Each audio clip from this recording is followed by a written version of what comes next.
shorty new year, shorty new year. Come along to Camp Shorty. It's a Miss Shorty New Year, it's Shorty New Year.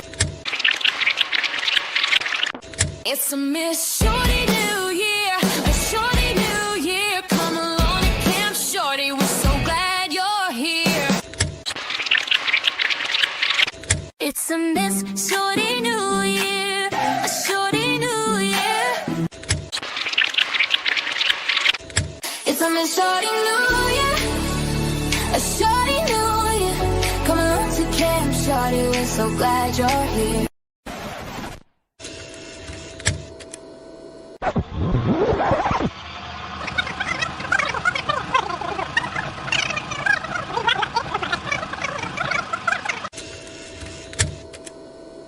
It's a Miss Shorty New Year, a Shorty New Year. Come along to Camp Shorty, we're so glad you're here. Camp Shorty is where you will find family. Our beautiful minds will greet you with glee. At Camp Shorty, you can shine and shine bright because Miss Shorty, camp leader, is a fucking delight. It's a Miss Shorty New Year, a Shorty New Year. Come along to Camp Shorty, so glad you're here. It's a Miss Shorty New Year, a Shorty New Year. Come along to Camp Shorty, so glad you're here. Your opinions are valid, you can fly like a bird. With your comments on screen, you will always be heard. It's the best chat on YouTube, you can cuss all you want. And here at Camp Shorty, we even say cunt. It's a Miss Shorty New Year, a Shorty New Year. Come along to Camp Shorty, so glad you're here. It's a Miss Shorty New Year, a Shorty New Year. Come along to Camp Shorty, so glad you're here. Let your raw cats be free, so liberating. We stay on topic, although occasionally things get a bit feral, but it's clear to see. It's a Miss Shorty New Year, a Shorty New Year. Come along to Camp Shorty, so glad you're here. It's a Miss Shorty New Year, a Shorty New Year. Come along to Camp Shorty, so glad you're here. It's a Miss Shorty New Year.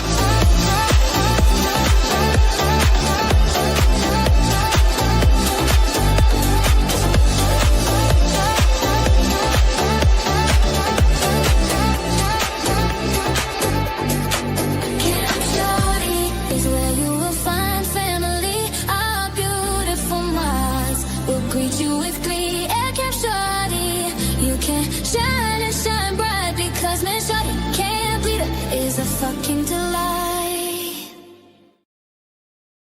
Hi again, shorties. It's good to see you.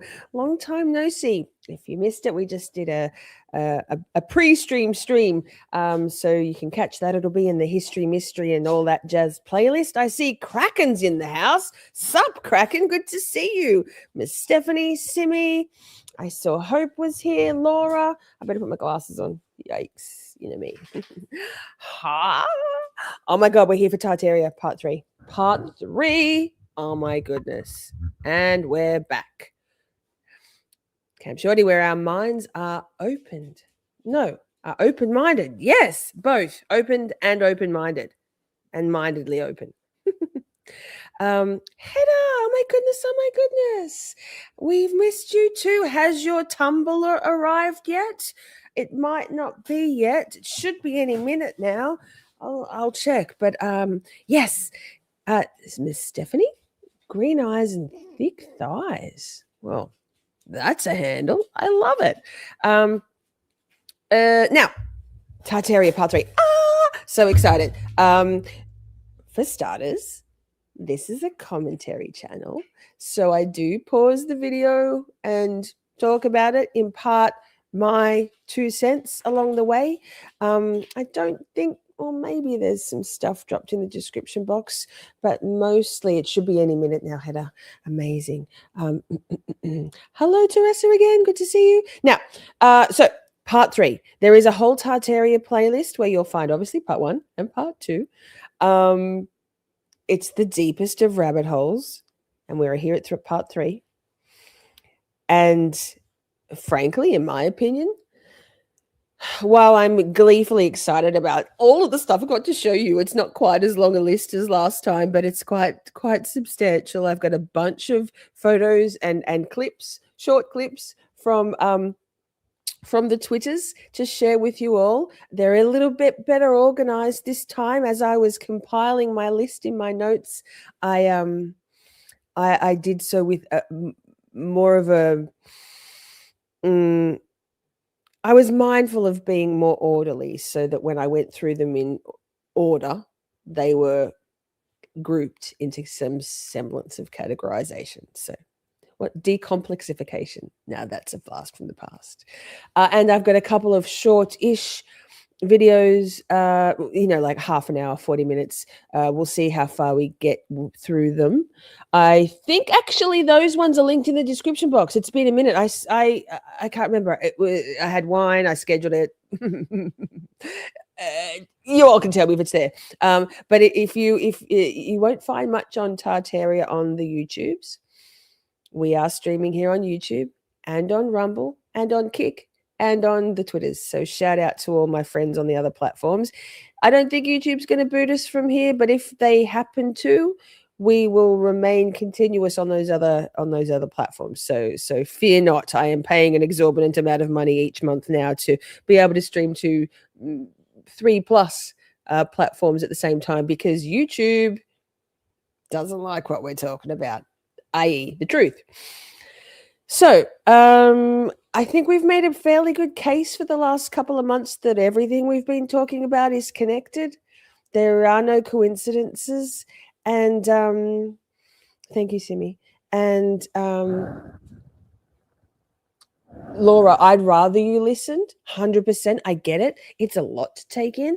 We know you're here, and Steph also sometimes steps away just to listen. It's hard to listen and learn and chat. I get it. So totally get it. Totally get it. It's so fascinating, in my opinion. Now, I think we're starting to build a pretty. Yes, it's all connected evil, right, Kraken? Yikes. And I think, honestly, this Tartaria, which to many pragmatists feels a little bit too fantastical. It seems like the most ludicrous of conspiracy theories, more ludicrous than Man on the Moon, JFK, COVID. I mean, they've all been proven to be not conspiracy theories, but straight out and out conspiracies. False flags, all of that. Once you start to look beyond the official narrative and check history for the facts, I don't know, man. I think you're all with me on this, that it doesn't. It's a mountain of evidence. It's a buffet of evidence that Tartaria did exist. Now, I'm going to again. I'll say again. Parts 1 and part 2 in our series on Tartaria revealed. We'll give you more background. Last week was like fascinating. We watched that whole video. Did we watch just one? That was a long time ago. But it spoke about the geographical regions. I went through a whole bunch of the things I compile along the way, shorter, little bits and pieces. So totally worth going back and watching. It's a great resource, and there's a playlist. Shall we just get into it? I even finally made a background for it, because I don't know. Maybe I'm out of my fog of extreme fatigue. No, that's not true. But I've been mindful that I need to put in the work. You don't get nothing out of nothing, do you? So let me do the thing. Oh, and we'll absolutely play some songs along the way to keep us alive and awake. And I've got new animated videos to share with you, which I love. So including one for Shine. I was going to put that on now first. I'm like, no, that's like, they make them work for it, make them work for it. But also Replay Crew, hi. If you would like to watch the live chat replay on your handheld device, your iPhone, your Android, nothing wrong with Androids. your tablet, your iPad, easy peasy. Go to the few little comment dots in the comment tab. And after you leave a comment, tell us what you think. Tell me what you think. Do you believe? Are you open to considering this? Is there an old world? Was there a mud flood? Were there energy spires in all the buildings to pull energy from the ether and convert it to free energy? Tell me what you think. Do you hate my commentary? Tell me about it. I'd love to hear it. So share this stream out and like. Yes, hit the like. Make sure you subscribed. Share this stream out on your socials. Tell people about it. Tell everyone how great Camp Shorty is. We're a small little loving community, so do it. Do it. Do it. Yes. No, I don't. I don't know what we're replying to. Pierre says, I've been listening and lurking, but it's a bit calmer now. Calmer in your world? What happened with the fire down the street? Have you got power back? I hope so. It's good to see you, Pierre. Now, let me get my list up on the screen. Stephanie's really trying to throw memberships to somebody who in your house. Oh, good. Same. Don't know who that is. Did you see that guy? I think a guy in the last chat at the end. Shout out William High, who said she seems nice. Oh, thanks, man. You know, I go all right. Power's back. House is burnt down. I shouldn't laugh. These things happen. Yikes. Did somebody fall asleep with a lit cigarette? Was it a faulty heater? What was it? Do you know any goss? Tell us the tea. Also, while I speak of tea, I mentioned to Sarah, DD Geopolitics Sarah, who we watched last night. You motherfucker. I told her we restreamed your latest DD Geopol show. My little community loved you both. She goes, Chris is gay. And she's so matter of fact, she's autistic, which I had a feeling, but she's said to a few times today in the space I was listening to that she's autistic. So that's why we love her. So is he. They both are. So I'm like, that's okay. He's adorable.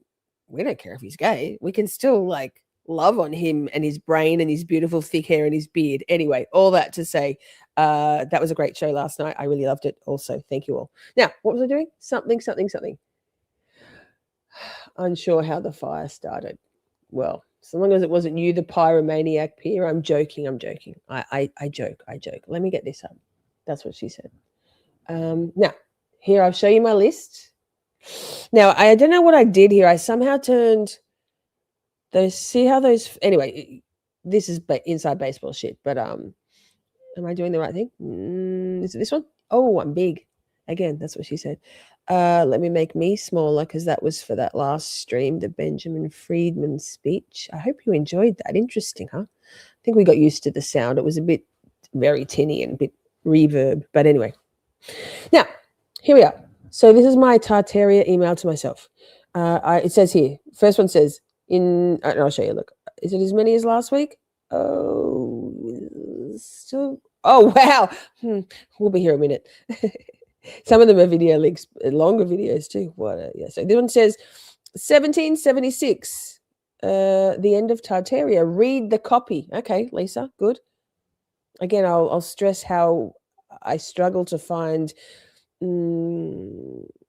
apt superlatives because there aren't enough words to describe the staggering, breathtaking wonderment of this whole thing. What is this? Let's go. It'll say share this screen instead, will it? Yes, that's what it says. Okay. So, and remember what I said about that Andy guy and should we get him on? He just steals everybody else's stuff. The good stuff I read last week from him was plagiarized from someone else. So I'm going to go to the source. Anyway, stick a pin in that. So is there a picture here? Of course there would be. Here we go. This is the picture. It's not necessarily the picture which is, although it's amazing. Here, that's the picture. But let me get out of that. and read the copy because I put this at the top for a reason. Remember, I said I ordered things. Sarah DDG is great. Hey, Loops, good to see you, Mr. Wes. Thank you for being here. Now, not only did they erase Tartaria, 1776 was the year that everything changed. You guys know that year, don't you? I think that's an important year for the United States of America. Am I right? Also, my birthday. Ha! We have been told that 1776 was the birth of freedom, but in reality, it was the death of a civilization. The year the world was hijacked, marking the ascent of the hidden hand. In 1776, and these are what are they called? Dot points here. Well, no, you can't see that. Here, this section here. The Illuminati was founded in Bavaria. The Rothschild banking empire began its global expansion. The American Revolution broke out. Tartaria began to disappear from maps. And last week we looked at a lot of maps by way of that video. All the videos we watched are linked in the description box. All in the same year. Coincidence? Tartaria was not a myth. It was a vast ancient civilization with, this is the next section of, you can see that, yep, dot points, advanced free energy technology, great architecture using sacred geometry, a harmonious way of living in accordance with natural law. I love it. Yep, 250 this year. I was there for the 200th anniversary. I thought the parades were for me. I was in Boston. Actually, New York, I think. It was all erased from the history books. They buried Tartaria, literally, with mud floods, natural, air quotes, disasters, and a new history. Then came the world fairs. Oh boy, have I got some videos and pictures for you about the world fairs. The world fairs showcasing huge temporary buildings that they claim to have built in 2 years, and then they demolished them. Get the fuck out of here. I call bullshit. Once the old world was buried, they created the new, which was, and we go to the next set of dot points, central banks, debt slavery or usury, maritime law, artificial scarcity. So in fossil fuels, oil and stuff, you know. Gypsy, good to see you, my friend. Statue of Liberty, yes, Kraken, you've seen that around. Wild. The symbolism matters to these vile demons, right? These secret society Kabbalists. So I think you should, while they should never have demolished most of Tartarian architecture and remnants and the people, the shit that's going on now in our world, like, trash it. Bin the lot. Let's start again. So all of this was financed by the same families. The Rothschilds not only financed empires, they financed restarts and erased everything that did not serve the control system. That's an important word, right? Control system. So all of what we've been living through, the indoctrination, the debt slavery, the school system, the 9 to 5, the vaccinations, the chemtrails, the fluoride in the water, the poison in our foods, the poison, they're telling us everything that's healthy is bad for us. Eggs, red meat, butter. Everything they tell us is good for us. Low fat, fucking aspartame, just the egg whites, margarine, seed oils. Flip it. Everything you think is true, everything they've told us is the way we should be living our lives to. Sunscreen, sunglasses. The limit does not exist. Okay. I guarantee you, anything we've been told that is good for us, that will help us live longer, happier, healthier, more free lives, flip it. Go the other way. As a general rule, go the other way. So, Tartaria was too free, too advanced, too powerful. So they reversed it all. Keep reading, Lisa.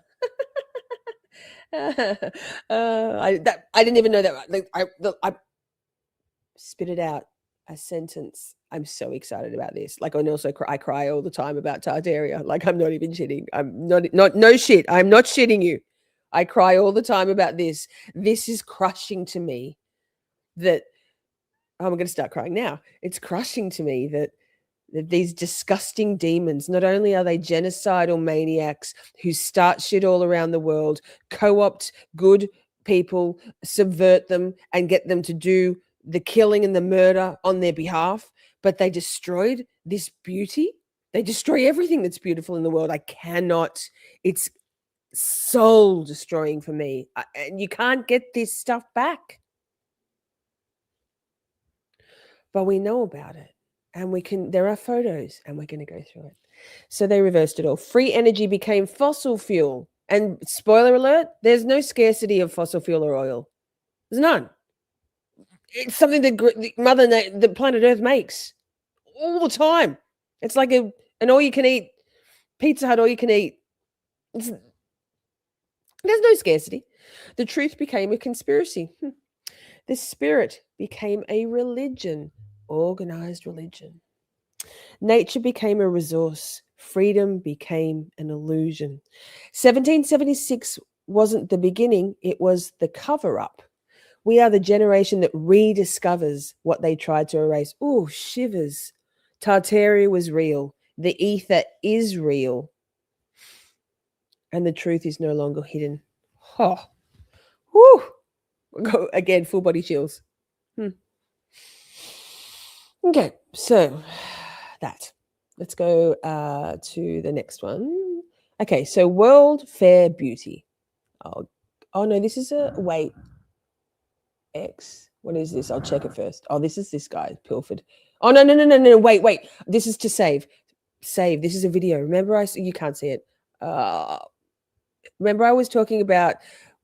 I was opining. I was hypothesizing that maybe those marble statues. From the marble statues that look like real. Someone just turned to stone. I'm like, what if Medusa did that? Well, don't worry. Maybe I was on a tangent there, but I have a video to show you on that. Like I literally sat here last Sunday, so your Saturday night after we finished our last Tartaria stream, and again, admittedly, I'd had wine, and I'm an emotional drunk sometimes. Not much wine, but I'm a lightweight.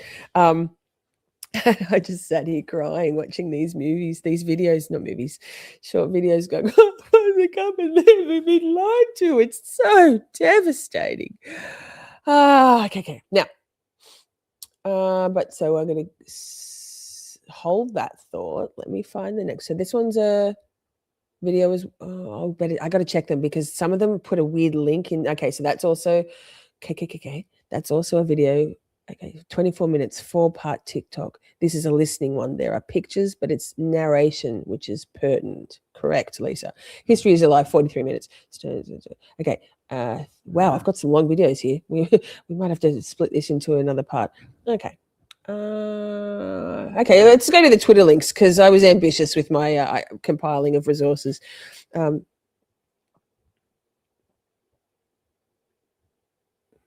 Okay. So this is relevant. Look, I've ordered things like a full professional. I'm not sure what's happening here, but apparently I've found my feet. Okay, so who killed the Tartarians? This is this guy. I can't. I wish I hadn't. Anyway, I'm going to, from now on, I'll look for the original source. He doesn't credit the people that he literally copy and pastes other people's statuses or posts. So we know that Tartaria was the last trace of the ancient alliance, a civilization that preserved the knowledge of the old world, architecture in tune with the resonance of the earth, energy systems drawn from the ether, and a spiritual connection to the. He didn't even realize he hadn't copied the whole thing. Lol. So who were they? Who killed the Tartarians? Let's have a look at this. Adam Weishaupt, Mayor Amschel Rothschild, King George III, Catherine the Great. Wow. Challenging me.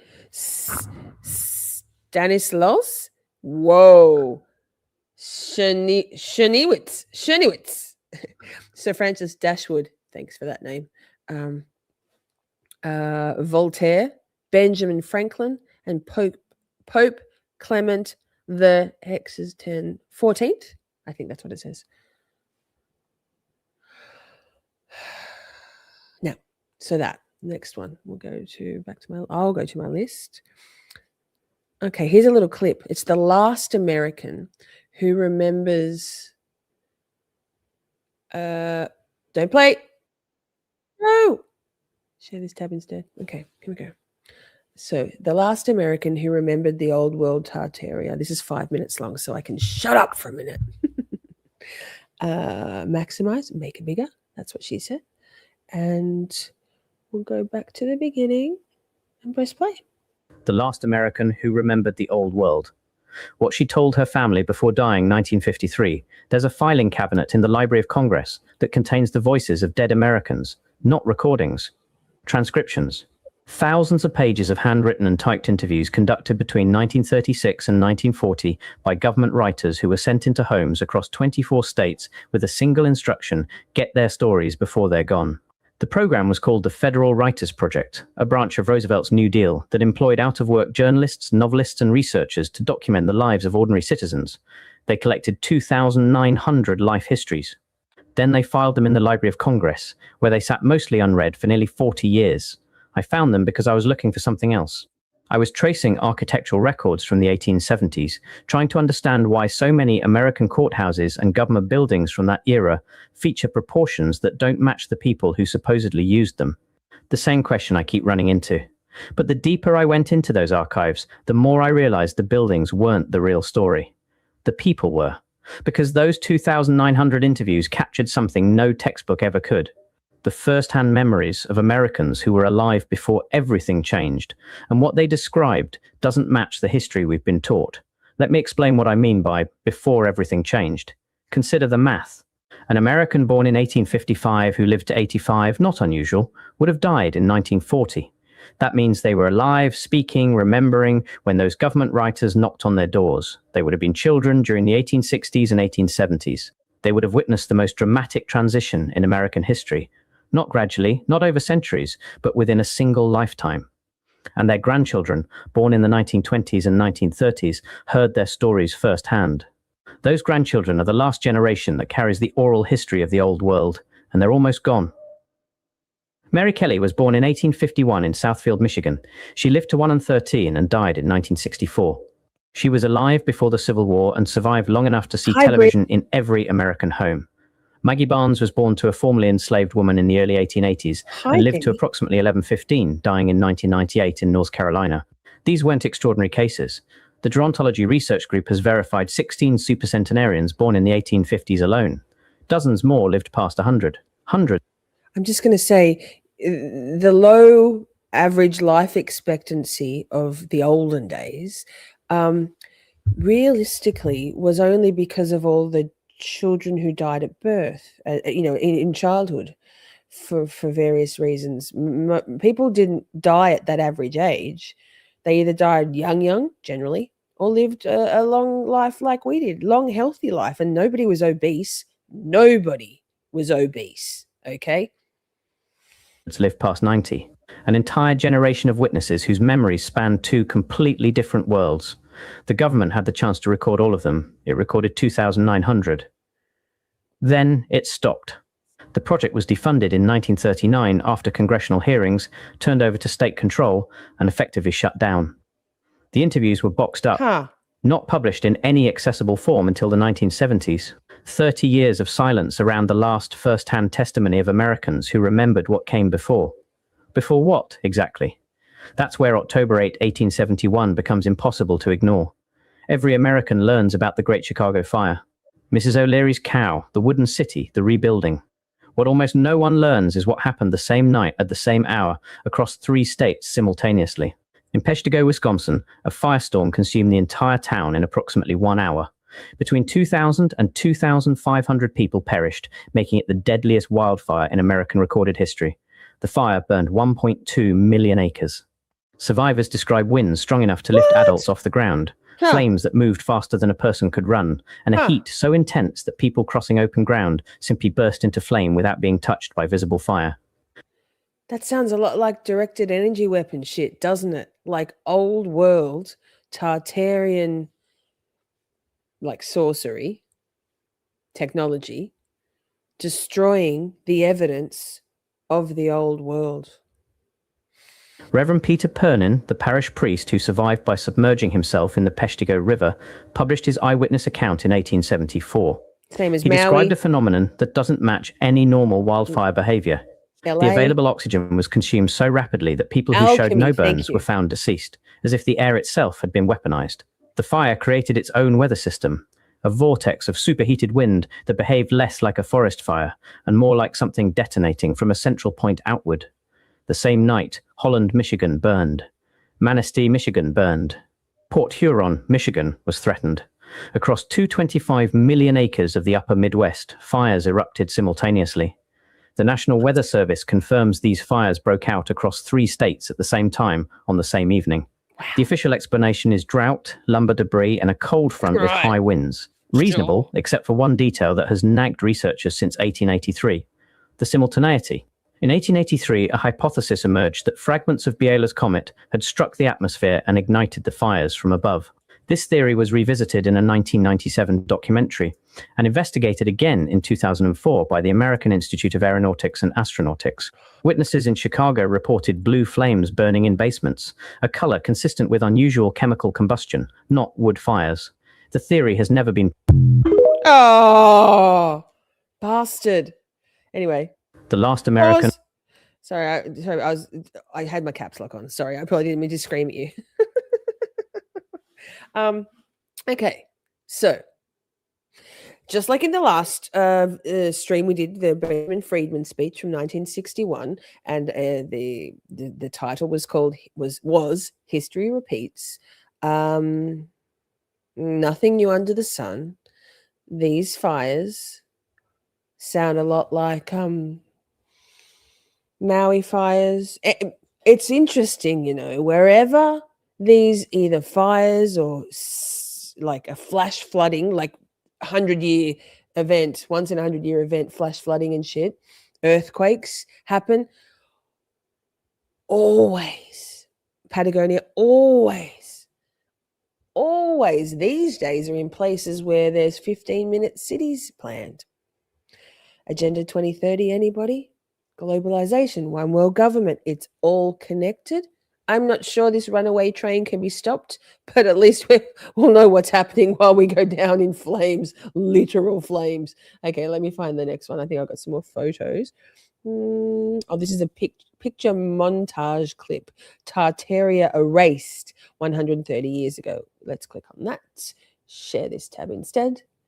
Okay, so Tartaria, pause.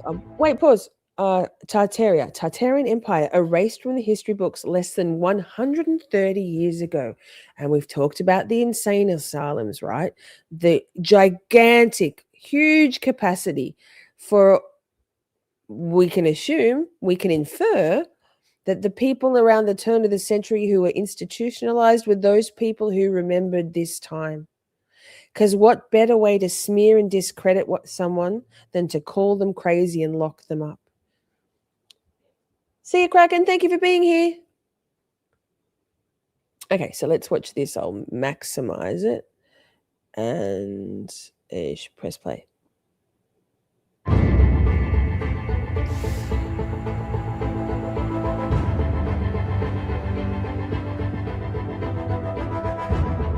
I'm gonna mute it because copyright strikes. We need every 6 cent ad per view we can take. So it's just a montage of Tartarian things. I'm just going to check because I had my let me just check. I had my I had it on 1.25 to watch something. How do I'm going to X out of that and go back to it and just check the speed before, because we don't want to. Oh, whoopsies. Hang on. Sorry, professional. I did the wrong thing. Back to this. And it was pick montage clip. Share this tab instead and pause. Sorry. Settings. Oh no, it's on normal speed. Okay. We'll go again. And I'll mute it again. Okay, so I'll infuriate some viewers with my running commentary, but We don't. So okay. So pause. That's their this monument, whatever this is, tower, monument, spire, energy spire, lit up. Huh. Wow. Look at this. Look at this. Tartarian architecture. Oh, so beautiful. Oh my God. So beautiful. So beautiful. Some of these photos we will have seen when I've shown you them as still photos, because this whoever created this video has made a slideshow of these buildings. I think we've seen that one. Stephanie said, "Wait, what? Wait, what? What? What? Wait, what?" Walk and talk chat. 5G towers. Don't even start me on 5G towers. Very ornate. And then don't you worry, I've got more pictures that better show, like, look at, oh, I missed it. The scale of that last one, which was the people are tiny. Why do they need these giganto things for tiny little humans? That one's amazing.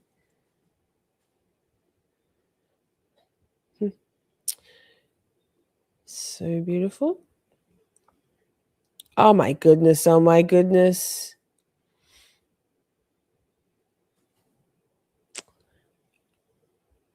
And I've even got a clip. Simi asked last week if there was any Australia stuff. I've got a Newcastle one. Like, mind fucking blown. That's where I grew up, Newcastle. Very fucking suspicious. The official narrative of the building of this, it's a cathedral. It's not quite as ornate as these things, but also wild. Look at that. Get the fuck out of here. Really? Our great-great-grandparents built this? Maybe that's why. Maybe you should build yourself an ether energy spire converter.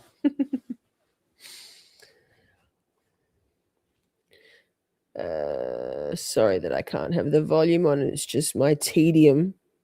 Look at all that lit up before electricity as we know it. Look at that one. That's I don't know. That's Washington. Look at that. Very beautiful. Okay. So as you can see, when we start to compile these resources, and I'm honestly convinced that the internet is a tool to get us to forget all this stuff, to be able to wipe things out, right? Because they can do that. They do that. That's what the Mandela effect is. It's the people, the secret society people, the baddies, changing things, fucking with us, changing things to make us question everything and to feel like we're slightly off kilter. It's a bit like the 432 versus 440 hertz.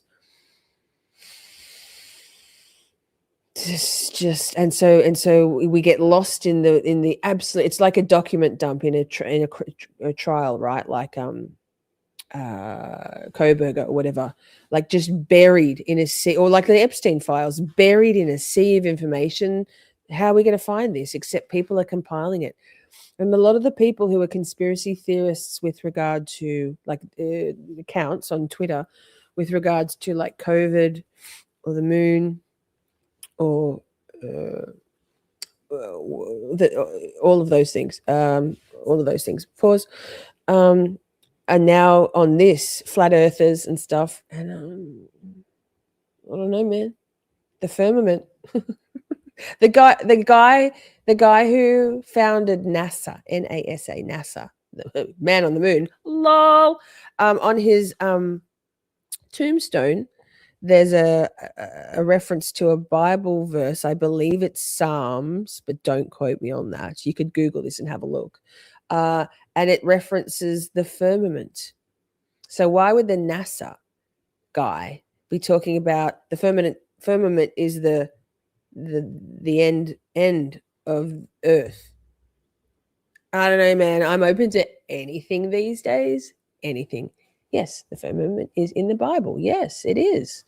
It's interesting that NASA, science guy, space guy, would be referencing it on his tombstone. There's nothing, just his name, his date, his birth date and death date, and this and Psalm something. Okay, so that was that. Let me just find the next one. Okay, here we go. This is just I've got just a couple of photos. A whole lot.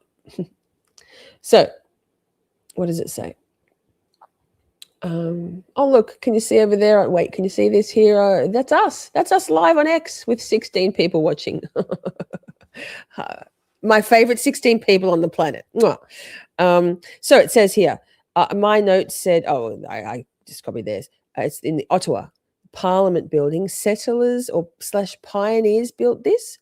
Nonsense. Advanced civilization preceded us. Your thoughts? If you're on your phone, feel free to zoom in and have a bit of a look at that. Stunning. Like I said, there's not enough superlatives to properly describe the wonderment of this all. Okay, let me find the next one. Okay, so here's another Canada one. Victoria Hospital, British Columbia. So this says, Montreal, we live in a post-apocalyptic world. Not everything was destroyed. We repopulated and repurposed some of the leftover buildings. Royal Victoria Hospital, 1895, ancient repurposed buildings. Okay, I'll move myself out of the way so you can better see that. I'll just put myself on the other side anyway, because then we can see everything, huh? Much better. Hope says, I am zooming in. Good. Simi says, hi, X peeps. Oh, I don't know. Maybe there's people watching on X. I don't know. I don't even know how it works. It's okay. The best of the best are here.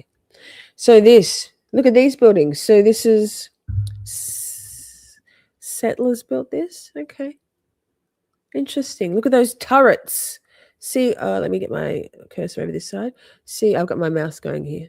This, 1, 2, 3, 4, 5, 6, 7, 8, 9, 10, 11, 12, 13, 14 that I can see and count in an old photo. 14 turrets and spires, energy spires. Huh, interesting. Okay, we see you, Tartaria cover up. Here we go.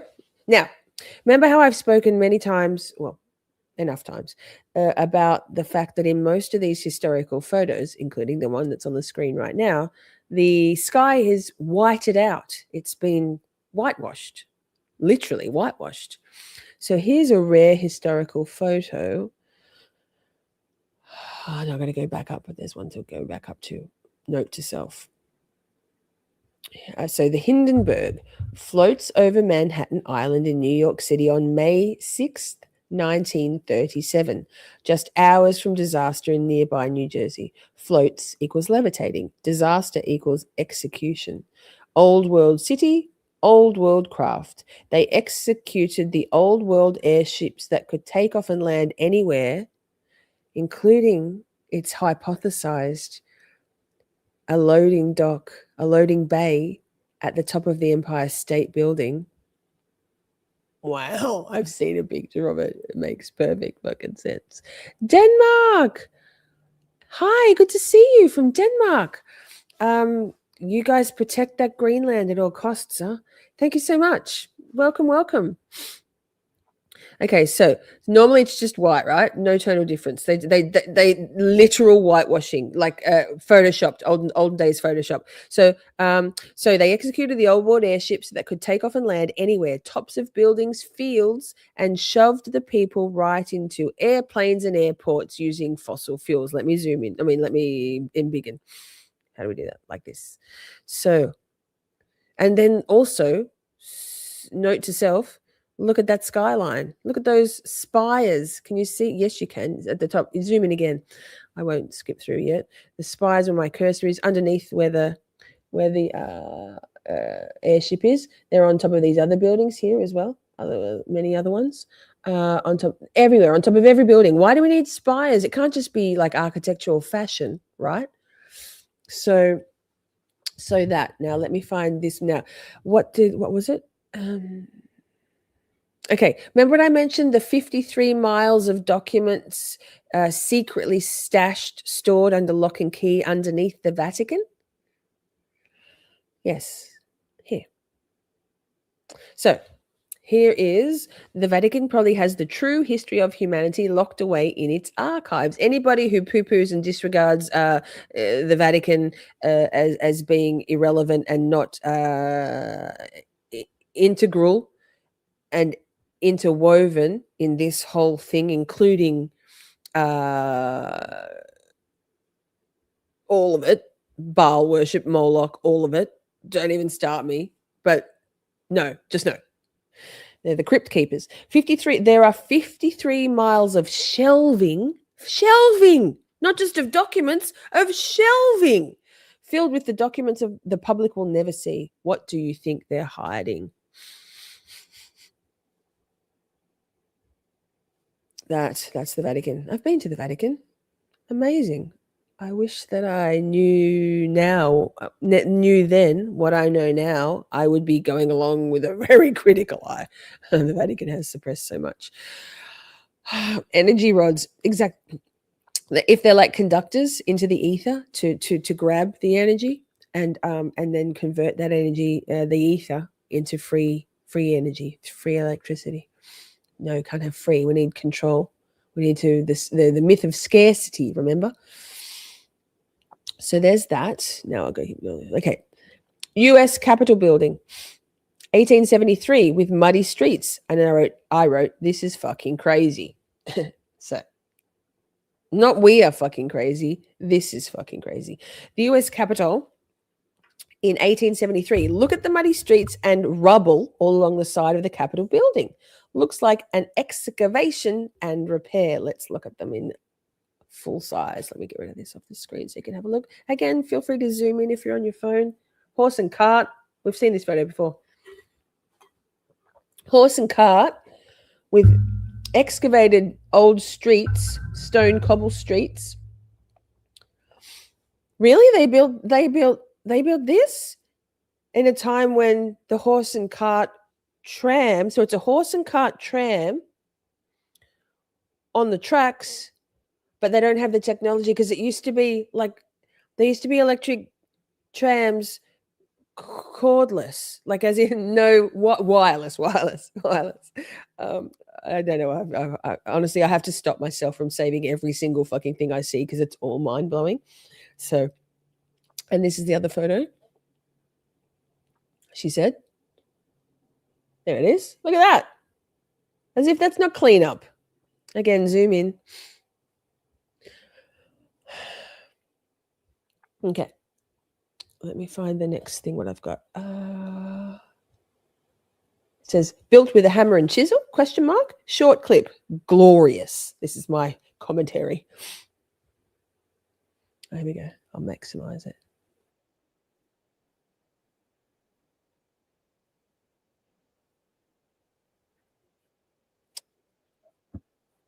Oh, wait. Can you not hear that? Yes, moving footpaths. Did I show that video last time? Wait, it just said I lost sound. Hang on. I might have to, let me unshare. Let me know if you can hear it when you get there, 30 seconds or so. Let me know if you could hear what she was saying. It doesn't really matter, I suppose. There's closed captions or subtitles.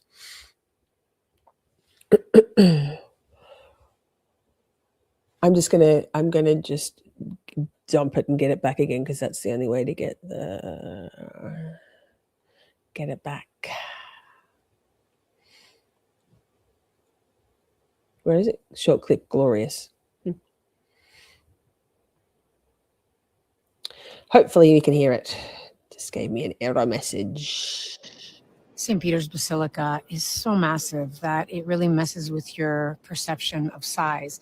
So for example, here underneath the dome, which was incidentally designed by Michelangelo, you can see 2 rows of letters here, these, and then the ones above. These right here are about 2 meters tall, so about 6 feet. The ones above are about 3 meters tall, so about 9 feet. St. Peter's. Pause. Thanks, Teresa. You can hear it. Maybe you could hear it the first time. I got an error message saying it had lost connection with the sound. It happens occasionally when I'm skipping in between tabs. So I started again, but I'm glad you can hear it. I don't know who that is. Who's Noor? Noor. Sounds like I think I'd like her too. Now, that. Let me see. Let me just see the next thing. Breathtaking. Location unknown. Okay. It's not much. I start going, okay, just type anything. I know where. Wait.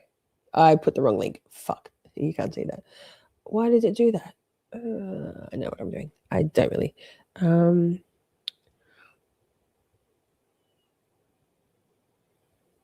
Here we go.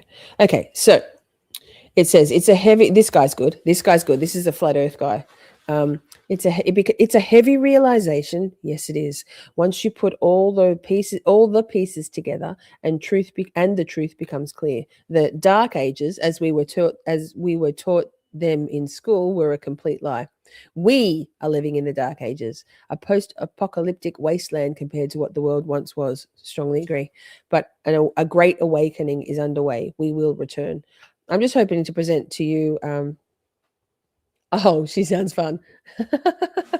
I'm just hoping to present to you all as I've said it before, but Pierre said the word Tartaria in the very last couple of comments on a stream a few weeks ago, about a month ago. And I was like, that sounds interesting. And I never looked back. Oh, no music. We don't want the music, but thank you. So, location unknown. Look at this. I'm sure someone will know where it is. Noor Jasmine. Thank you. I'll look into her on the YouTubes. So that's glorious. I'll keep it playing while I find the next clip, so you can drink in the stunning. So my next one also says breathtaking. It's also utterly breathtaking clip. I'm at a loss for words, because I have been to a lot of these places. Like, what the fuck? Just never even occurred to me to question any of it. Oh, same one.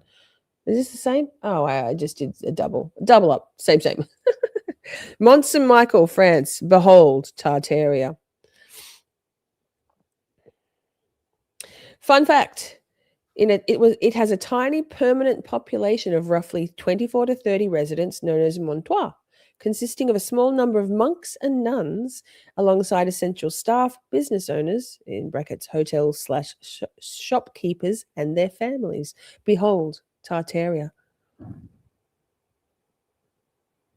I don't know how to restart my browser. How do you restart your browser? EDB does it all the time. I don't know how to do that. What do we do? What does that mean? The sacred geometry is key to all of this. So this is amazing. Next photo. Huh. Oh, look at that. Iconic. Wait, get rid of this. Ionica's theory. Mont Saint Michael's hidden tunnels may have inspired Dante's Hell. Oh, yikes. Refresh. What does that mean? I don't even know what that means. What does that mean? I'm so boomer. What does refresh mean? Does that mean the circle at the top? Like this? Is that what it means? Hey, it's a struggle being me. Let me get rid of a few of these tabs. It can only help. Okay. Now, let's go to Venice, 1858, St. Mark's Basilica. That's we already watched. It's a different clip. I think it's a different clip. Oh, no, it's not even a clip. It's a photo. Look at this bad boy. Part of the Doge's Palace and the adjacent St. Mark's Basilica. Absolutely incredible. F5 will refresh your screen too. Look, I'm only just at the point where I understand about the J and the L button to go back 10 and forward 10. No worries, Miss Stephanie. You do what you've got to do. You IRL first always. Yay, you leveled up. I mean, small victories, Brit. So look at that. Wow. Um, okay, next one. Okay, here we go. Electric roads and hovering trolleys? Question mark, question mark. So they were never going to teach you anything about anything that can destroy. They are never going to teach you anything about anything. Wait, they are never going to teach you about anything that can destroy their historical narrative. When were they going to tell us about the electric roads and the hovering trolleys? Yes, bells with spires. Exactly. Exactly, Pierre. Okay. So there you go. Okay, wait. Great. Fantastic. We're living a lie. No shit. Can we can cope. We can cope with this. We're fine. Everything's fine. So ethereal, ether, I put that in. Fireplaces, 1 minute clip. Let's watch this. This is oh no, wait. I've missed some. Yikes. Hold that thought. New York City from the air. Ah, New York City, 96 years ago, USS Los Angeles over Manhattan in 1930, US Naval Historical Center. A small glimpse of our true steampunk history. We inherited virtually everything you see here. Old world city, old world craft. I feel like that deserves a record scratch, but I'm so not prepared for that. So give me a minute. We don't want it to be on.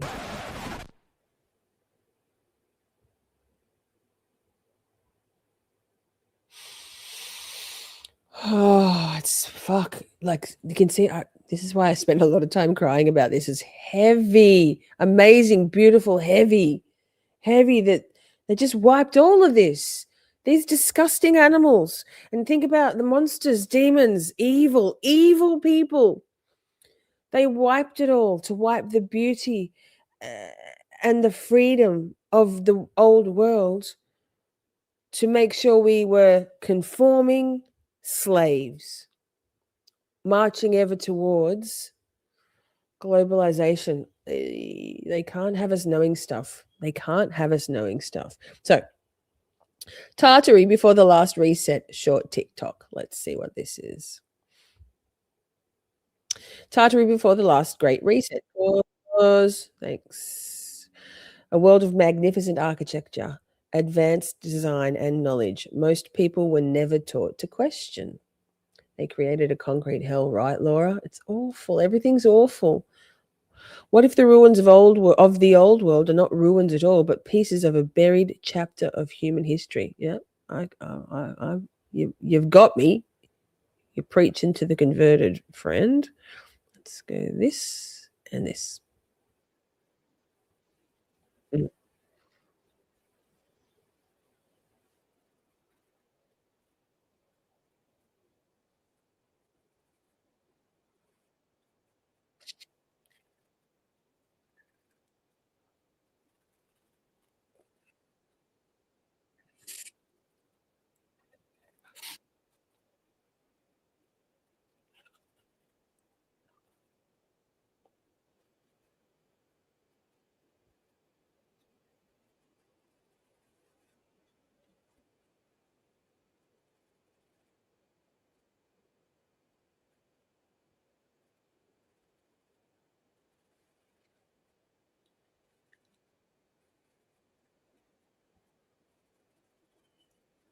Look at that one. Airships. Look at them. Look at them. Look at them. That's why they white out the photos because that's what they actually show. Those are postcards. Now, I'm going to answer Simi's question as best I can.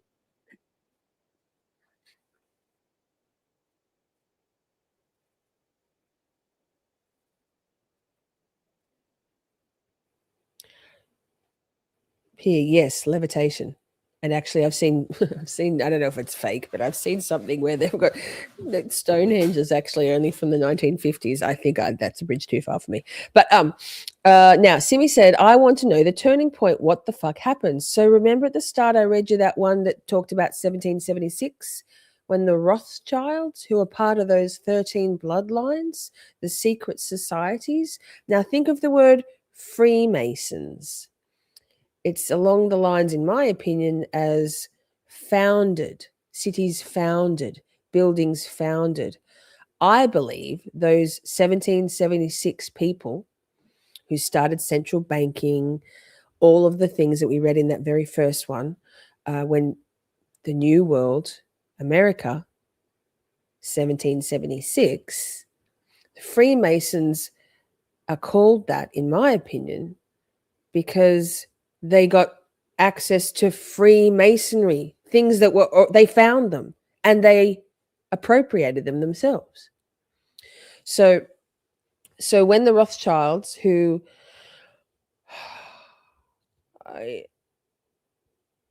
like I'm leaning towards reptilian, I know that sounds crazy. It's all connected. So these people are long-term goal people, and they live a very long time. Like, so I think we're starting to put the puzzle pieces together. You just need to keep those little snippets in your mind to be able to make the connections. And maybe because I'm reading and thinking about this all the time, I'm getting those connections more quickly, and particularly because I know all of the history about all the MK Ultra stuff and the Freemason stuff and all the bloodlines and the Judaism and this, and it's very helpful that to have the context. But I think you'll find that that's 1776 was when these people came. Yep, Antichrist bloodlines. Yes. No, it actually is levitation. Huh. I haven't done that, but I can. We did, Simi. We did talk about it? You weren't here, Steph, but briefly. When was that? I don't know, man. Time we have, but only in a very cursory manner. Leave it with me because it's really important. It's really important. I'm going to actually write myself a note, Steph, because that's a very good point. And no, you didn't miss it. If you did miss it, it was literally only like a few sentences. And I think it was at the end of the stream, wasn't it, Simi? And I pulled up those little thing, like a learning time. I Googled something, and we had a really quick look at it. But let me write myself a note because brain. Okay, I've done that. Got that there, a little sticky note. Okay. Now, back to it. Oh, keep reading, Lisa. I've shown this. Okay. The Dark Ages was a lie. 3-minute 22 clip. We'll see what this is. Tartaria. The Dark Ages are a lie. The real historical timeline was reset and erased from history books to detach us from our true source. Thankfully, the mass awakening from this deception has begun. Literally. We will defeat those who keep us trapped in a loop of enslavement and reclaim our destiny. I can't stress enough how all of this world war shit, one world government, censorship, new laws and legislations limiting hate speech and anti-Semitic bullshit, 5G, COVID, fluoride in the water, eating human meat in all fast food, burgers. Please don't buy any fast food anymore. Please don't. If you ever do, please don't. It's human meat. It is human meat. I can't stress enough. uh, so it's and this is the biggest lie. All those little ancillary supporting lies, which seem massive, and they are massive. The COVID bullshit, and shit's about to get just as bad as COVID in terms of lockdowns. I'm not going to call them lockdowns, but mandated shit. It's going to happen again. It's going to happen again. Just so you know.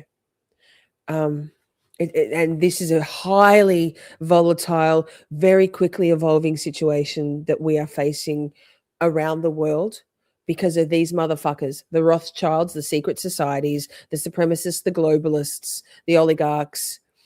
The ball is rolling. I think the train is already out of control and careening off the tracks. But at least we know about it. At least we can filter our water and not drink any more fluoride. Buy lots of wine or beer or weed or gummies or whatever it is. Bring it on, says Brit. Brit's so fucking ready. Brit's like, I've been ready for this for 15 years. Oh, Steph, no more. I crave McDonald's occasionally. Like, I'm like, oh, what's it matter? I'm going to stand on my fucking principles. Burger King is delicious. But I don't know if you were here, Steph, but I want you to think about the fact that I referenced 6 million burgers a day worldwide that McDonald's serves, beef burgers. I think it's actually more like 60 million, but because that's actually a low number. But even if we take it at 6 million burgers a day, just for McDonald's, where are all those cows? Plus all the steak, ground beef, in the supermarkets, in the butchers, and the restaurants. Nope, there's not enough cows. And the Epstein files shows, like, there's evidence of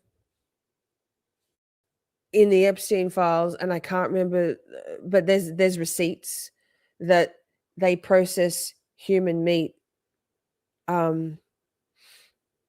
to use in fast food, and they do it because they like to think they've got one up on us, like how a narcissist likes to do disgusting shit to you on the sly because they like to think they're fooling you, because they are. They like Burger King, but did you get onion rings? I can't. Again, seed oils. You know, grape seed oil, rape seed oil.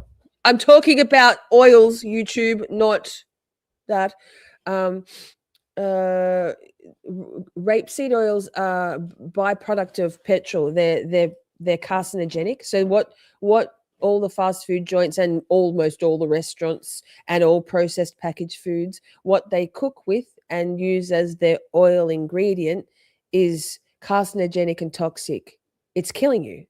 So while the stuff tastes delicious, they've made it addictive and tasty if you want, when you're in that mindset, to keep you coming back for more, because they are trying to kill us. This sounds far-fetched, but they have been and continue to try and kill us from every angle, to make us fat, sad, sick, dying, broke, apathetic, and conforming. Just how much do you value how you feel? Like, if you eat shit, you feel shit, right? And if you once you understand the gravity of this, it's not conspiracy theory. It's proven. Seed oils, like, they're selling you convenience and marketing, and people buy it and love it. Me included for most of my life. But it's killing us. It's killing you and making you feel shitty. That's just something to think about. Because I want us all to be happy and healthy and autonomous, free from the enslavement of these evil people. All of this is by design. It's orchestrated. It's calculated. And convenience sells, right?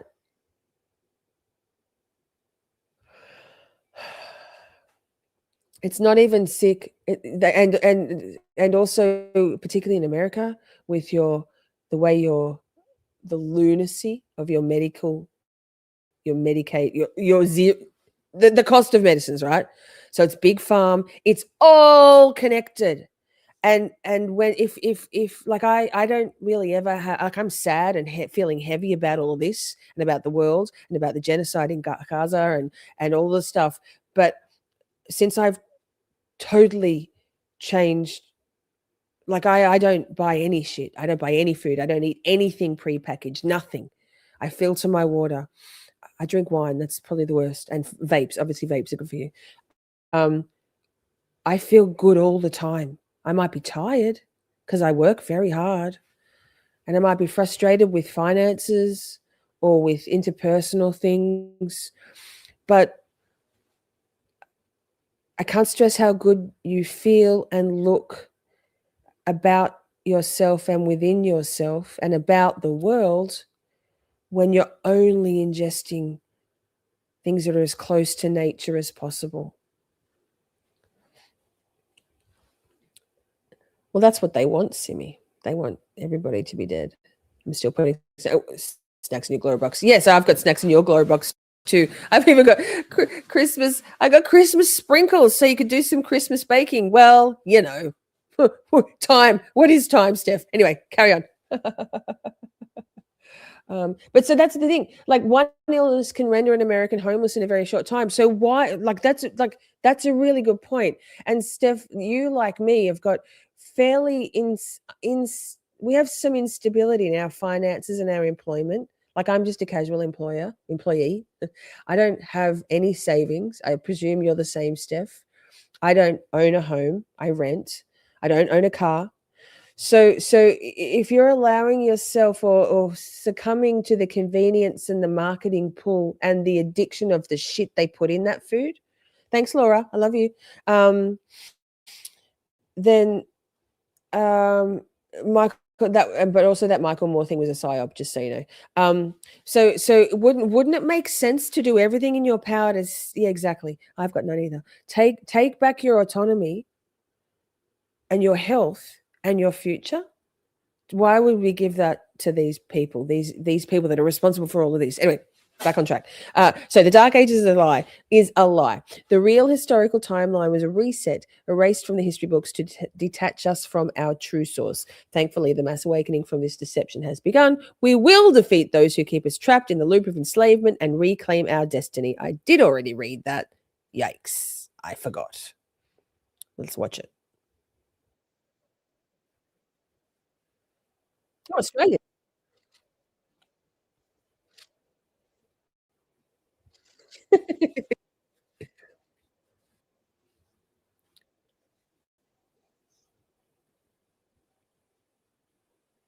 All of it.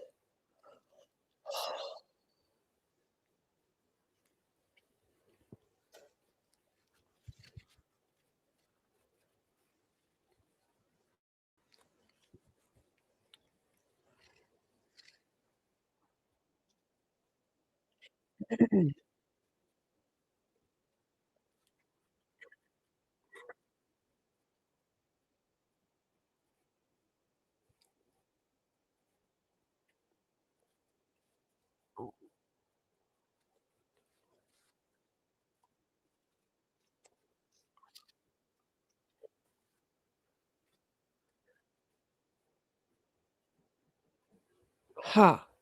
Thank you, Britt. Do I do that refresh thing again? Okay, I'll go back. Pause. Let me see if we can hear this. Try again. Let me see if you can hear this. Let me know if you can hear this.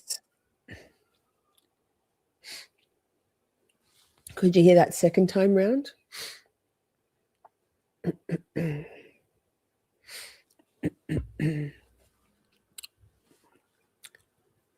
There are subtitles, but they're very small. That's what she said.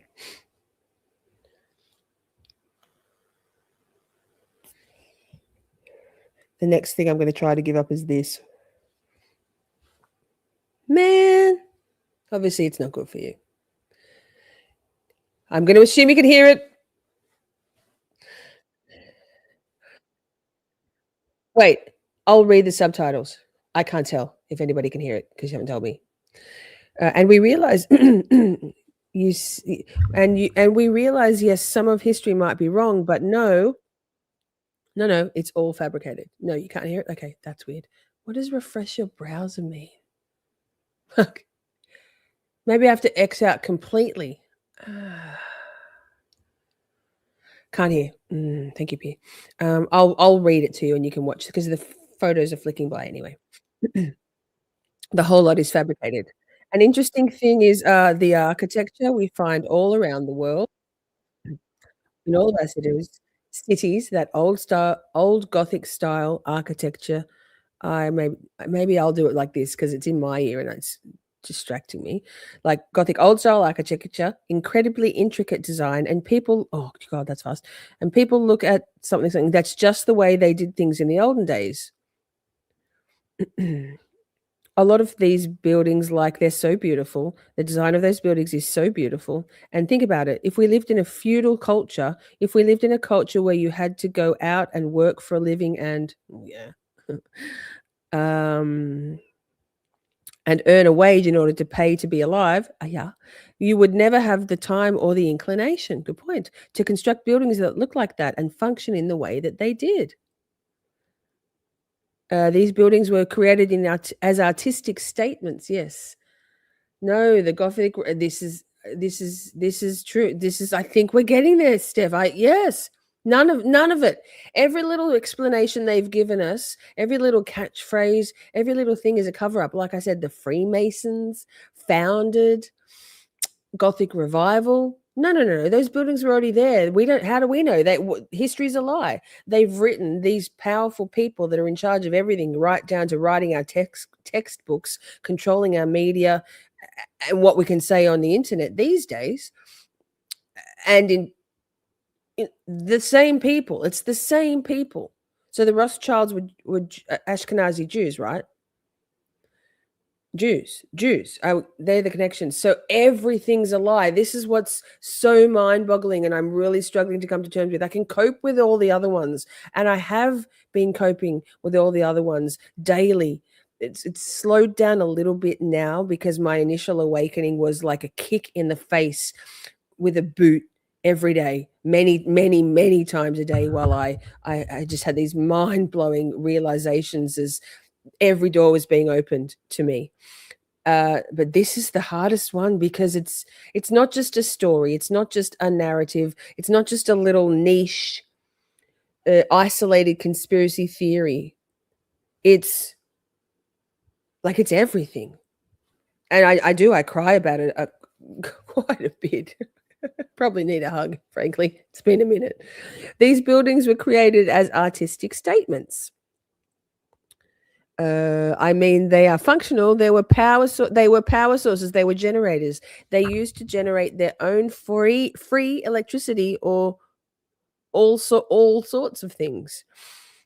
But they were constructed in such a way that the beauty was. Thank you, Hope.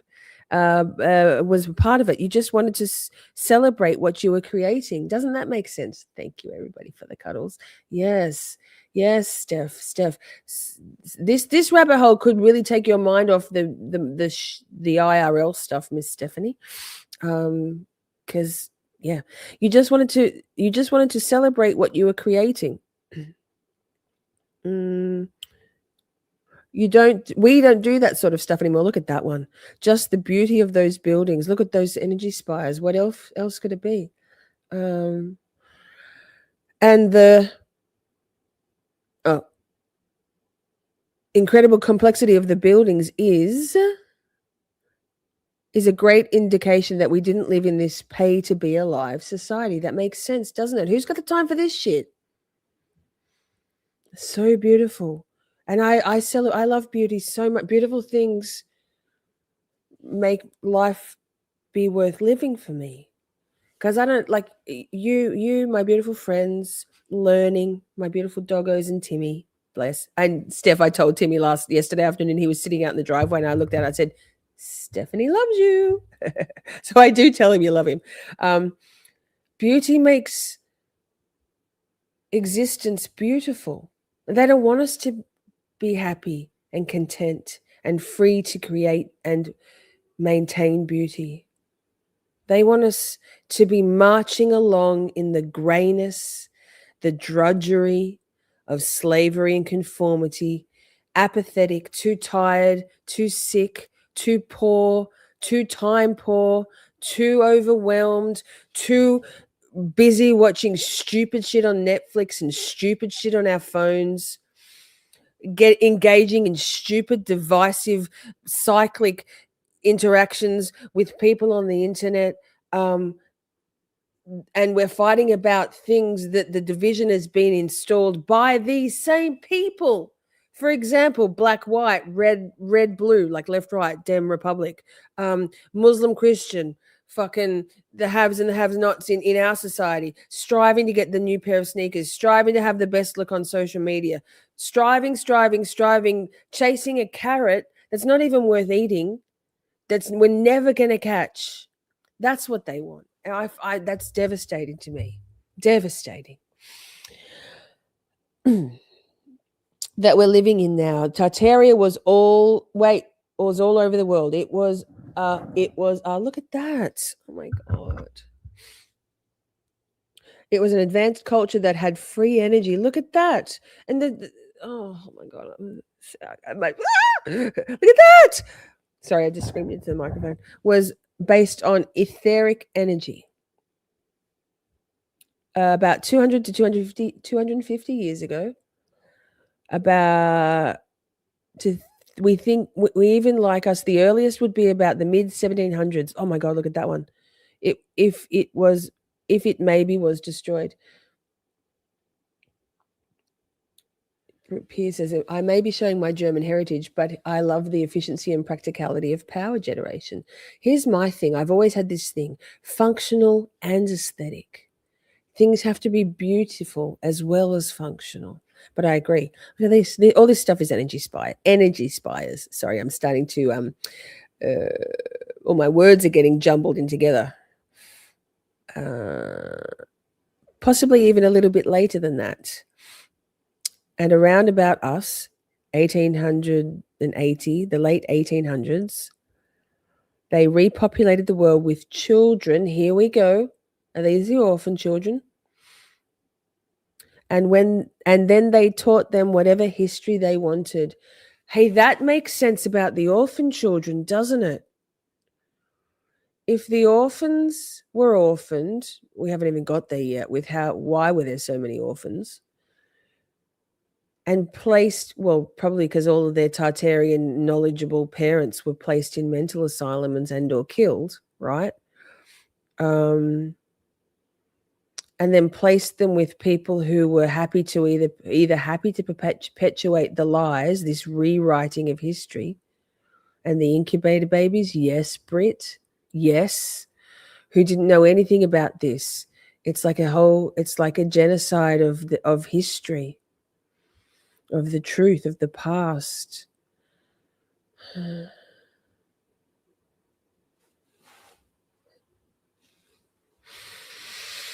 And they taught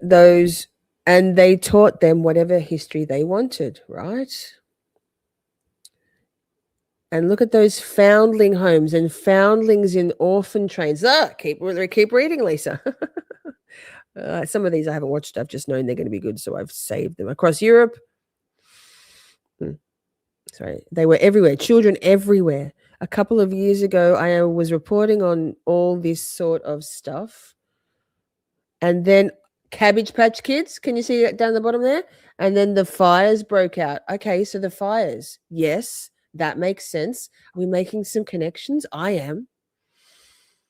So Cabbage Patch Kids were the incubator babies.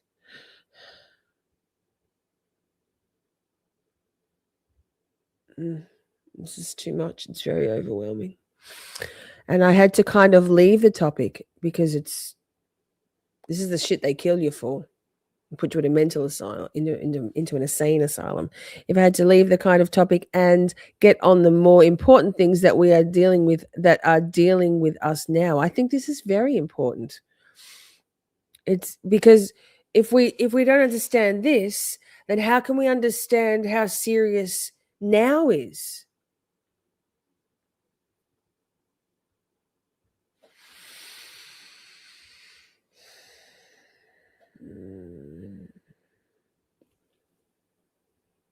They repopulated the world with children in the late 1800s. Literally having they had amusement parks where they had babies on display. They had baby raffles in Paris in 1915. What? Trains of orphans going across the country, across the United States. Orphans being sent out to Australia, New Zealand, and Africa.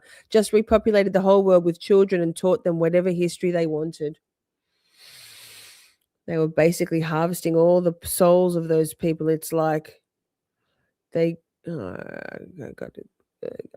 it's like something brainwashed. I often refer to the earth as a people farm. We are living in a people farm. People don't even realize it. I think each country has its own separate pen. And what they've done now at the end of this harvest time is they've closed all their pens, stock taking, and they're harvesting all those souls that they can get, leading them into this mainframe. And it's a natural progression from what happened in Tartaria. They're talking about late 1800s opal gypsy. So, okay, let's pause and let's unpack this a bit. I'm shiny, so I'm gonna blot if I can find it. Half decent tissue. So think about what's happening in Gaza, everywhere. Think about World Trade Center, like 9/11. Those are all energy harvesting events. Something like the Charlie Kirk WWE fireworks display with Erica Kirk. That was an energy harvesting as well as data mining exercise. Major sporting events, major music concerts, live music. If you think about the fact that if any music star wants to make it in any genre of music, wants to make it and be famous and make money, they actually have to sign their soul. They have to sell their soul to Satan. This is not just this is true. They sign away, and there are clips of all of them. Nobody makes it in politics or entertainment or music unless they sell their soul to the devil and sign in blood, right? So sports ball is a psyop, like major sporting events. Sport is bread and circuses. It's for the masses. It's to keep you all mindlessly watching stupid shit, gambling on it, thinking about it, talking about it, because it keeps your mind off this, right? All those major events where people come together and feel those energies is energy harvesting. And when people die, tsunamis, earthquakes, volcanoes, big plane crashes, most of which these days are not natural disasters or happenstance of accidental things. In my opinion, these days, almost everything, because they can make earthquakes, they can make tornadoes and hurricanes and cyclones. They can cause floods, flash flooding. They can cause tsunamis. Like this is big. So all that's energy harvesting, because all of these people that run the world, these 13 bloodlines, these secret societies, the Jewish, the Khazars, the baddies from hundreds of years ago, who in my opinion are reptilians. I'm getting there. Vampires, same. They just rebirth themselves into new, more youthful bodies. They can do this. This is a satanic thing.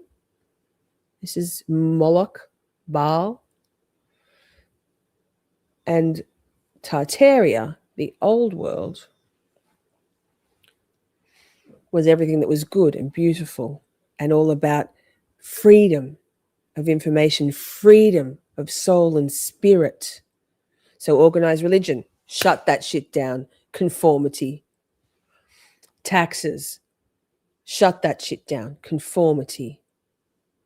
enslavement. Okay, let me see. Well, they've been doing it for a very long time, though. I agree, but those Chicago fires, all those fires at the start, whatever the one we watched ages back, 3 hours ago, 1 minute ago, that was directed energy weapons. They've had been able to harness this alchemy. Yep, freedom and frequency. Thank you, Brent. Okay, you know what? Let's play a song because I have cool new videos. Let me, I suppose. Wait, I know you probably all want to see Shine. It's not that good a video, but it's actually a video. But this is my favorite. I think one of my favorites. Where is it? Why isn't it there? Is it down the bottom? Did I not upload it? What am I doing with my life? There should be an alphabetical order. There it is. So we'll BRB. I'm going to go to the bathroom. Oh, I'm going to change this. It's there. It's there. This is my personal favorite. We'll be right back. Go and fill up your drink. Do a whistle. Let the dog out for a walk. Whatever you need to do. This is my favorite video, I think, and one of my favorite songs.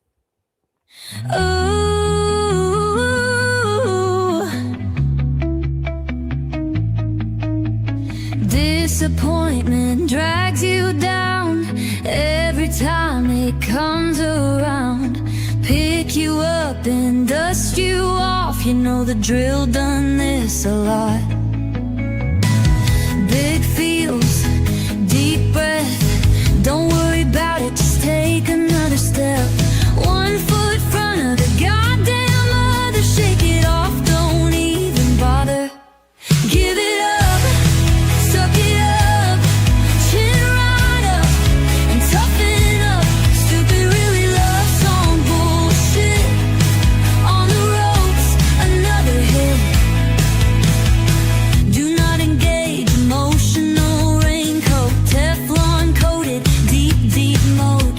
A cardboard box, a filing cabinet, eyes on the prize, yeah, no cheeks wet. Give it up, suck it up, chin right up, and toughen up. Stupid really love song bullshit. On the ropes, another hit. This shit sucks, y'all, really hard. Just walk it out around the yard. Reality, it got us good. Not like real talk kills the mood. Delusional, it's fantasy shit. And here we are, another hit. When will you learn? Don't get your hopes up. Try to fill that feelings cup. Give it up, suck it up, chin right up, and toughen up. Stupid really love song bullshit. On the ropes, another hit. Give it up, suck it up, chin right up, and toughen up. Stupid really love song bullshit. On the ropes, another hit.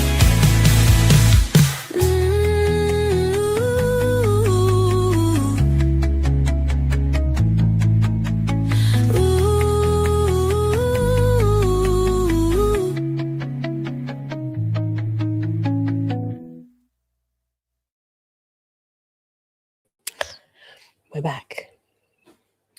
Now,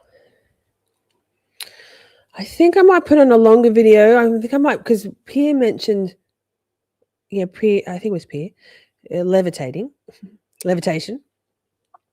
along the lines. And I did reference this video. Fingers crossed the fucking, you know what? Actually, wait, let me put it. Hopefully the sound works. If it doesn't, we'll problem solve it. We'll troubleshoot it. Lol. Put this, share this tab instead. Make it bigger, embiggen.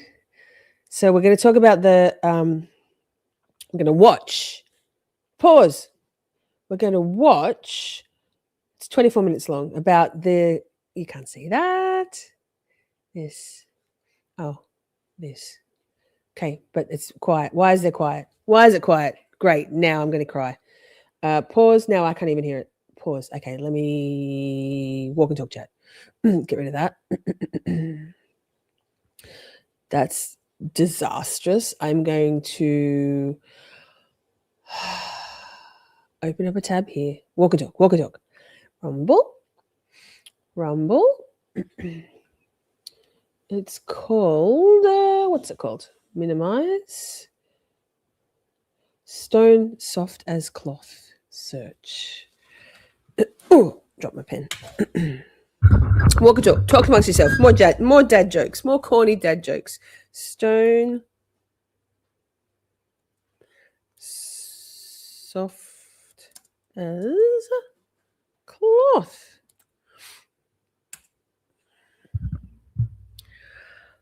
Okay, so go this and pause, and get rid of this. Oh, I'll put this tab over here. Good God, what am I doing with my life? There it is.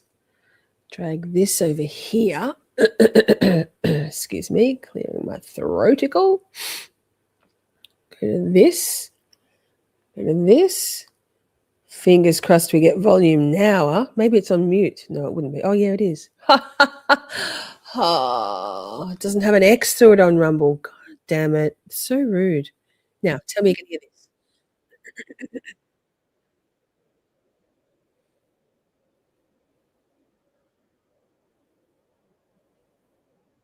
The music might fuck me, but he does talk. He talks.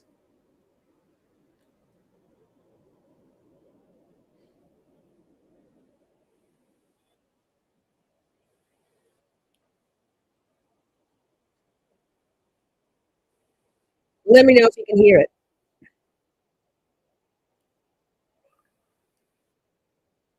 Can't hear it? Can you not hear it? I'm not muted. Can you not hear the video still? No. I don't know what it means to restart your browser.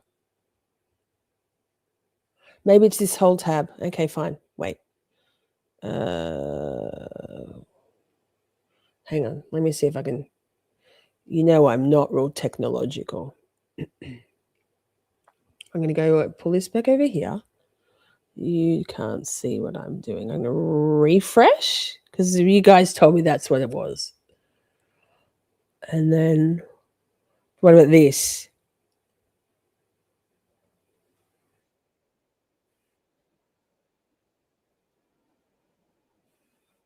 Can you hear that? Because I'll cry. I won't cry. No.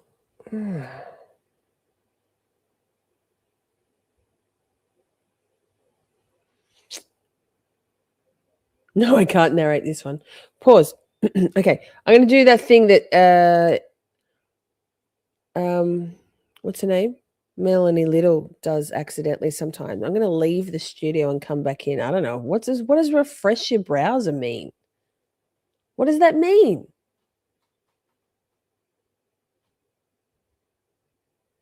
I don't know what that means. I'm going to leave and come back. Leave studio.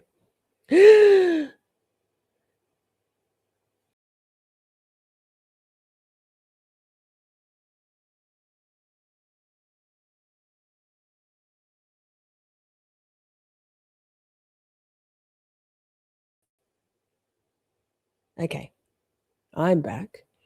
Refresh reloads it, but I did refresh.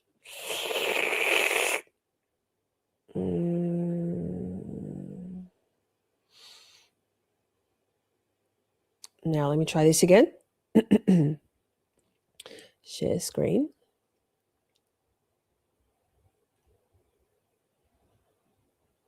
Everybody, cross your fingers, cross your toes, cross your legs, cross your arms. That's all we can do. We can manifest it. It's been a minute since that happened. I can't remember what me and Ms. What the Fuck used to do to make I used to have to do something, but it wasn't any of these things. Need that.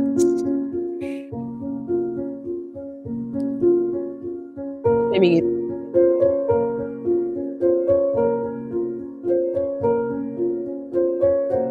yes.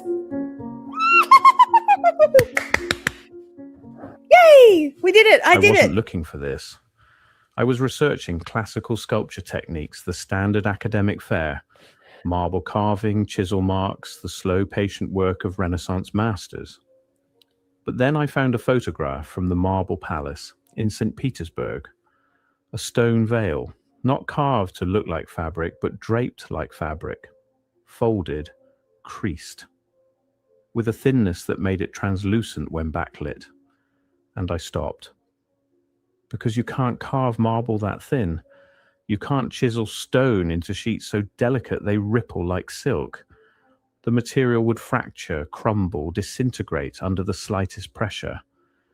Yet there it was, not just in St. Petersburg, but in Naples, in Vienna, in Istanbul, in churches and palaces across continents that supposedly had no contact with one another.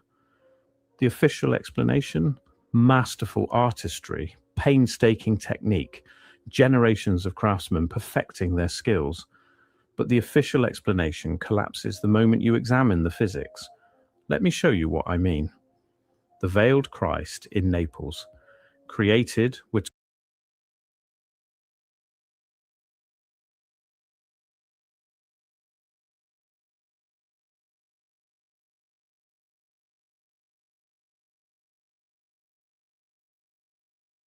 And I was muted. I was just telling you what I was doing. There you go. So, okay, I'm going to read this while I'm concentrating. Gypsy says, yeah, Brid. Oh my God, it's a fucking debacle. You'll get there. I realize it as soon as, anyway, 30-second delay. It kills me every time. Gypsy says, for future reference, close your browser, hit the X in the top right-hand corner, and then open the browser program again. I do it all the time because I can't have less than 15 tabs open at once. What, like, will we stay live though? That feels risky. We like to skate on the edge. Anyway, I've moved myself out of the way and I'm going to scoot back by 10. I think you can do that still. Yeah. But the official explanation collapses the moment you examine the physics. Let me show you what I mean.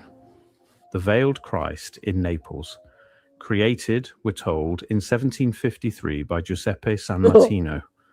A full-body sculpture of Christ beneath a shroud so thin you can see the contours of his face through the stone. The veil appears wet, clinging to flesh, translucent in places. Marble, they say, carved from a single block. Except marble doesn't behave that way. It fractures along grain lines. It chips when worked too thin. The thinnest sections of that veil are perhaps 2 millimeters thick, thinner than most smartphone screens. How do you carve something that delicate without modern tools, without diamond bits, without precision measuring equipment, without computer-aided design? You ask the experts and they speak in generalities. Exceptional skill, patience, years of practice. But they never explain the actual process. They never demonstrate it. They never show you the intermediate steps, the failed attempts, the learning curve that should exist. Because when you search for those records, they aren't there. The pattern repeats with unsettling precision.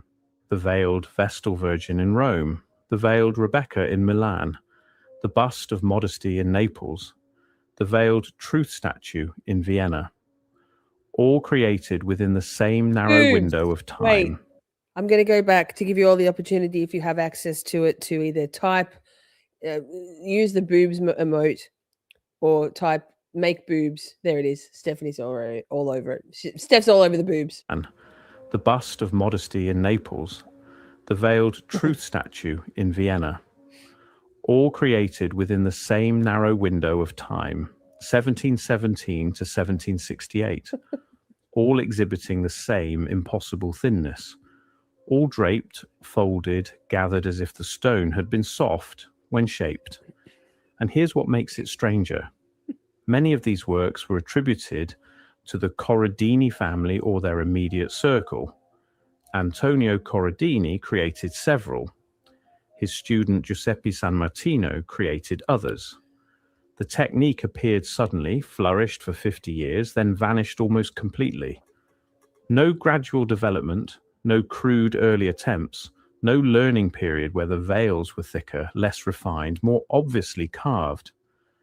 The earliest examples are as sophisticated as the latest ones, as if the technique arrived fully formed, was practiced for a brief window, then disappeared.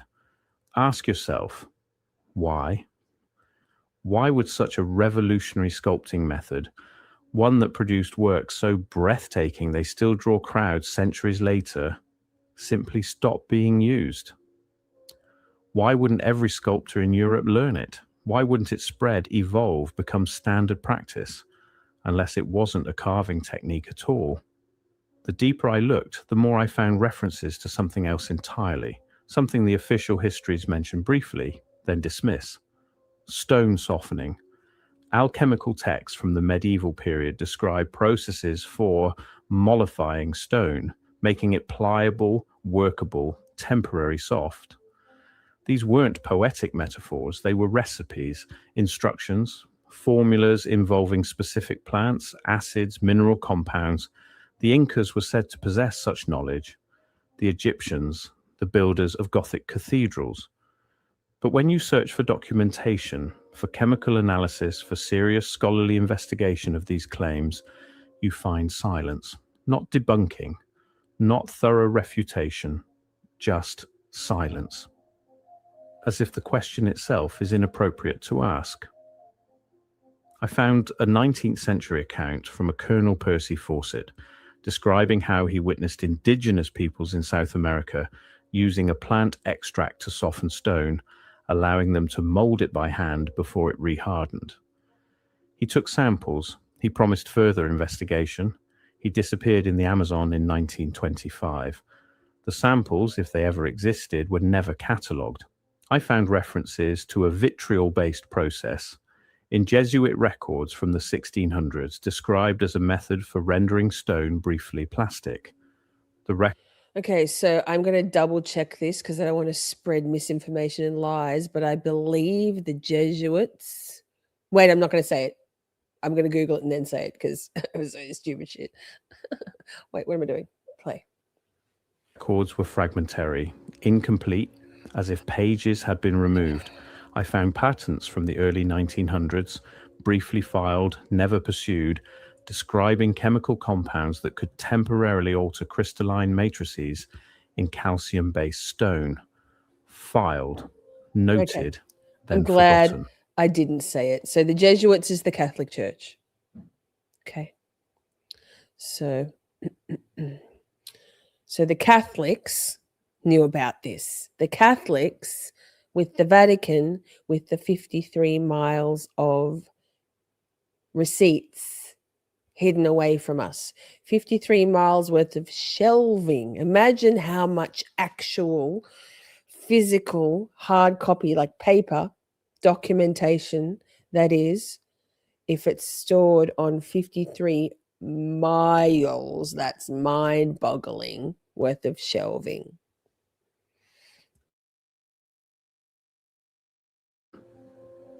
The evidence suggests something much larger. Let me take you somewhere specific. The Palacio de Comunicaciones in Madrid, completed in 1919. Look at the stone facades. The decorative elements aren't merely carved, they're molded. Organic curves that flow like fabric frozen mid-motion.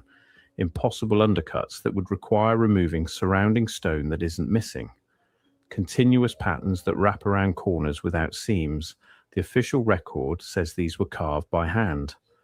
But examine the repetition. Identical flourishes appear in dozens of locations, not similar, identical, down to the millimeter, as if cast from the same mold, or pressed from stone rendered temporarily soft. The Woolworth Building in New York, 1913. Terracotta ornamentation so intricate, so delicate, it shouldn't survive a single winter freeze-thaw. Simi, I don't think they were chiseled. No, they were molded. They were poured. It was stone that was softened and then poured and shaped. He goes in a bit in a little while into some detail about fabric that they so-called chiseled, sculpted, as in with chisels and hand tools, fabric. But actually, the hypothesis this guy puts forward is that they pressed the fabric into the softened marble through alchemy, and then removed the fabric and let that harden. Or cycle. Yet it has for over a century without Think it's cracking or deteriorating. Why? Because terracotta, fired clay, is more resilient than marble. Or because something about how it was formed made it fundamentally different from modern terracotta. The pattern repeats. Chicago, Philadelphia, Budapest, Prague. Buildings from the same narrow period, 1880 to 1920, exhibiting the same sophisticated stone manipulation, the same impossible thinness, Thank you the for same organic flowing forms, and then 2 it months. stops. This is where Tartaria enters the conversation. Tartaria, Not as sir. a definitive empire with clear borders and documented rulers, but as a placeholder. A name for whatever civilization or knowledge system existed before the current historical narrative was written. Because something was here. Something possessed knowledge we've lost. The maps help clarify this. 18th and 19th century cartography consistently labels vast regions of northern Asia as Tartary or Tartaria.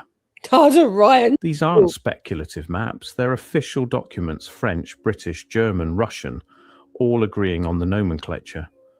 Then, after 1850, the name disappears, replaced with Also, he just mentioned European written history, but remember last week that guy that I didn't even think about it. I didn't write a note. Didn't try to. I did ask the account that had shared that video we watched whether they could let me know the creator, but it's it's a big account with 100 and something thousand followers. They didn't get back to me, which is pretty common for big accounts. Not many big accounts do interact with their followers, but remember we saw those highlighted things in American publications referencing Tartarians. He's just fucked me with his pronunciation, and Tartarians, and Tartaria. What? No, don't do that to me, Makrame Shamelian. We'll play a baby shorty after this, by the way. with Russia, Mongolia, China, as if nothing had changed except the labels. But when you examine the architectural record, when you look at the buildings constructed during that transitional period, you find something strange. Structures attributed to local builders or Russian engineers that exhibit advanced techniques, sophisticated mathematics, and stoneworking methods that shouldn't exist according to the available technology. The Kazan Cathedral in St. Petersburg, completed in 1811, built, we're told, by Russian architect Andrei Voronikin using local craftsmen. Yet the colonnade features 96 identical Corinthian columns, each carved from a single piece of granite, each exhibiting identical proportions, identical fluting, identical capitals. How? How do you achieve that uniformity? How do you transport 96 monolithic granite columns, each weighing multiple tons, position them perfectly and carve them identically without industrial machinery?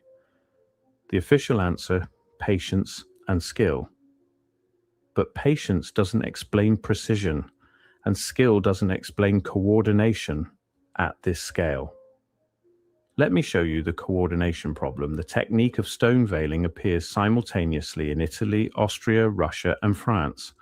Not sequentially, not spreading gradually from a single origin point, simultaneously. Between 1717 and 1768, master sculptors across Europe suddenly produce works of identical sophistication, using what appears to be the same method. How?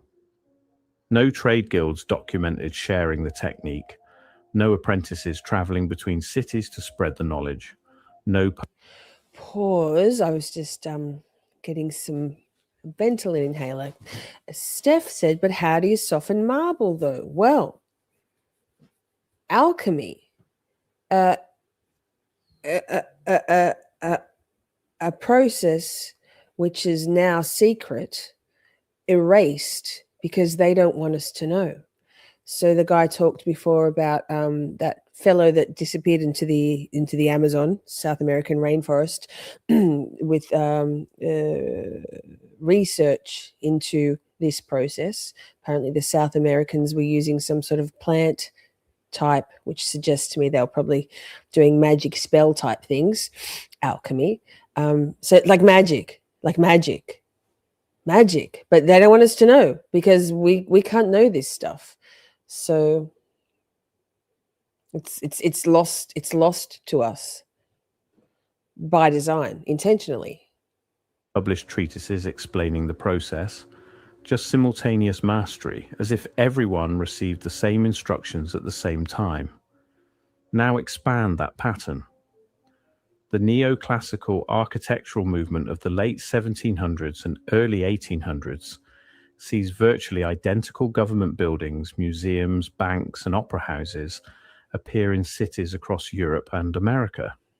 Same proportions, same dome structures, same column arrangements, same mathematical harmonics in their design. Harmonics, there it is. We're told this is simply architectural fashion, everyone copying Greek and Roman styles. But they're not copying Rome. The proportions are different. The mathematics are more sophisticated. The load-bearing techniques are more advanced. These buildings claim to be inspired by classical architecture, but they exceed their supposed models in every measurable way, as if they were following instructions they didn't fully understand, instructions inherited from something older. Here's the strangest part. When you examine stone softening claims from around the world, you find consistency, not in the methods. Different cultures describe different processes, but in the evidence. The archaeological signatures, Sacsayhuaman in Peru, massive polygonal stones fitted together with precision measured in fractions of millimeters. No mortar, no gaps, stones weighing up to 200 tons, shaped with curves and angles that interlock like a three-dimensional jigsaw puzzle. So I've referenced Graham Hancock before. I can't remember which of his books it's in, but he talks about this hypothesis, but not in reference to Tartaria, which is very disappointing to me because it feels like he's gatekeeping the truth because he must have found this stuff out in his research. Anyway, it might be in America before. It might be in Magicians of the Gods or Fingerprint of the Gods. I don't think so. I have a feeling he references in terms of Teotihuacan. Is that what it's called? And other where ancient old world structures are built with stone, and you can't even fit a piece of paper in between the joins, but no mortar. The joins are so precisely fitted together like a puzzle, but no chisel marks. No, so he suggests that the stone was softened and molded like smoothing out butter, and then pushed together in place, and then either a chemical process or a natural drying or setting of the hardening of the stone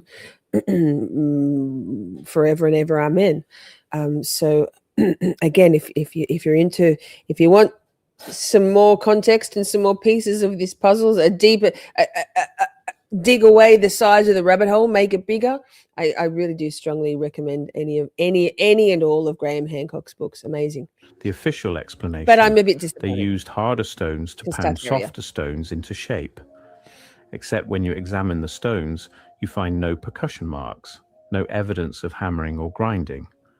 The surfaces are smooth, as if molded. And the tight fits, tolerances so precise you can't insert a piece of paper between blocks. Keep reading, Lisa. Suggest the stones were shaped while pressed together, conforming to one another. The Assyrian in Egypt, massive red granite blocks, some weighing over 100 tons, arranged in precise alignments. cut with such accuracy that modern stonemasons struggle to explain the process. No tool marks, no evidence of the copper chisels and dolerite pounders Egyptologists claim were used. Göbekli Tepe in Turkey. I'd love to go T-shaped there. limestone Oh. pillars, some reaching 18 feet tall and weighing 10 tons, carved with intricate reliefs of animals. Dated to 9600 BCE, before agriculture, before cities, before metal tools. How? The official timeline suggests hunter-gatherers somehow quarried, carved, transported, and erected these megaliths using stone tools and rope. But when you look closely, you see the same signature.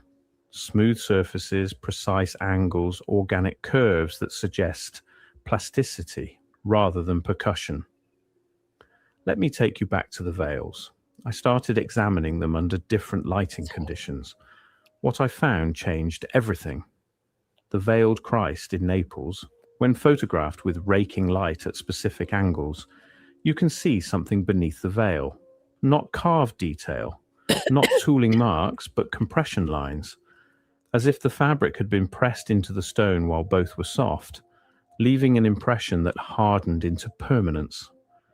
The folds aren't carved to represent fabric. They are fabric, fossilized in calcium. This raises a simple but critical question. What if the veils aren't stone carved to look like cloth, but cloth petrified into stone? Not through slow mineralization, that takes millennia and produces different textures, but through controlled chemical alteration, a process that could render stone temporarily soft, allowing fabric to be pressed into it, then reverting to stone once the process completed.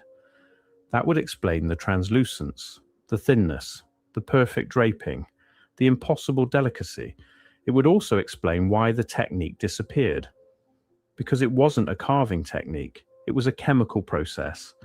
And chemistry can be lost, formulas can be destroyed, knowledge can be suppressed. The timeline is critical. Stone softening references appear consistently in alchemical and natural philosophy texts through the 1700s. Then, during the early 1800s, the exact period when centralized educational systems were being established, when scientific academies were Ding, ding, standardizing ding. knowledge, when historical narratives were being... This is why Brit homeschools her children. Right? Am I right, Brit? All of these things were brought in at the same time. I'm going to scoot back by 10 seconds. It bears repeating. Stone softening references appear consistently in alchemical and natural philosophy texts through the 1700s.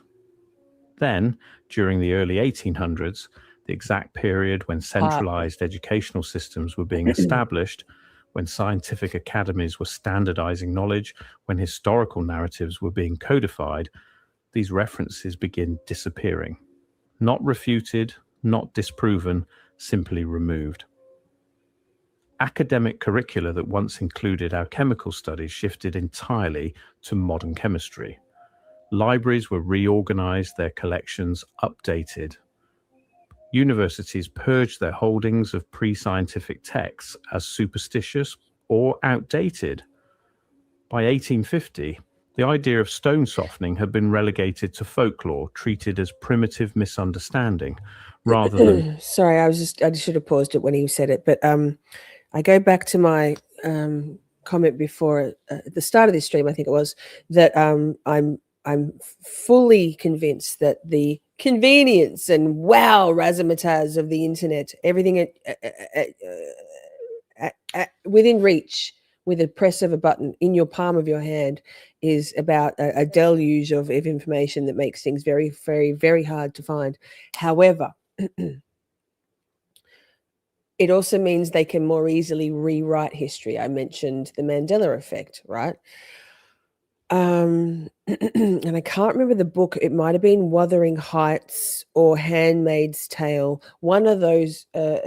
No, it might have been Emily. Anyway, a book that's 100 years old. Can't remember which, and I don't think The Handmaid's Tale is. I haven't read it. Anyway, a chick was reading it through a Kindle, right?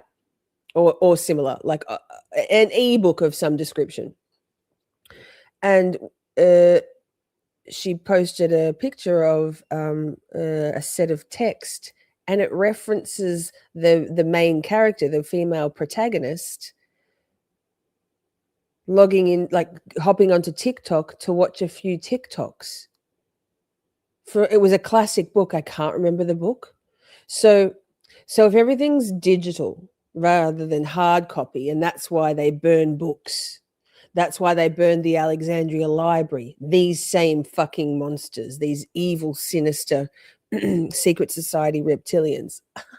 I'm going there. I'm going there with the reptilians. And why they want it to be digitalized, because they can rewrite things and steer not only the future but the history in real time. And like, I hate it. Like, I hate it. And the thing I think that I'm struggling with the most is that this is recent. This is all in the last 250 years at most, more like 130 years. This is the late 1800s, early 1900s that this shit was erased and eradicated. That's hard. That's a blink of an eye ago in history. So everything is a lie. I cannot get my head around it. Wait, what? Wait, what, Steph? Wait, what? I cannot get my head around it. I cannot. It's the betrayal, the misuse of trust and humanity.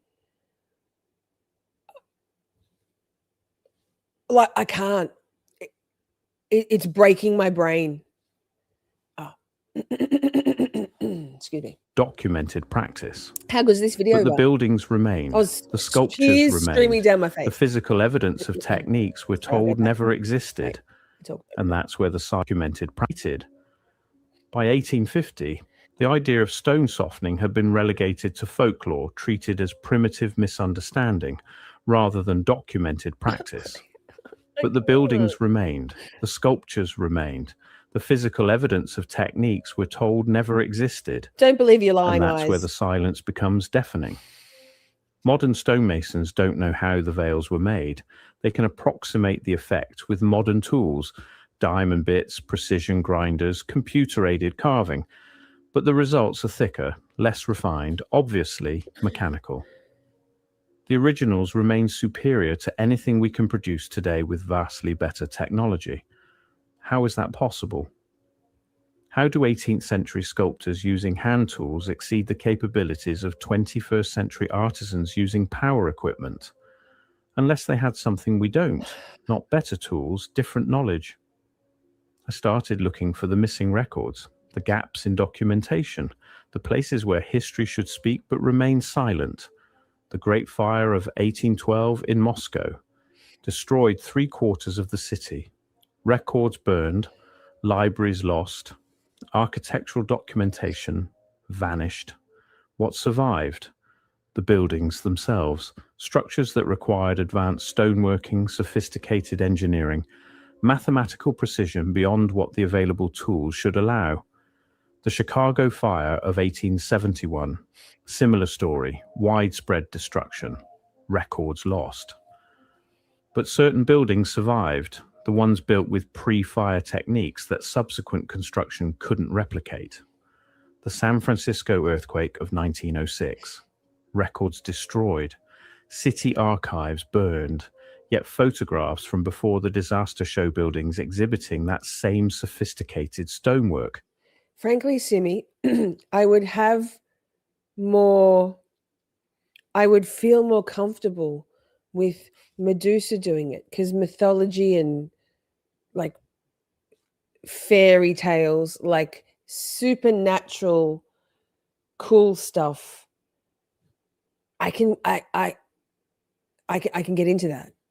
I can't get into humans lying to us about everything. This is why I cry. It's like the ultimate being cheated on by mankind. Sorry. Those same organic forms, that same impossible precision. Everything's a lie. The pattern Everything. repeats. Cities burn, records vanish, but the buildings, the physical evidence, remain. And when they're demolished quietly, without documentation, without preserving samples, without architectural analysis, almost as if someone wanted to erase the evidence. Let me show you what they're demolishing. The Singer Building in New York, completed in 1908, demolished in 1968. At the time, the tallest building ever voluntarily demolished. Why? Official reason: outdated, inefficient, not profitable.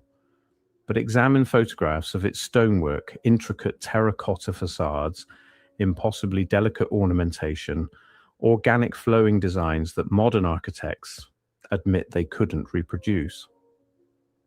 The original Pennsylvania Station in New York, completed in 1910, demolished in 1963. One of the most beautiful examples of Beaux-Arts architecture in America. Like, why would you demolish this? Why? Unless it's to eradicate and eliminate the truth. Because that looks like a solid ass building, right? I mean, the Parthenon's is still standing. They erase the beauty. It's so distressing. It's so distressing, and we can't do anything about it. Look at these motherfuckers. I'm so mad. I'm so upset about it. I'm like, I can't. This is why I wake up at 2:30 again in the morning. Like, what the fuck? Exactly. It's timeless. These are timeless wonders that they want us to believe were built in a couple of years when there was horse and carts on the street. And then within 50 years at most, they demolished them because the official narrative. Like, fuck. Yeah, I know. I understand all of this. I understand the why. I can't wrap my head around the evil of it. This is my autistic me being like, how could anybody be so how could a small group of people complicit be so subversive and evil?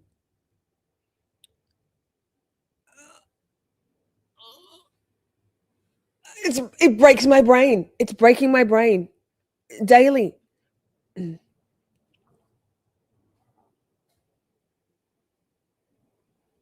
Massive granite columns, soaring travertine walls, Oh, vaulted ceilings that required Breathe. engineering techniques we still don't fully understand. So upset. Demolished for progress. The Larkin administration building in Buffalo, completed in 1906, demolished in 1950. Frank Lloyd Wright called it one of his greatest works. It featured air conditioning, built-in furniture, and structural innovations decades ahead of their time. Gone. Hundreds of buildings from that same narrow period, 1880 to 1920, demolished throughout the 20th century. Not because they were unsound, not because they were dangerous, but because they were obsolete. Obsolete, that word keeps appearing, as if buildings exhibiting superior craftsmanship, more sophisticated engineering, and greater durability than modern construction are somehow less advanced.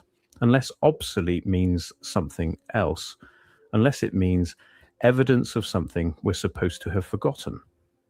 When you assemble all the evidence, when you see the full scope of what's been lost, the conclusion becomes unavoidable.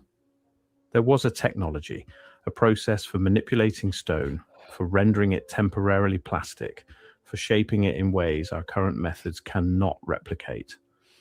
This technology was widespread, global even, practiced across cultures that had no documented contact. And then within a single generation, it disappeared. Not gradually, not through natural technological evolution where old methods are slowly replaced by better ones, but abruptly, completely, with no transitional period, no debate, no published explanation. The last documented stone veils were created around 1768. Pause. Steph said, so could their Antichrist be a group of people instead of just one? Well, yes, I'm glad you asked. While the chosen ones, the people about whom we have been speaking a lot, that the last stream was all about, Benjamin Friedman, they are by definition, that group of people are by definition the Antichrist, because they do not believe that Jesus was the Messiah who came to earth, who was born of God to take on all of our sins and die for our sins so that we could live in God's light. I'm probably saying that wrong. I think I kind of got the essence. They don't believe. They did spit on Jesus, if it's real or if it's just a story. Either way, the story goes that they did spit on Jesus on his way to being crucified. They kicked him, they punched him, they spat on him. They don't believe in Jesus. They actually can't, they're not supposed to, and they're not, they actually don't say Jesus. The 8200 Mossad people will say it, but most Jews don't like actual, like proper Orthodox Hasidic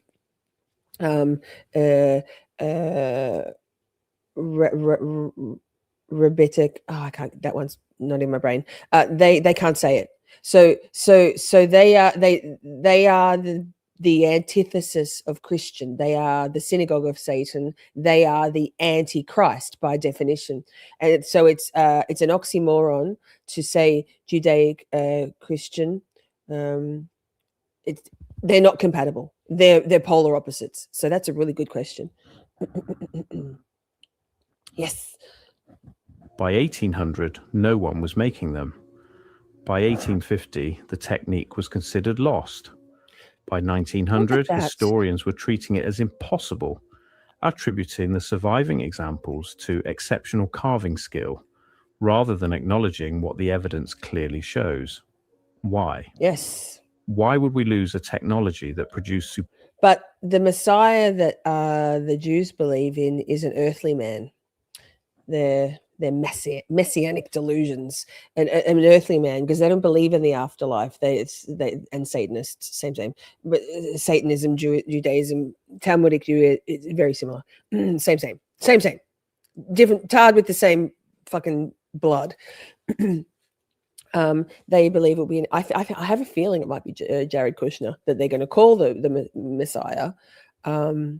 But for their Messiah to come, 2/3 of the world's population needs to be eliminated, dead, gone. That's why they need to bring about World War III. And World War III was prophesized, World War I, World War II, and World War III a long time ago. Prophesized, planned.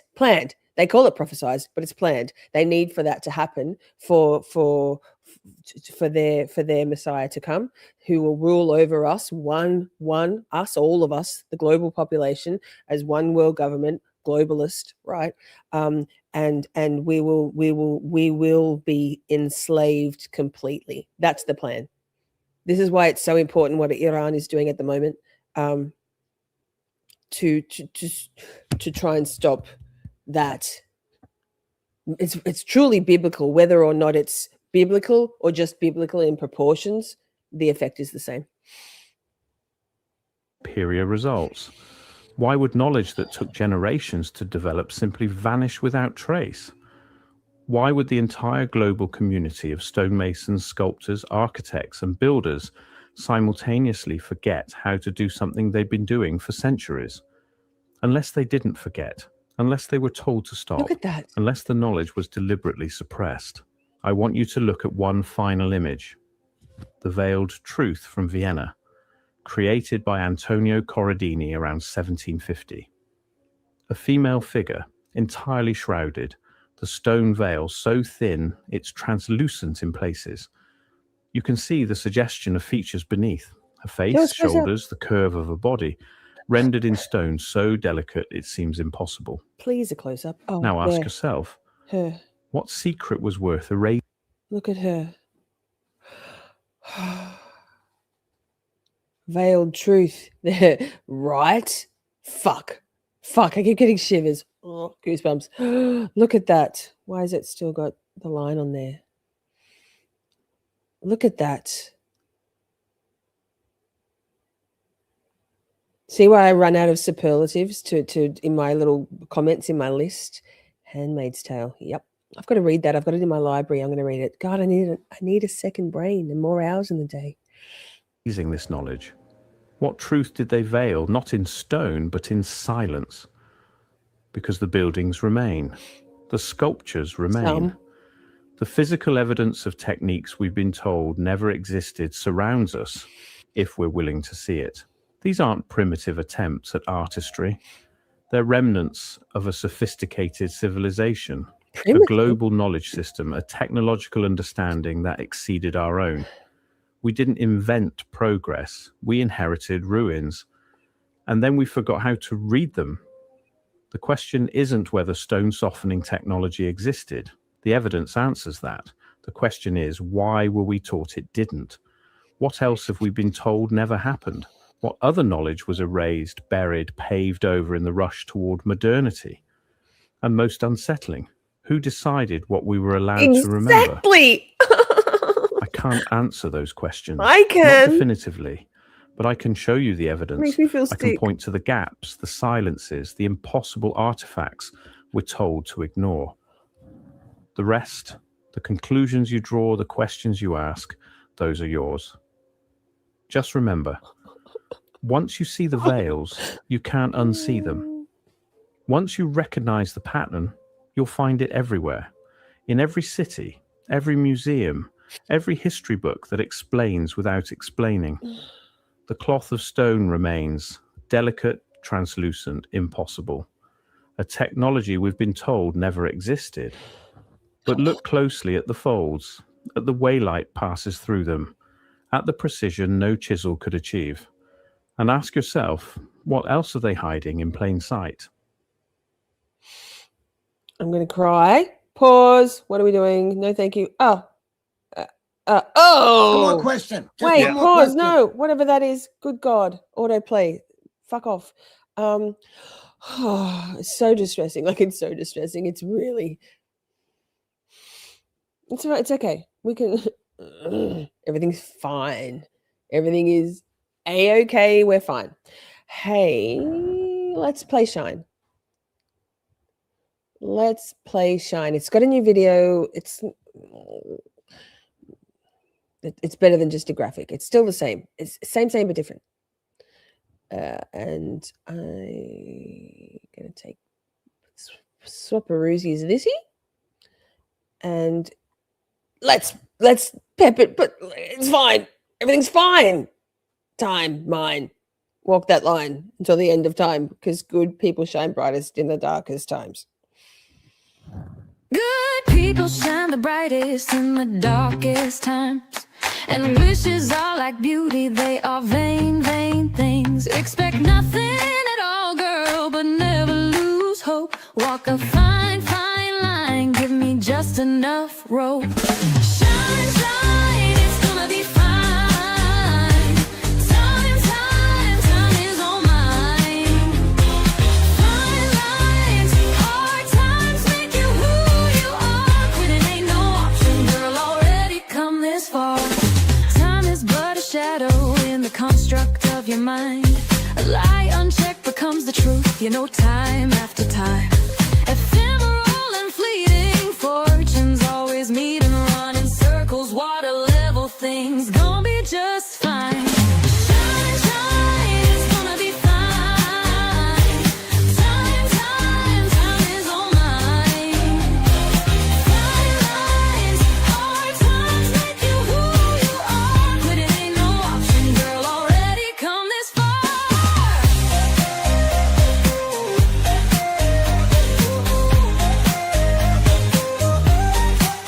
Ooh, time is but a shadow in the construct of your mind.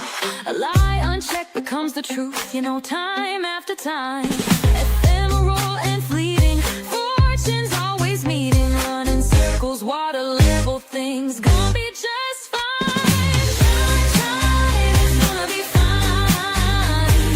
Time is all mine.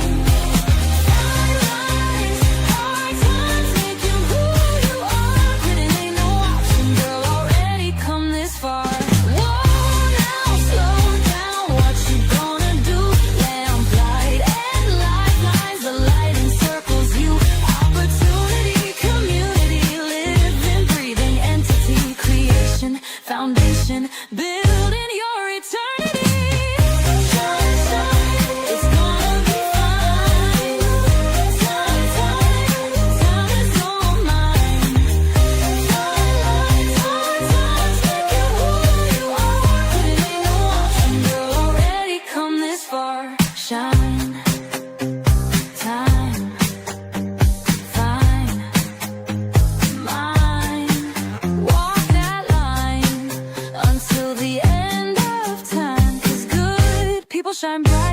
in the darkest times. Yay. Now, hi. What I think I might do is I've got another video, and it's called The Full Tartaria Theory Explained. It's from that account that I said he's pretty good. He's a flat earther as well. Don't hold it against him. I'm halfway there, frankly. Firmament. It's a 43-minute vid, so I'm sure I can drag that out for quite some time with my pauses. But we'll do this vid, and then I'll save the rest of. I'll cull the rest of my links that I curated for next week Tartaria, because God knows there's so much more. Oh, I can't. And we have to. What else are we going to do? We're just going to deal with it. Right? What? Where is it? Excuse me, burp. Oh, why is that there? Adds a stage. Okay. So this is a Twitter video. So there's no scoot back by 10 seconds. So I'll try to be on the draw. I don't think we need. Anyway, let's go. Pause. Believe it. We finally discovered the truth. After centuries of deception, we finally figured out that our mainstream history is a lie and that much of our past is actually hidden from us. In our lifetime, we figured out that the pyramids of Giza were actually power plants, that there's a hidden chamber underneath the Sphinx, and that Göbekli Tepe predates civilization over 12,000 years. But it wasn't until recently that we also discovered something even more mind-blowing than any of that. What we discovered is that global cataclysms happen all the time, and that our last one may have been as recent as 200 years ago, right around the time of the Revolutionary War. During this period of global upheaval, secret societies like the Freemasons and the Papal State seized control of our historical timeline, skewing it in their own favor. They rewrote the history books and moved into the buildings left by the previous society, claiming them as their own. They monopolized our governments and controlled school curriculums. They poisoned our drinking water and made every effort to dumb us down. But the thing about the truth is, no matter how much you try to bury it, in the end, it will always find a way to surface. In this video, we are going to lay out all the evidence, everything to date we can find, to prove the theory of Great Tartaria is a valid historical hypothesis and should be considered more highly by those in the mainstream academic community. The evidence, in my opinion, is all around us, hidden in plain sight, a unified architectural signature somehow spread all across the world, centuries before globalization. Magnificent basilicas built to last forever in towns with a population of only 500 people, architects that don't exist, building timelines that don't add up, city fires everywhere, all across the US, somehow getting so hot that they were able to melt thousands of brick and stone buildings into piles of rubble and magma, sometimes 2 or 3 times in the same city. We are undoubtedly, in my opinion, living in the ruins of a civilization that had. Wow. Look at that.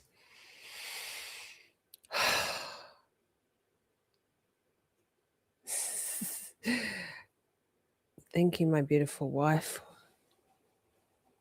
Oh, Katie. That's Katie. She's a Karen Reed girl. We've had streams with Katie. Thank you, my beautiful Steph. Okay. Look at this. Also, just sidebar. I haven't had any perimenopausal hot flushes or anything for almost 12 months. Beautiful Brit gave me a suggestion, and I took her advice and bought some herbal supplements that I think very quickly, well, they did very quickly, had about 4 or 5 or 6 weeks maximum of hot flush stuff. And in the last 2 weeks, I've been getting hot flushes again. I'm like, what the fuck are we doing here? Surely, I was going to say, surely it's a linear progression that goes forward. But no.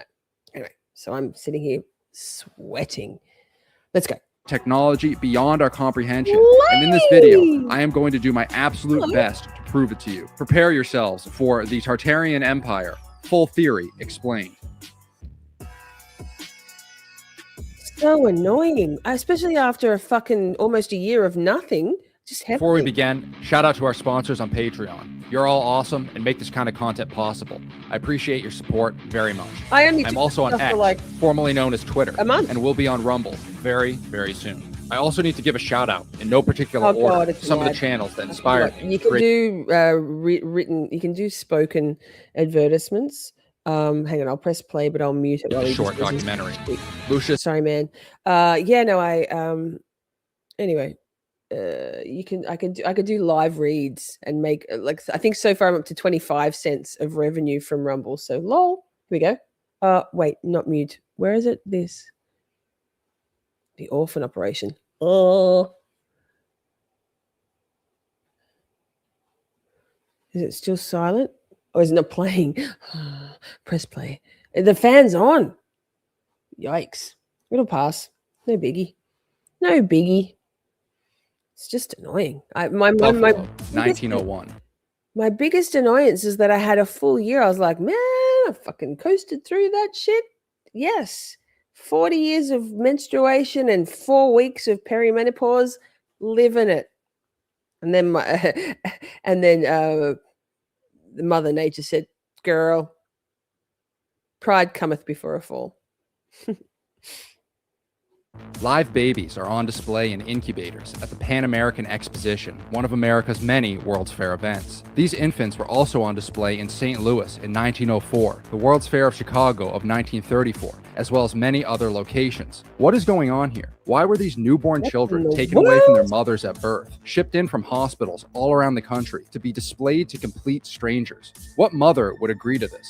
American schools will tell you that this operation was carried out by Dr. Martin Coney, and that the babies were not up for adoption, but were instead displayed to show off the effectiveness of the incubator. However, this is where the mainstream narrative starts to fall apart. We are told that the mothers agreed for their children to be taken away temporarily in order to be displayed at the World's Fair, hundreds of miles away. However, we have concrete proof that in many cases, these babies were actually orphans and were, in fact, up for adoption. Take a look at this newspaper article from the 1904 St. Louis World's Fair, which states, orphans and waifs are taken care of under the roof of the incubator building until they are either adopted or placed into the Bayless ward of an orphan's home. And these orphan babies at the World's Fair were not an independent phenomenon. The orphan trains are another well-documented piece of American history, where hundreds of thousands of orphans were shipped in via train from urban cities to the rural countryside. And at each stop, local townspeople would gather to look at the children and decide which ones they wanted to take home. Did you ever wonder how these farming families in the Midwest got so large?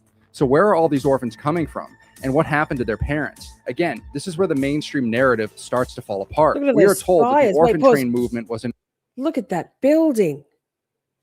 That's an orphanage? Look, wait. And down the bottom here, can you... No. Yes. Can you see my cursor? Yeah, there it is. Down the bottom right corner. Got 1, 2, 3 spires. Here, look at all of these. Look at all the way along, all around the top of the building. Steph, it is sad. It's confronting. Who knew? I mean, people know, but they make sure we're all too busy with the drudgery of life that the prison walls they've constructed around us to make sure we don't know.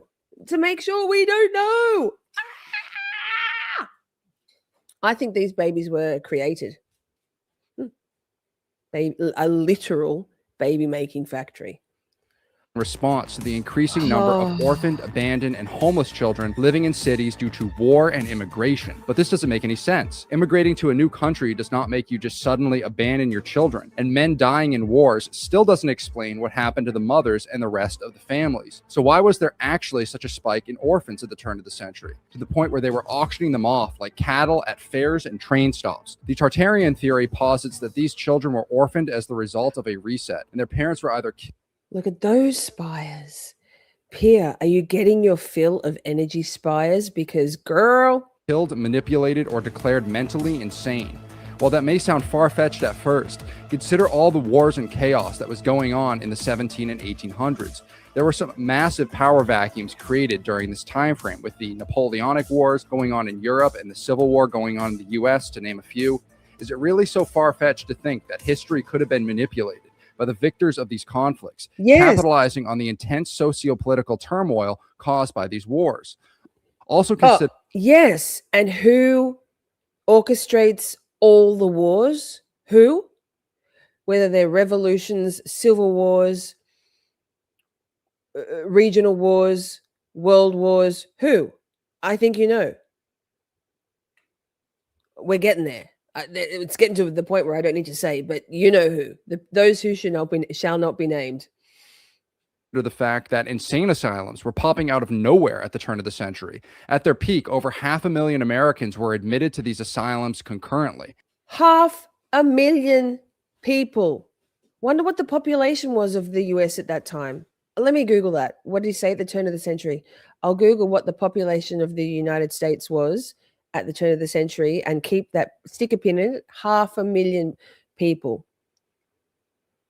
The dissenters, the truth speakers, those who refuse to be silent about the truth.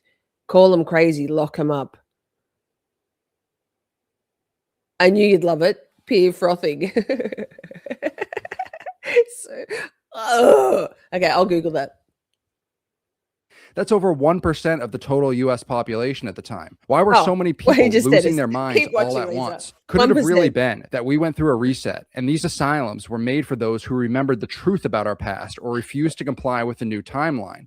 It is well cited that individuals were often admitted to these asylums against their wills, and once inside were treated cruelly, subjected to solitary confinement, hypnosis, experimental medications, and in many cases were even forcibly lobotomized. And if you thought all that was crazy, just wait until we get to the next segment. Are you ready to have your mind blown? No, I don't think we can take it. Yeah, we can. We've got this. World Fair cover up. Here we go. This is wild. Oh my God, I'm dying. We're back at the World's Fair, this time St. Louis, 1904. We are told that all these buildings were temporary structures, created hastily in less than a year for these World's Fair events. But what if that's not true, and these buildings were already here in the first place? That is what I believe is the case. You can believe whatever you want, but the evidence is right here, plain as day, in my opinion. So these were built, the story goes, these structures and buildings and statues and monuments were built out, they say, out of plaster, temporary stuff, just facades, built to be torn down, built specifically for those world fairs and expositions, and then taken down. Okay. We had beautiful architecture in the United States, all over the country. In every state capital, every church, cathedral, and basilica. We had downtown areas that rivaled Rome and Paris. We had immaculate structures from the old world, all over the nation. A temporary, and the whited out sky. Trademark, whited out sky. Huh.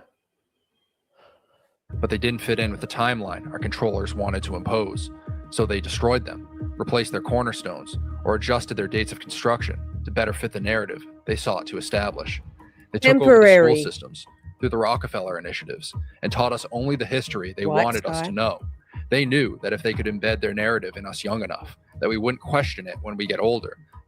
1903. Come on now, down here in the right. Look at that. Get the fuck out of here.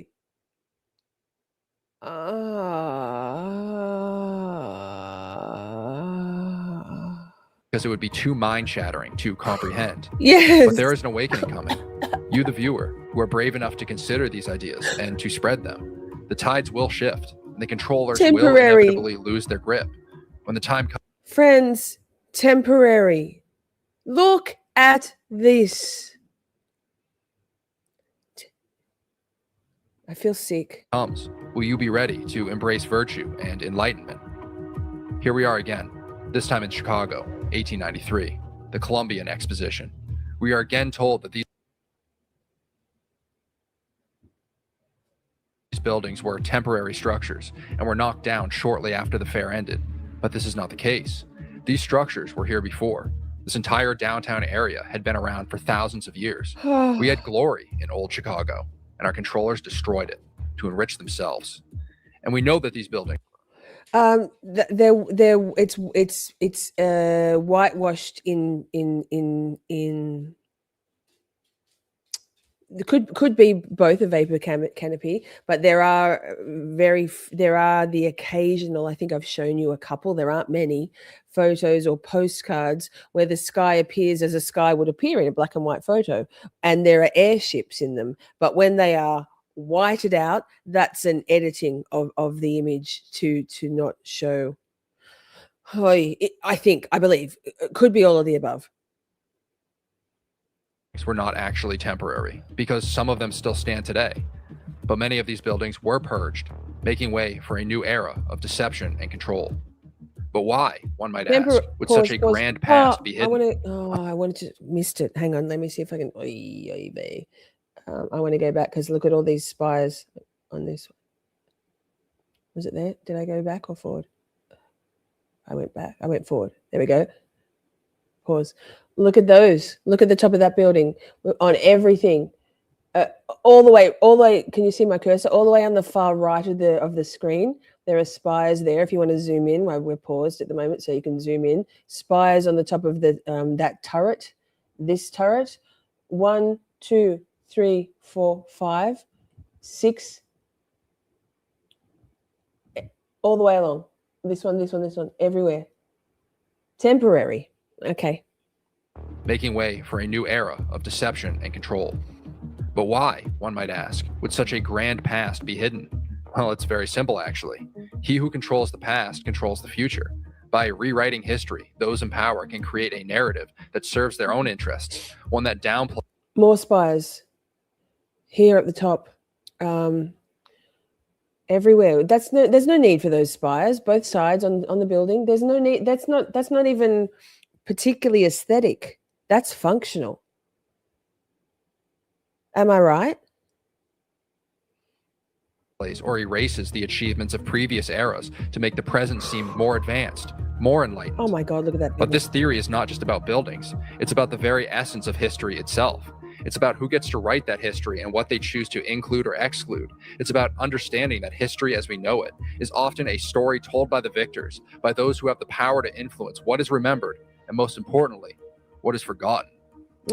These structures were built by a previous civilization, and the World's Fair was a cover-up to destroy them, to erase our history, withhold technology, and monopolize our world for their own profit. Our eyes are open now. We know now what they did to our past. And in the next segment, we're going to find out what our controllers did to Grand Tartaria.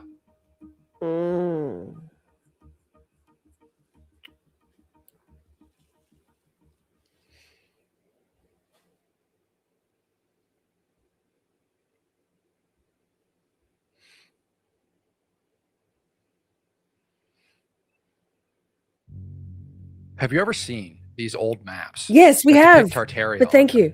As the preeminent power of Eurasia and the Middle East. Pause. Okay, so Grand Tartaria. There's Persia. His circle isn't big enough. It's all of this. Remember, we went to the Great Wall. Do you remember that video? Was it last week? Yes, it was the Great Wall. So basically, where my cursor is, that his circle isn't big enough. The Great Wall of China's through here. We covered that. And remember, they said it was the northernmost tip of Persia. So Iran.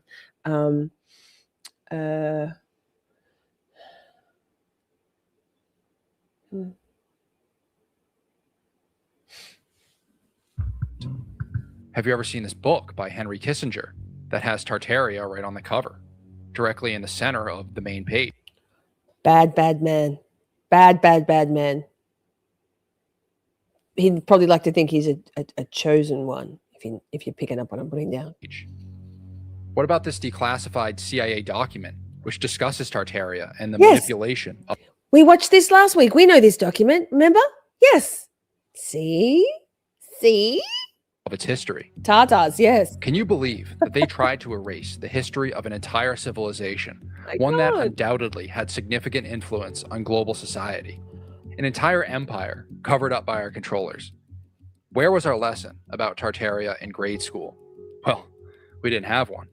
And that's because the Rockefellers bought out the public school system to teach us only the history they wanted us to know. Tartaria was an empire, and its symbol was a griffin or a wyvern. This is well documented in old posters and photographs. What's more is we see on the Russian imperial flag a griffin or wyvern being stabbed by St. George on a horse, a clear metaphor for the Papal State's victory over Tartaria. Again, you can believe whatever you want to believe, but to me, this is clear evidence that we are being lied to and manipulated. What was the Tartarian Empire, and why did they want to cover it up so badly? This theory posits that the Tartarians possessed a technology that our controllers do not want us to know about. This hidden knowledge, according to some researchers, is deeply embedded into the architectural marvels attributed to Tartaria, particularly in the construction of Old World churches. These structures, built primarily from stone with slate roofs, were not only designed to stand the test of time, but also, it is believed, to harness and utilize unique vibrational energies. One key aspect of this architectural ingenuity lies in the concept of resonance frequencies encoded into the stained glass windows, the pipe organs, the bell towers, and spires on top. Here. Oh, hang on, I'll go back. I wanted to pause it in time, but it started to fade out. There's some spire porn for you, Pierre. Wait. Of this architectural ingenuity lies in the concept of resonance frequencies encoded into the stained glass windows, the What? pipe organs, Oh, the bell towers. there we go. Spire porn. The ether.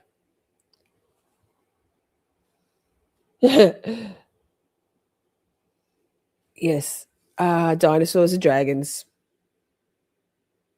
I said what I said. I don't believe in dinosaurs anymore. What the fuck? I can't be. We can't be 50-ish, or baby boomers like Simi, and have to come to terms with all of this. Hey Josh, it's Ben. How do you say his last name? Wehrman. Wehrman. Yeah, great doco. He's a flat Earth guy, and you know what? I'm not mad. I'm open to anything.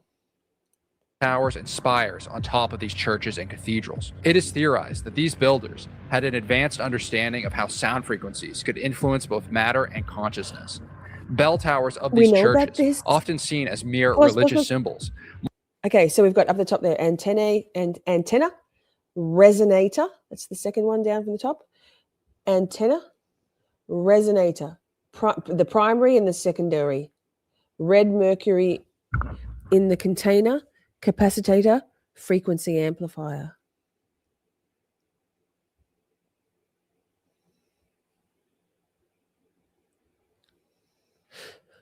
Might have played a crucial role in this context. By tuning the bells to specific frequencies, it is speculated that these towers could generate resonant vibrations capable of producing various beneficial effects, ranging from healing to enhancing spiritual experiences. Furthermore, the use of sacred geometry in the design of these structures is another intriguing element. Sacred geometry, a concept found in various ancient civilizations, involves the use of particular geometric proportions and shapes believed to embody a deeper spiritual significance. In the context of Tartarian architecture, these geometric principles could have been applied to align the buildings with cosmic energies or ley lines, thereby magnifying their supposed energetic properties. The durability and longevity of these constructions are also noteworthy. The choice of materials, stone and slate, was not glorious.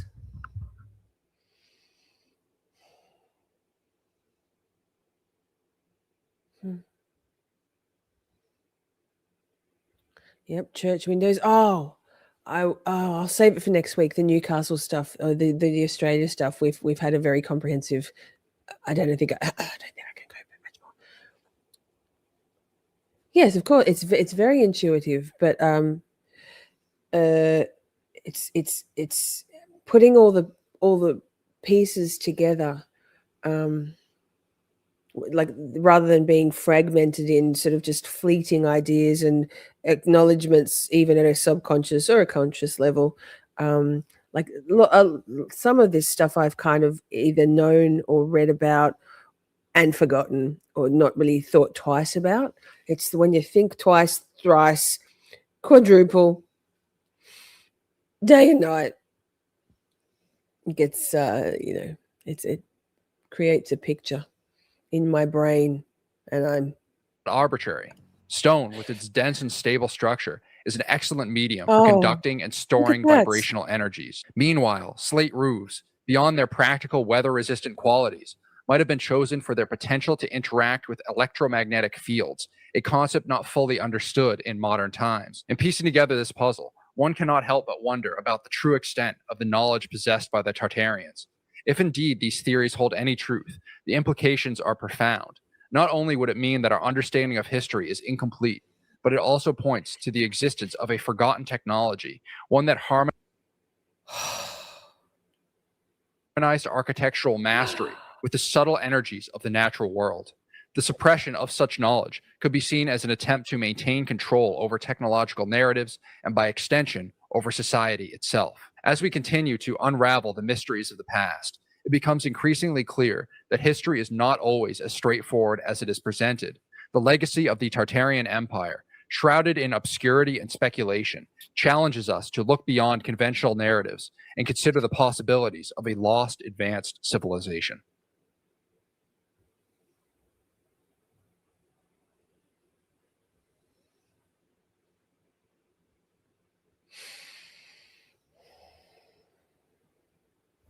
New York, Chicago, San Francisco, Boston, Baltimore, Portland, Atlanta, Seattle, St. Louis, Pittsburgh, Savannah, Charleston, Detroit, Rochester, Cincinnati, Nashville, Milwaukee, Omaha.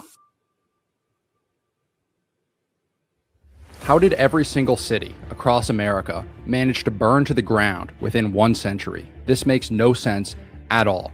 The buildings of this era were mostly made out of stone and steel. Our buildings today are made out of wood and plaster. When is the last time you heard of an entire city melting to ashes? What about just an entire neighborhood? I bet you never have, because it simply does not happen. The truth is, these were not accidental fires that destroyed these cities. The cause was not a cow that tipped over a lantern in a barn. This was a deliberate attack. What do you see when you look at these pictures? Do you see the aftermath of a fire or something more? Is there something we are not being told? Well, of course there is. We've been lied to for centuries in order to cover up the truth. Our past was more glorious than anyone ever knew, and it has been kept from us until now. 2024 will mark an age of reawakening, where the people of this planet will finally begin to understand what needs to be done in order to restore the world. In order to achieve enlightenment, restore the old world technology, and bring about a new renaissance, we need to work together to study cymatics, sacred geometry, wireless electricity, and never ask for a cent of profit. I hereby dedicate my life to the research and rediscovery of the old world technology, and I know that, in the end, we will achieve our goal.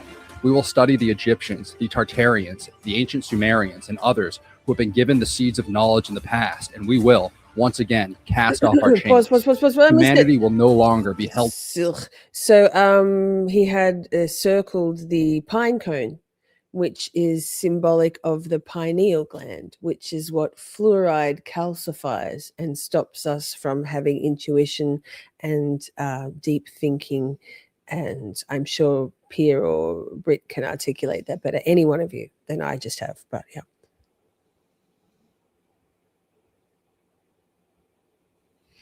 Britt, I will type that in now. Oh, Britt, can you please DM that to me?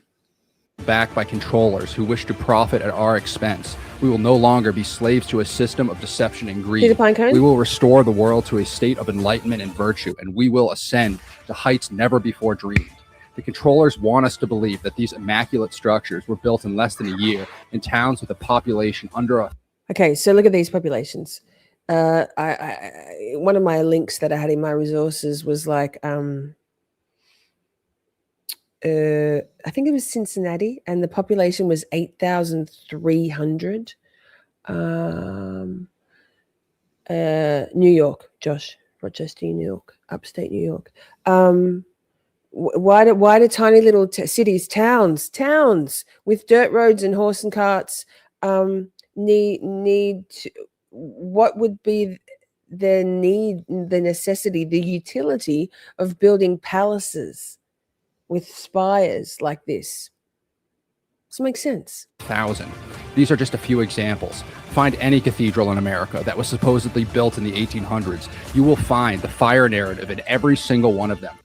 Pause. The church acquired vessels, mission records, and parishioners after the nearby San Antonio de Valero mission was secularized in 1793 and the 4 downriver missions in 1824.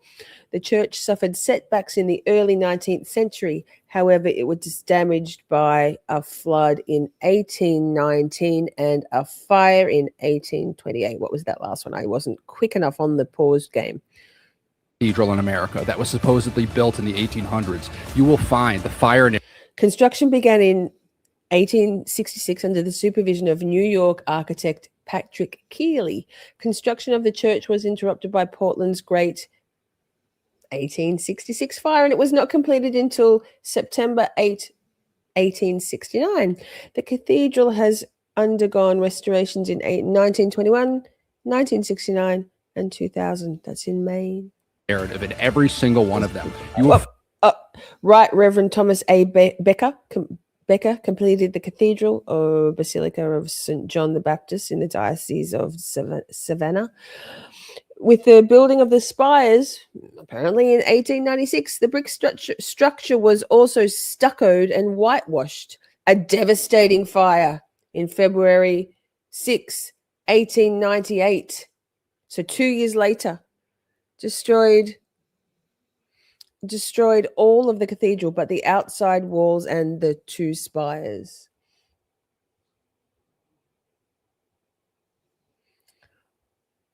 find ridiculous building time frames of oftentimes less than a year. You will find architects and building companies that do not too exist, fast. and you will know the truth. Pause. Hannaford. Okay, so we've got C.E. Hannaford on the left, Samuel Hannaford in the middle, and H.E. Hannaford. Glorious moustaches, fellas. So these are the guys that supposedly did the designing. That's cool. Nice, cool story, bro. But be warned, once you have eyes to see, you will never go back. You will Right. never look at these buildings the same way, and you will realize that you were destined for so much more than what we've been told. Oh, look at that. The Masonics, the Freemasons, motherfuckers. Also, pause. I'm going to go back. I want you to have a look at, the X logo. Okay. A little bit further. The X logo. We know the X logo as in Twitter. X. Don't play. So see this here, this side of the Masonic Freemasons. Which is it? My brain. We've been streaming for a while, 2 days in a row. This is the Twitter symbol. They tell us everything.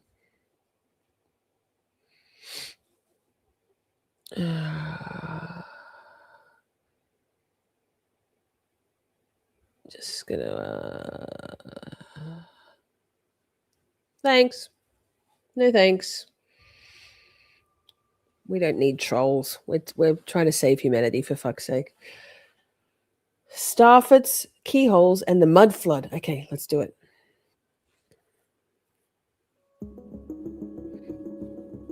Imagine for a moment that you held the keys of knowledge, that you knew how to create unlimited energy, heal the sick without medication, and bring about spiritual awakening in humans. Would you give that knowledge away, all for free? Or would you consolidate that power, enslave the masses, and profit off the results? This theory posits that there is a war between good and evil, but not just a physical war, a war for our minds and for our souls. By resetting our history, our controllers attempted to conceal the truth about our past because they know that the truth will set us free, and that once the truth comes to light, it spreads like wildfire until change is inevitable. That is why when you look at the symbol of the papal state, it contains 2 keys with crosses carved into them. They did not invent the cross. The cross is already here, and they assumed control of it. They hold the keys to the secrets of the star forts and the keyholes found all across the world, a unified architectural signature found all across the world during a time period where we are taught there was no global society and minimal communication between these different cultures. It is also clear, looking at some of these old world buildings, that they underwent some sort of mud flood or cataclysm that buried much of the structure. That's why in so many of these old world buildings, you will find windows and doorways built underground and tunnel systems connecting many of these buildings together. The existence of these underground structures and tunnel systems challenge the mainstream narrative of history. These remnants suggest a highly advanced civilization once thrived, possessing knowledge and technology far beyond our current Oh understanding. man, I'm The so mud slow on flood the or pen. cataclysm that buried these structures could have been a deliberate act to erase this. Removing a burnt out building on rock level. Excuse me. Sorry, on rock levee, foot of Walnut Street, 1870. I want to go back. I wanted to pause that, and it's just flicking through this just so much. This one. So look at that. That's what the buildings were, and that's what they were digging out, right? And then Arrived, possessing knowledge and technology far beyond our current. Delaware Street, looking south from 3rd Street, building at right is built on limestone bedrock, but they're digging it out of the mud. Okay? Understanding. The mud flood or cataclysm that buried these structures could have been a deliberate act to erase this advanced civilization from our collective memory. Mud flood's one of your favorites, Tiff. It raises questions about who orchestrated such an event and why. Moreover, the widespread nature of these architectural similarities hints at a global society that was interconnected in ways we cannot fathom today. The idea that such a society existed during a time period we believe was marked by isolation and minimal global communication is both intriguing and unsettling. It implies that our history has been deliberately altered or obscured. Josh, I think it's the inversion. I think many cities are buried partially by mud floods, mud that they then have dug out down and put steps down. Sometimes they've just left it, sometimes they're basements. Yes, there are some cities built on ruins, like new cities built on top of old ruins, but this stuff is the mud flood, the cataclysms, more than one, occurred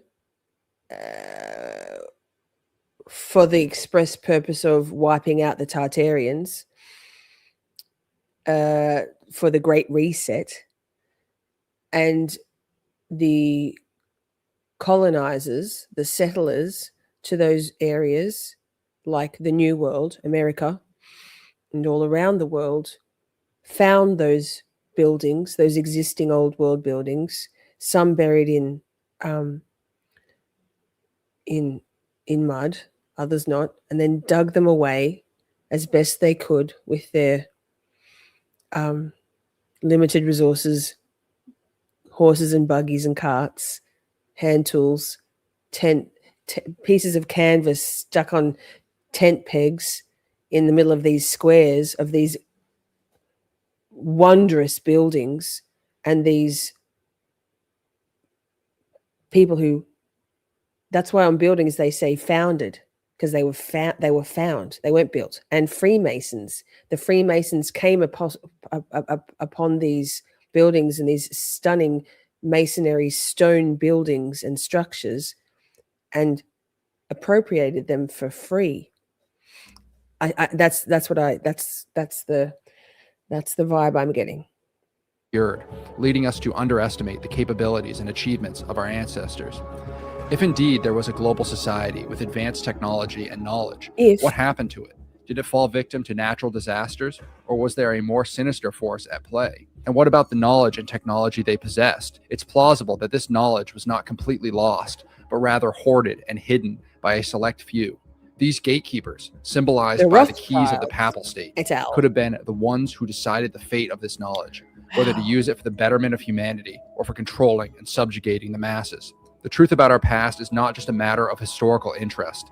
It has profound implications for our present and future. Yes. If we can uncover and understand the secrets of this ancient civilization, we might be able to solve many of the challenges we face today, including energy scarcity, health crises, and spiritual malaise. In conclusion, the symbols, architectural remnants, and historical anomalies point towards a hidden chapter of human history. Unraveling this mystery could be key to unlocking our full potential as a species. Yes. It is imperative that we question the narrative presented to us, Yes. seek the truth, and use it to create a better world for all. Yes, I want to do that. That's what we're doing. That's what we're doing. We can do this. We can do this. We've got this. I know I Then just threw a turn it lot of around. information at you guys, Yes, you and did. if this is the first time you are hearing about the Tartarian theory, I don't expect you to understand everything at first. In fact, none of us truly know for certain what the mysteries of our past hold. And it's impossible to cover everything in just one video, especially because more and more discoveries are being unearthed every day with the continued rise of the internet and artificial intelligence. On your screen now are some topics that I did not cover in today's video, but please let me know in the comment section below which subjects you would like to see covered next. I do believe that through prayer and positive visualization, coupled with our real world efforts, we can eventually rediscover and even reverse engineer the ancient technologies that once were. In pursuing this Sorry, Ben. Simi said I vote Sinister Force. I'd love to figure out the nexus. So I believe the vibe I'm getting again, and I'm not an expert, but I'm starting to put the pieces together with context. I believe that because we can't stress enough how much this is all connected. This today, the war, World War III, the Antichrist, globalization, the Rothschilds, central banking, all of the things. The nexus is that the Rothschilds came into, and I will put together a stream about that for next weekend. Perhaps that is what we'll focus on next weekend for Tartaria, part 4, because I think it'd be helpful for all of us. Because why, where, what's the link? Because there's a lot of assumed knowledge in talking about the Rothschilds, but that's who Prince William's father is, a Rothschild, right? They own everybody, and if we like, for the sake of the argument, let's call them reptilians, even if they're not extraordinarily wealthy. They sent there. I think there was 7 Rothschild sons, maybe 5. Same one or the other, or somewhere in between. Who were sent to in the 1700s. I'm going to have to do a proper stream on this. To 5 or 7, however many brothers, to various places in Europe to set up banks, and they were Jewish, so they charged. So they practiced usury,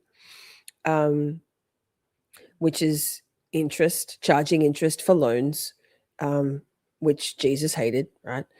And so they made an exceptional amount of money. The Rothschilds are behind funding all the military industrial complex. So they fund all the wars. That's why they start the wars, because they make so much money off the wars. And they're part of the secret societies. They're part of the 13 bloodlines, the Cohens, the Lees, the McLeods. I think McLeods are one of them.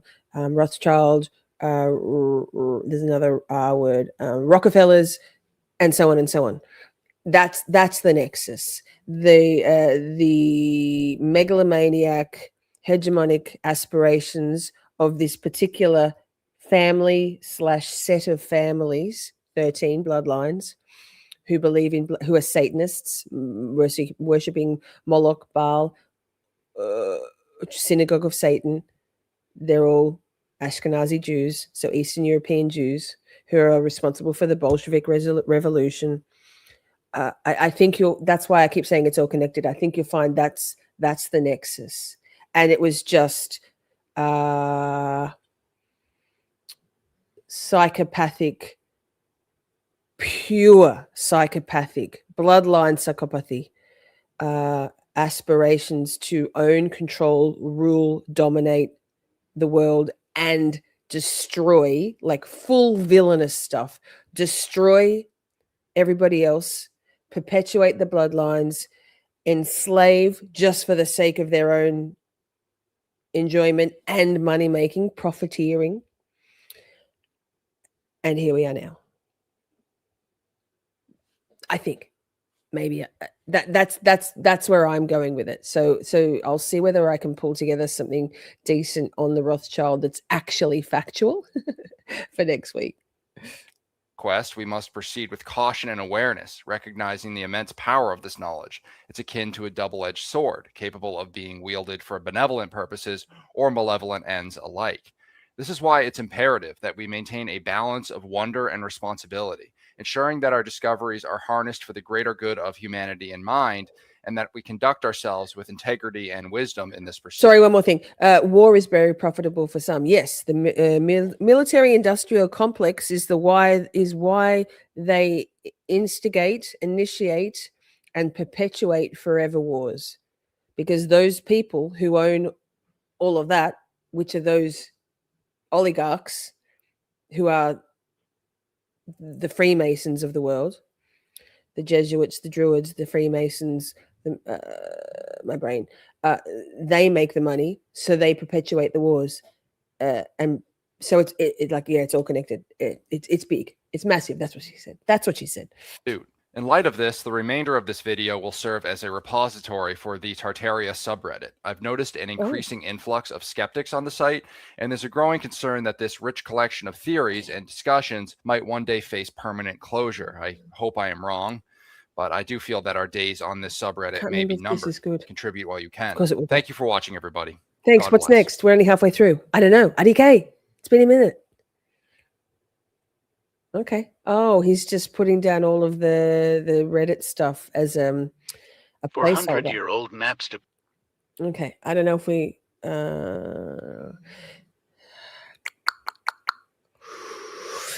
This feels like this is going to be a resource library. I think we might. So because we're only going to play half of this.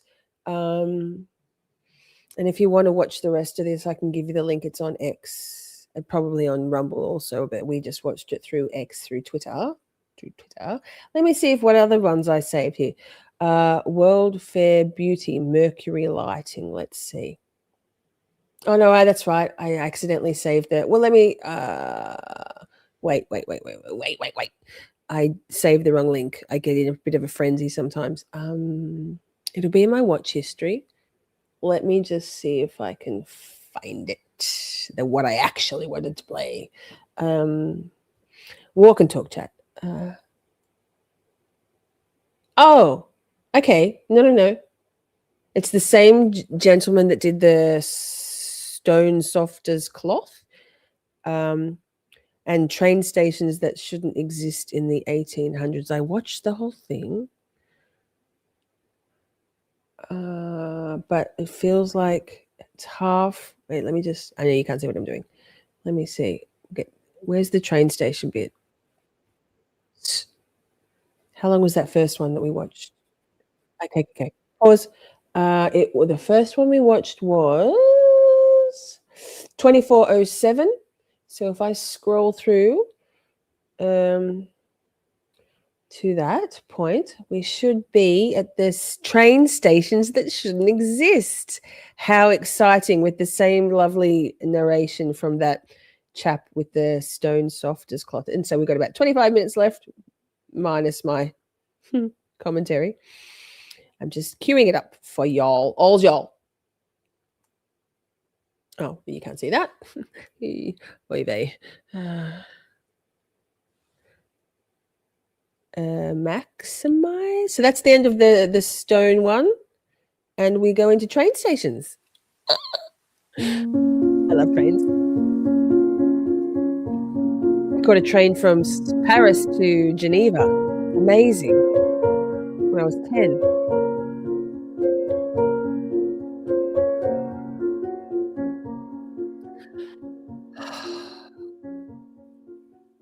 I didn't set out to question train stations. They're just there. Monuments to progress, temples of the industrial age, or at least that's what I'd always assumed. But the deeper I looked into the history of global rail infrastructure, the more certain details refused to make sense. Not minor inconsistencies, major ones, the kind that make you step back from your research and ask a question you never intended to ask. What if the railroads weren't what we think they were? Let me show you what I mean.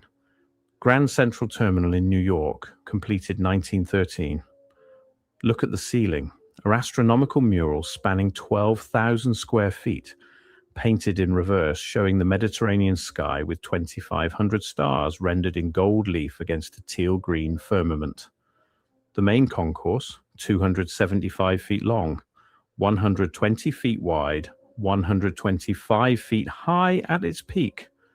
All of it finished in Tennessee marble and adorned with statuary that wouldn't look out of place in a cathedral for a train station. Now look at Leipzig Hauptbahnhof in Germany, completed 1915. The largest terminal station in Europe by floor area, 8.5 acres under one roof. A facade stretching nearly 1,000 feet, studded with 6 towers. Inside, a hall of such proportions that early photographs struggle to capture its scale. The iron and glass vault above the platforms rises 115 feet into the air for trains that ran on coal and steam. Or consider Victoria Terminus, completed 1887.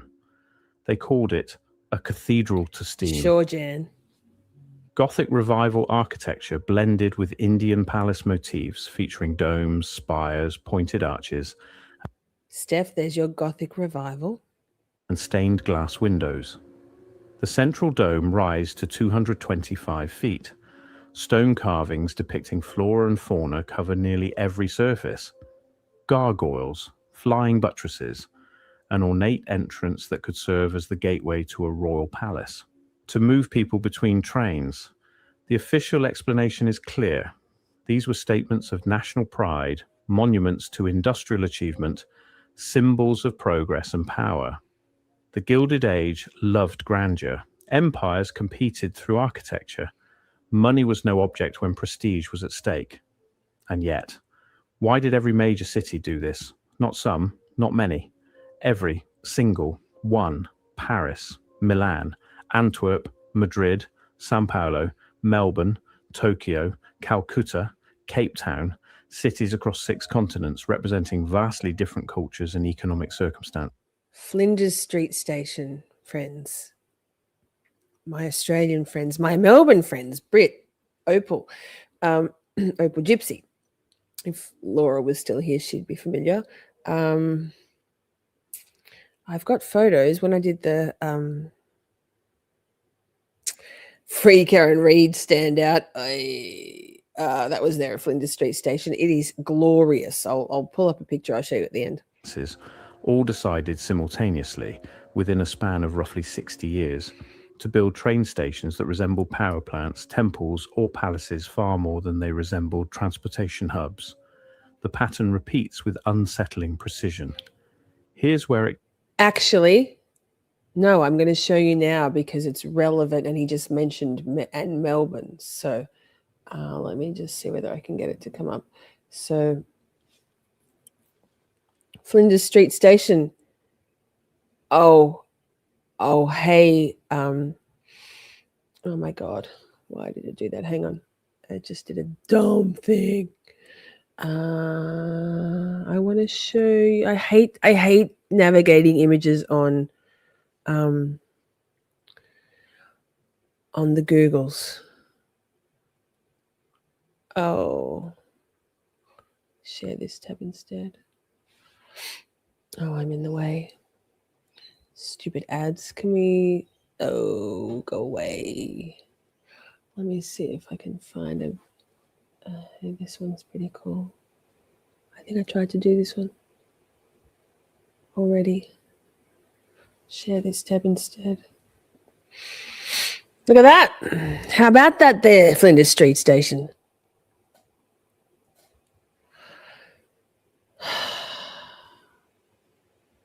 It's glorious. I want to see if I can find another one. With all the fucking junkies out the front. Here we go. Here's an oldie worldy one.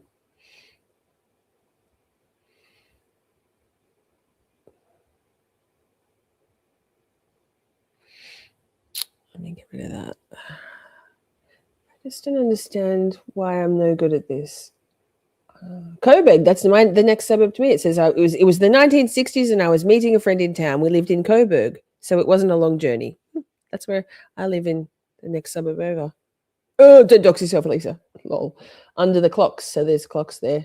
How about that there, Tartaria? Yikes.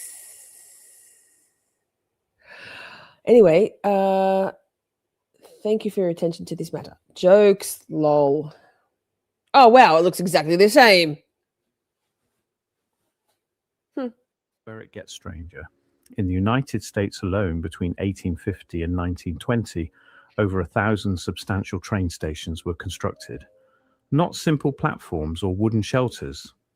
I'm talking about permanent structures featuring elements like clock towers, waiting halls with 40-foot ceilings, ornamental facades, and heating systems that serviced vast interior spaces. Many incorporated electric lighting from the moment they opened, this in an era when most homes still use gas or oil lamps. They built them everywhere. Towns of 5,000 people got stations that could accommodate 5,000 people at once. Look at that. It's whited out sky. Oh, fancy that. And the spire there on the top of the dome in the middle. Another one on this turret, on this clock tower over here on the far right. But then horse and buggies, horse and carts. Look at those ornate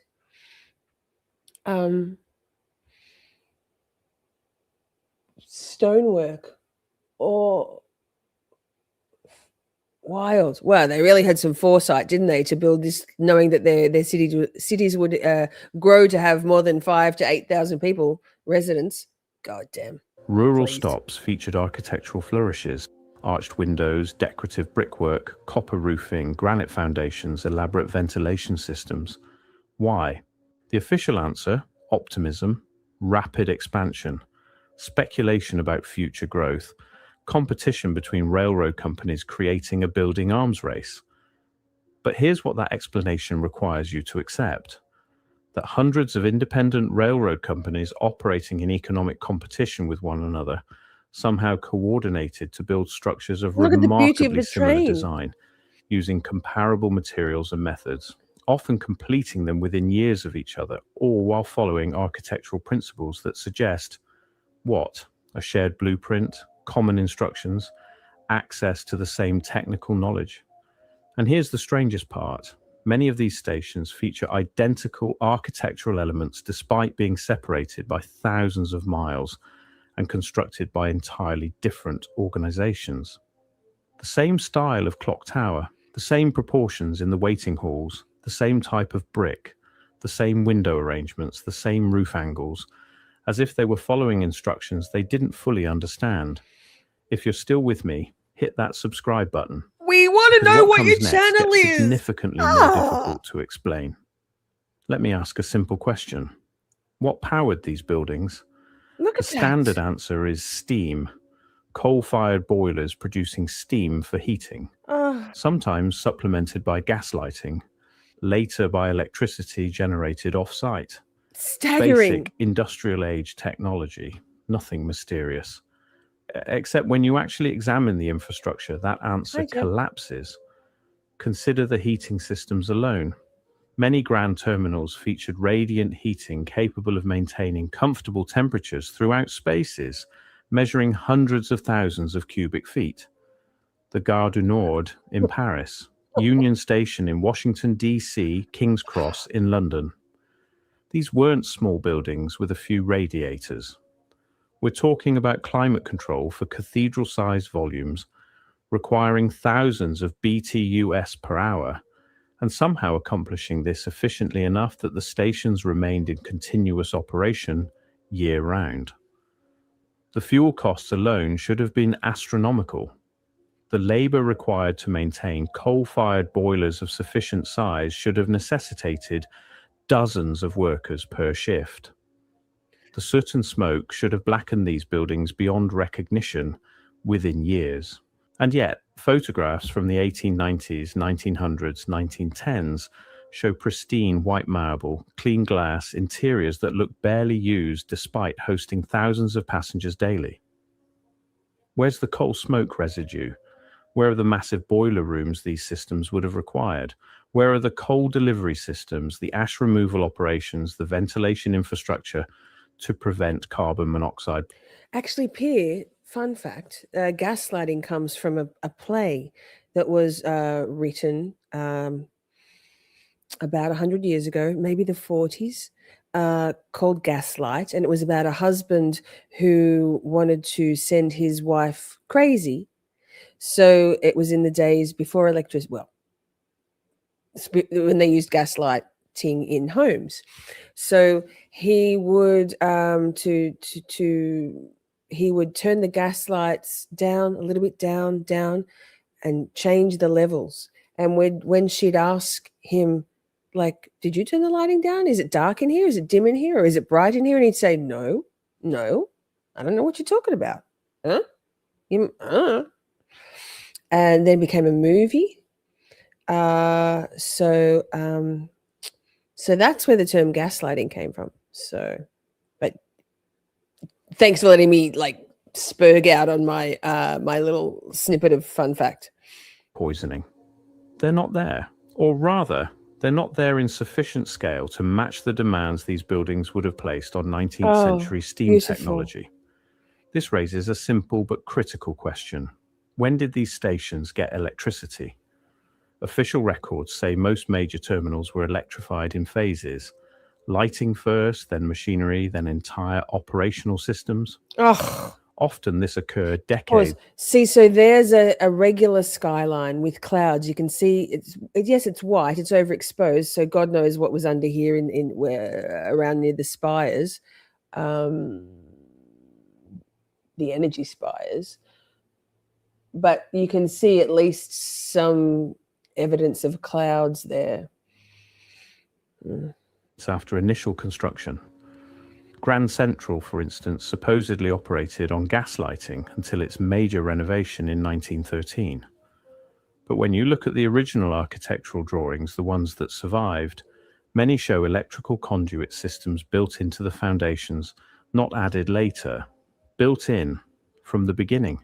Channels for wiring running through walls that wouldn't be electrified for another 20 years. Rooms sized and positioned like electrical substations labeled as storage or mechanical spaces in the official documentation. Why would you build electrical infrastructure before electricity was commercially available in that area? Isn't this the guy, pause, is this the guy with the same accent as Tartars? Is this the Tartars guy, or is it a different guy? Both British.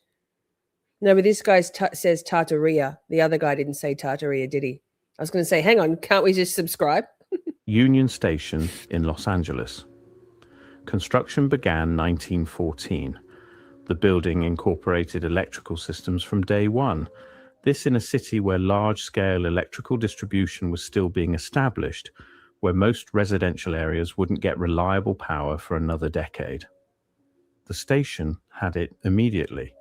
Not just lights, full climate control, electrically operated signaling systems, elevators, all functioning from the moment the building opened. How? The deeper I went into electrical records, the more the timeline fractured. Stations supposedly powered by steam showing power consumption records from years before local electrical grids existed. Buildings consuming massive amounts of electricity, megawatts, in eras when generating that kind of power should have required visible, dedicated power plants nearby. But the power plants aren't in the records. Or if they are, they're described in vague terms: municipal supply, private generation, industrial source. Never specifics, never actual facilities you can locate on a map. Or just going to pause and say, look at that stonework above the gents there. Find architectural documentation. 4. The silence was deafening. And that's where the temporal aspect becomes impossible to ignore. Before the railroads, time was local, solar time. Each town set its clocks based on the sun's position overhead. Noon in Chicago was several minutes different from noon in Cleveland. This was fine until trains started running between cities on schedules. The solution, we're told, was standardization. Railroad companies established time zones. In the United States, this happened in 1883, not by government mandate, but by private railroad coordination. Bullshit. 4 time zones established simultaneously. Bullshit. Look at the scaffolding. You don't think, nah, man. Wait, I'm going to move myself for a second so that you can see the other side. These guys, this slapdash bullshit. Feel free to zoom in. Please, they've just put scaffolding over the top of things to make, and then taken some photos to make it look like they're building it. Please, that's ridiculous. Adopted by every major railroad company on the same day, November 18th, 1883. Think about that. Competing companies, many hostile to one another, all agreed to abandon locally observed solar time and adopt an artificial system of standardized hours. They coordinated this across an entire continent. They implemented it universally, instantly, without government enforcement. And the public just accepted it. By 1918, Congress made it official, but the railroads had already been operating on standardized time for... Did he just say 1918, which was for 5 years after the Federal Reserve Bank and the Titanic and income tax introduced? Also, sidebar, before the IRS was introduced in your country, you all still had roads and buildings and schools and infrastructure. Who introduced the IRS and the Federal Reserve? The chosen ones, the Rothschilds. It's all connected. So they also standardized time because, well, for convenience and for scheduling, conformity. 35 years. 35 years of the entire nation organizing its daily life around railroad time rather than solar time. Work schedules, meal times, business hours, sleep cycles, all realigned to an artificial temporal grid. Why did this work? How did this work? We're talking about fundamentally altering how human beings experience and measure the passage of time, accomplished not through gradual cultural evolution, but through corporate decree. Unless the railroads weren't just transportation companies, unless they were something else.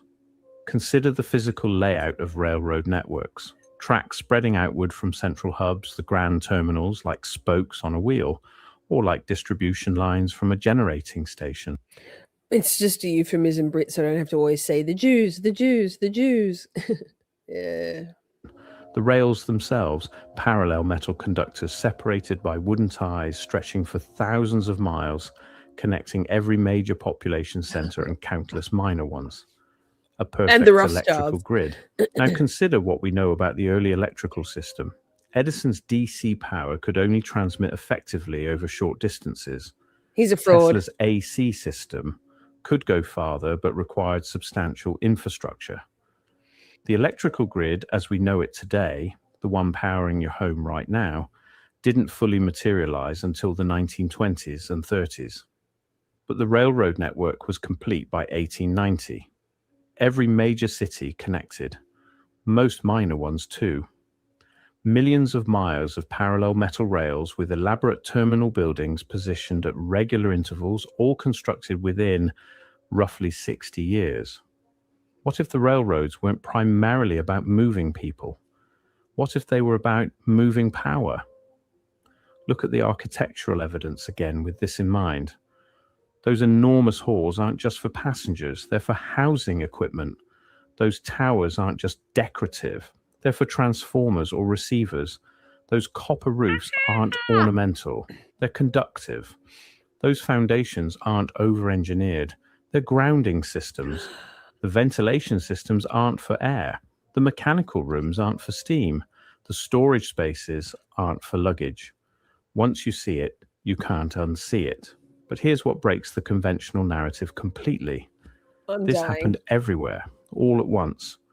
Europe, the Americas, Asia, Africa, Australia. From the 1850s through the 1910s, urban centers across the planet underwent identical transformations. Railroad stations appeared massive and ornate, tracks spread outward, time standardized, electrical infrastructure manifested often before electricity was supposedly available. There was no internet, no telephones initially, no rapid global communication. Travel between continents took Transmitters. weeks or months. And yet, somehow, cities separated by oceans built nearly identical railroad infrastructure following the same architectural principles during the same narrow historical window. The coordination required for this is impossible, not improbable. Impossible. Unless everyone was working from the same blueprint, unless they were inheriting or isn't that- repurposing existing Isn't that Southern Cross Station? Melbourne Friends. A Southern Cross Station is much more modern looking, but isn't that Southern Cross? What was it called before? That's exactly what Southern Cross Station looks like. I know because I used to spend a lot of time. All at the same time around World War One. Yep, the Federal Reserve, which, like Piers says, is a private entity, the Rothschilds. Yep. And this is when the insane asylums, etc., were housing, what was it? 1% of the US population, 500,000 people all at once. Same. Yes. Hi, Jennifer. Good to see you. Yes.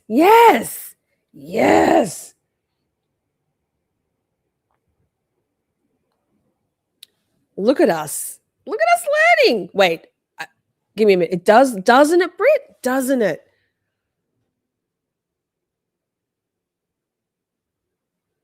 Wait, it's going to be. It might be a bit loud after the soothing, dulcet tones of the beautiful piano playing in the background. But I'm playing Learning Time, so sorry if it's loud. You've had your warning. It's learning time with Cam Shorty. Finding out something new every day. I can't. Hope, are you going to get any sleep tonight? infrastructure. Hi, mate. Unless someone or something provided the knowledge, the plans, the technology. This is where Tartaria enters the conversation. Not as an empire, not as a specific civilization, but as a placeholder term for something we've lost. A previous level of technological achievement that the historical record either doesn't contain or has actively obscured. Because here's what the evidence suggests. These buildings weren't built for steam-age railroads. They were too advanced, too sophisticated, too uniform. They were designed for something else, then adapted, perhaps imperfectly, to serve transportation needs once the original purpose was forgotten or could no longer be fulfilled. The mud flood photographs show it. Those images of 19th century cities with buildings buried to their second floors, ground levels that were clearly once first floors, staircases descending into earth. The official explanation is land elevation, urban fill, geological settling. But when you find the same pattern in cities worldwide, when you see railroad stations with lower levels that show signs of previous use, when architectural features only make sense if the building once sat several feet higher, what happened? Not gradual burial, not slow sediment accumulation, not decades of urban development, but something rapid enough that entire cities adjusted their street levels to match, something universal enough that it affected every continent simultaneously, something we've somehow agreed not to discuss in official histories. The railroad station survived it, or were built immediately after it. And they came online with technological capabilities that supposedly didn't exist yet.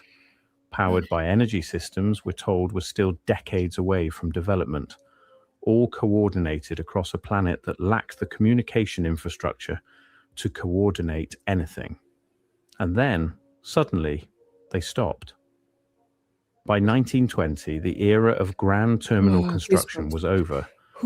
Stations continued to be built, but they were different, functional, modern, utilitarian, Art Deco instead of Beaux-Arts, steel and concrete instead of marble and copper, smaller, simpler, designed explicitly for transportation rather than whatever those earlier buildings were designed for.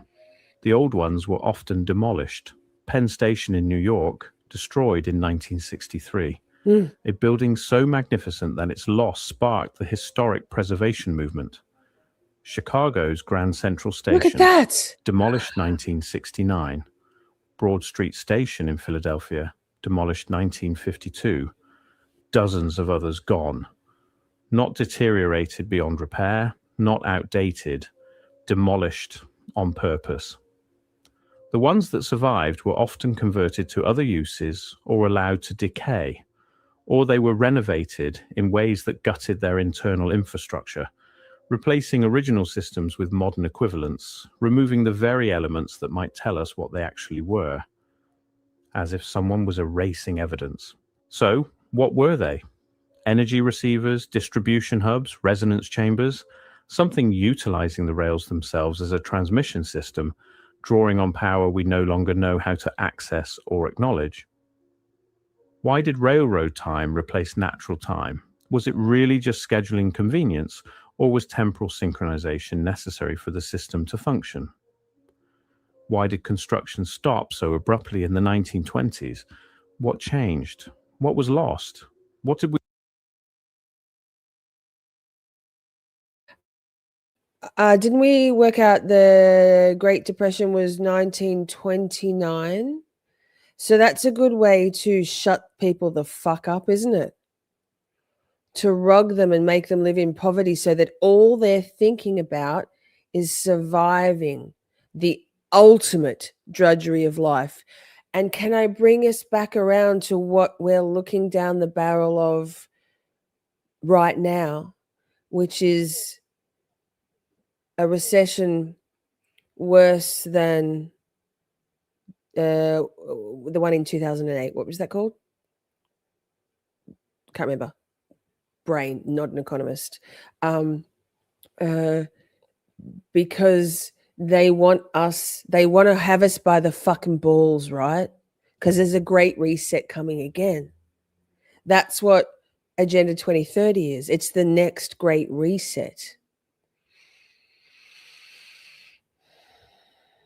Thank you. Global financial crisis. My brain had G something and I couldn't. Thank you. Mini reset. Well, I mean, fuck, man. They're pretty powerful. I don't know, man. We're going to watch another video also. I can't be alone right now. I'll just have wine and cry about Tartaria. So Tartaria. Tartars. we'll choose one together. Oh. God. Oh. we forget or choose to forget? And why is there so little documentation? For an era supposedly obsessed with record keeping, for buildings that cost millions to construct and employed thousands, the paper trail is suspiciously thin. Architectural plans missing, construction photographs rare, detailed technical specifications non-existent, financial records vague. The official story requires us to believe that competing companies with no coordination mechanism simultaneously. Also, notice this great building, but here at the top of the screen, right there in the middle, top and almost middle, it's an actual candelabra. So, really, they have this greatness. There are not enough words to describe the beauty. Am I right? You can see why in my notes, in my curating of my things for us to watch, I don't really know what to write because no words do this staggering, utterly staggering wonderment of architecture, old world architecture. So they have all of this, and then they've got candles as lighting. It's discordant, no?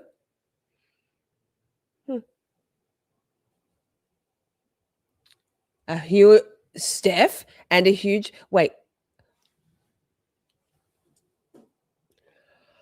It's all manipulated. Just also for all's your life, so there's a million, quadrillion, bajillion, trillion. The number of times I've said it is equal to the daily expenditure that the US government is spending on losing a war. In Australia, our gas is the equivalent, or we call it fuel, petrol, is the equivalent of close to $10 US a gallon now. So thoughts and prayers for Australians, but shit's about to get really bad. But Steph, great point. Another huge fire. So wiping out the census records is a very helpful thing to wiping out written history, right? That's the documentation of I was going to say human history, but that's what history is. History. I might have a nervous breakdown about Tartaria. Yeah, man. So they burn the libraries, they burn the books, Alexandria Library, and also for the record, Adolf Hitler was burning all the pornographic books and literature that was the degeneracy that he didn't want inflicting and infecting his righteous nation. He wasn't burning the good books. They don't teach you that. They don't teach you that in school, do they? Okay. And the proportions, it's just They decided to build identical infrastructure across 6 continents. very using convenient, technology Stephanie, they supposedly didn't have, of them. powered by systems that left no physical evidence, all while keeping remarkably poor records of the entire process. That's not history. That's mythology pretending to be history. I stand now in Union Station, Los Angeles, the same building I mentioned earlier. I'm looking up at the ceiling, at the wooden beams and chandeliers, at the You want to tell me? Okay. Right. Look at this. Okay, let's pause for a minute. We've been talking about the white skies, but they've always been pictured over cityscapes, right? Not over water. So you want to tell me there's really no... This looks very zoom in, chat. Zoom in. I'll keep it paused for a sec. You want to tell me we can see the rippling and the water down, you can't see my mouse down here. Can you? They're down here under that pylon with the darkest bit of the water. But then this here under the bridge is pure white. Why? What does water do? It reflects, doesn't it? It's like clipper, right? If we could run it through Grok now, it'd go 100%, 98% AI generated. No, or edited. It's not fog, because if it was fog, all of this would be foggy, right? So they've just blurred that shit out so you can't see whatever's in the sky. Airships. That's the theory, that it was airships, levitating airships.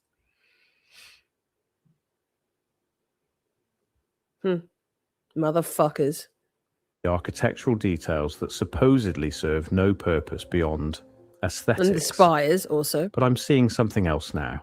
Channels, patterns, symmetries that engineering would call redundant, but physics might call resonant. The building is still here, still functional, still beautiful, still silent about what it really was. The evidence suggests something much larger than we've been told. A global network, an energy infrastructure. Pause. That's a really good point, Pierre. I'd forgotten about that. We've seen a picture. Could be, particularly when there's humans in the images. They're blurry because but the buildings are clear. Good point. Not everything's a conspiracy theory, Lisa. Energy bolts in the sky. You can see we've seen a picture of and we chat shorties have talked about how it's possible to see, and very easy actually, to see people and trees and animals auras. Very easy. So could be that in those photographs, if they are edited, I'm going with edited, because cover up, the biggest lie of them all, the biggest cover up. I'm losing my fucking mind about it. Yes, you see web-like energy. I see, I'm very, very new at knowing how to do it. I see kind of like a blob. You know what? I see almost like this whited out sky shit. So I've got to keep practicing. I can't see very well without my glasses though. So I don't know if that's prohibitive. Okay, we're almost done with this one. I'll choose it. We'll A choose a level of 20-minute one. technological sophistication that vanished or was made to vanish within a single generation. Knowledge lost so completely that we now teach its pale shadow as the pinnacle of achievement, the forbidden energy of the railroad empires. Maybe it's still here. Maybe it never left.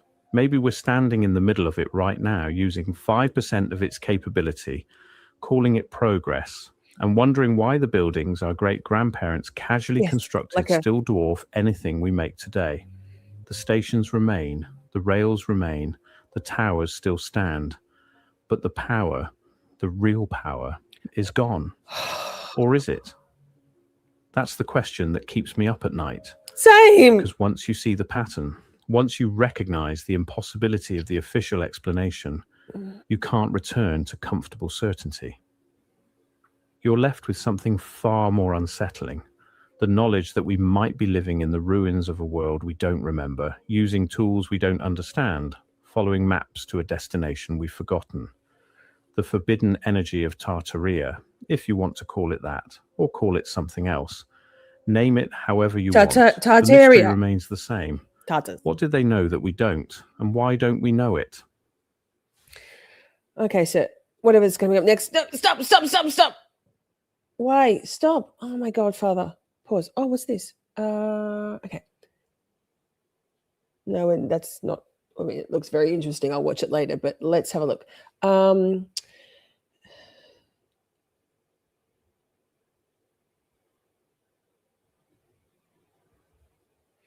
Walk and talk chat. I'm just, my brain just buffered.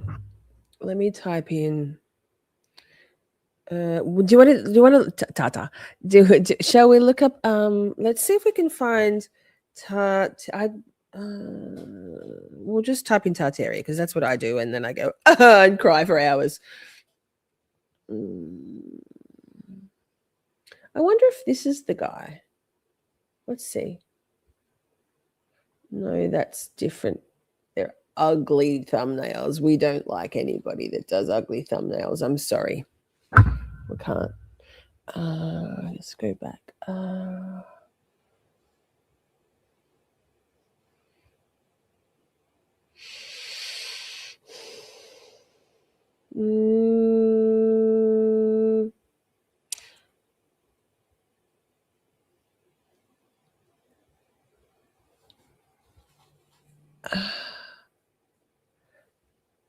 Stream elements being weird, standard. Josh, you can type in ! Dad joke. Oh God, that's ugly. And the thumbnails, and you can get your own. Sometimes stream elements, it's just a bot. It's not us. Oh, T Money, thank you so much. That's really kind. We love it here. This is fun, huh? Like it's not fun when I cry into my red wine after stream and can't cope with Tartaria being real. Ooh. Let's see if they've got good thumbnails because I'm not doing ugly thumbnails. If you can't make clear, crisp, striking, simple thumbnails, we can't play. We can't talk. We can't do it. Let's just type in. I want to see about what about Pia? Pia, what is ether? Well, let's look at the ether. Let's find out about the ether because I'm fucking mad about ether being taken off the periodic table of elements. Ether, just ether. Yeah, let's look at that. Let's see what we've got. Etheric energy inverted frequency warfare. Ooh, that sounds heavy. You guys, I'll scroll through a few. Toxic Commando, we're not doing that. That's a short. No, thank you. The ether. That looks heavy. Ether physics. That looks heavier. I believe that truth will prevail. I believe that good will always find a way over evil. I just don't know about the time frames. History is a very, very, very, very, very long thing. Where we are right now here in this moment in time is a literal drop in the ocean. So, but yes, thank you. White pill, positive vibes only. We're all for toxic positivity. It's dense. I'm also dense. Ether, they took it off the periodic table of elements, Josh. Here, let me see if I can show you. They took it. They took it because it's all a fucking cover up. I can't. I'm struggling. What's this? Let's see what this is. We can always can it if it's shitty, right? Free etheric.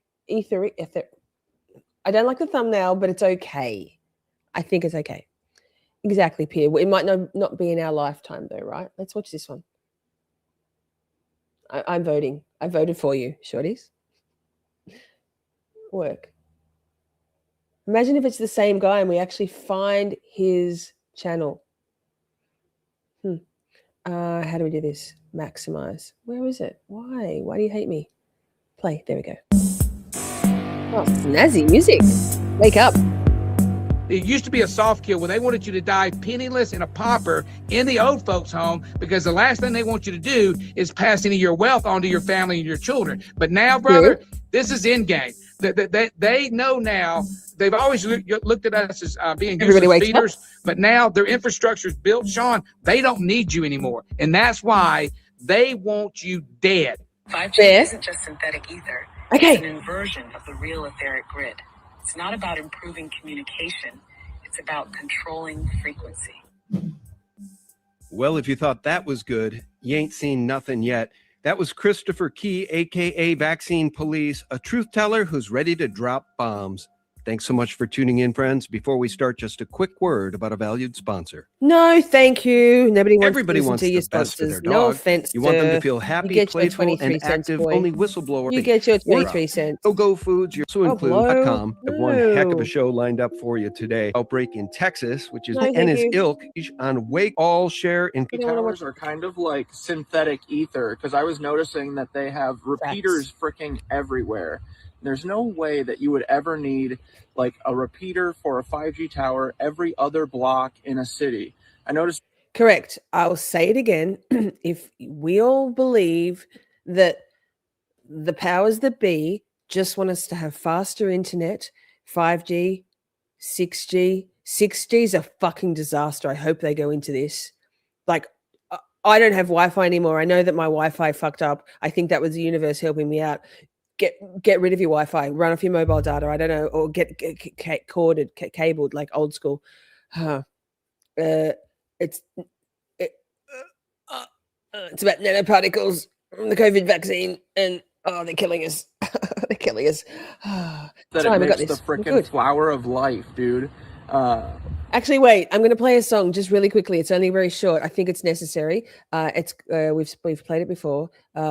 Give me uno momento. It's 2-minute song. But I think I personally need this, so I'm inflicting it on you all. A bit of K-pop, Miss Shorty music. We will be right back. 2 minutes. No, I'm lying. 3 minutes. That's okay. It's cute, fun. Your boarding disaster is looming. Full moon waxing shadows and brooding. Exceptional rejection will break you every time. Delusional preclusion will prove everything's just fine.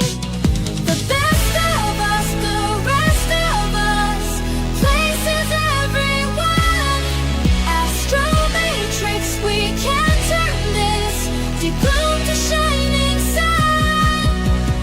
Fleeting, repeating.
and walk that tightrope.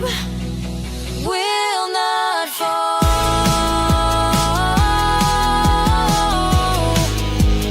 Will not fall.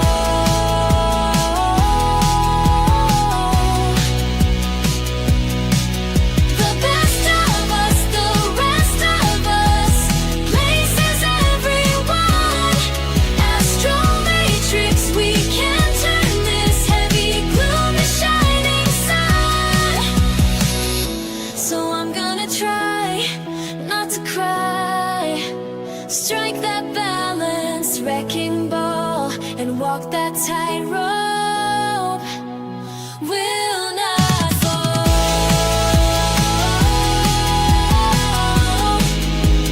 Will not fall.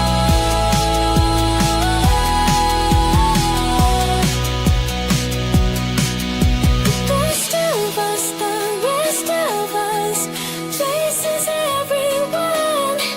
Astral matrix, we can turn this to blooming in the sun.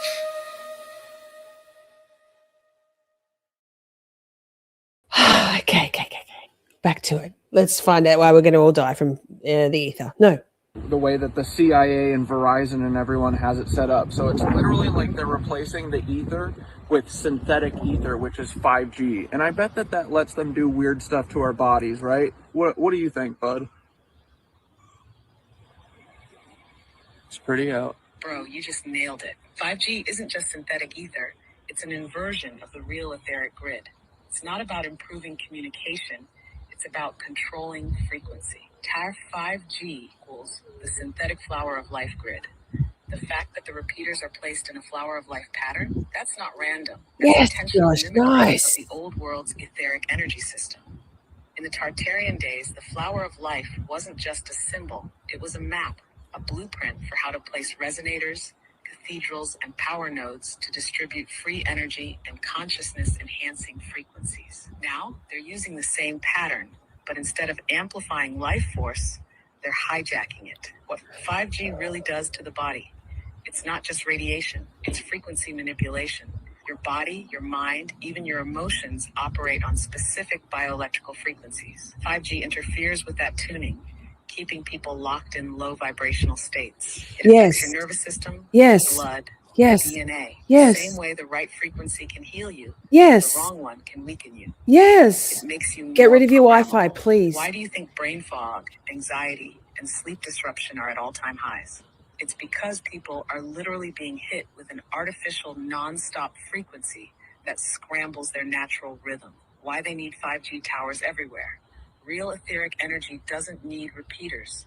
If you set up true resonant architecture, like cathedrals and pyramids, the energy flows naturally across vast distances. 5G, being a synthetic system, constantly loses power. That's why they need so many towers. Because they're forcing an unnatural signal to cover everything. They're boxing us in with frequency. The more towers there are, the harder it is to escape the artificial signal field. So what can we do? Sorry, lady. Sorry, Grok. So remember we've spoken about lead paint and how they yep. So they said lead paint was dangerous and lead paint was banned, and they got rid of all the lead paint. They scraped it all off all of the houses and the dwellings and the abodes and the buildings and replaced it with water-based paints. But actually, lead paint creates a barrier. It's not dangerous. Nobody dies from lead paint. You don't want to be eating lead, but whatever. It creates a barrier that blocks harmful frequencies. And they couldn't have that because they need for those 5G, well, it was 2G, 3G, 4G, 5G, soon to be 6G, frequencies penetrating our homes and filling us with these harmful frequencies. Okay? So it's all connected. It's all connected. Oh, and Brit, I'm cracking up because I remember that time when I did a few similar kind of like TikTok reels, which I never use TikTok, gross. But I did for a little while back in September. And you're like, is it a thing for people to like ask the AI questions and then look at the camera? Lol. Yes, it is. It was the lead in pipes and gas that was problematic. Yes. Yes, not the paint. And mercury isn't poisonous either, by the way. I mean, again, shouldn't eat it, shouldn't have it on you all the time. But mercury is a very positive thing. I can't remember why. It's something to do with the ether. Tune yourself with real frequencies. They're boxing us in with frequency. Maybe later in the show or at the end of the broadcast, guys, I will play the rest of this because he follows up and asks AI another question, and she gives another profoundly okay, well, we don't want to talk about answer. Trump right now. Thanks. So let me introduce my guest, guys, the one, the only Christopher Key, aka Vaccine Police. Christ is Key.life. Our guest, Christopher Key. How are you, Chris? Brother, I am fantastic. You have no idea. He's got And energy. since we talked yesterday, which I so appreciate you taking the 30-minute phone call, I've got more information. I just finished up meeting with David. He just said 38-minute conversation, phone call. One's in the chat if you think this friend is autistic as fuck. One.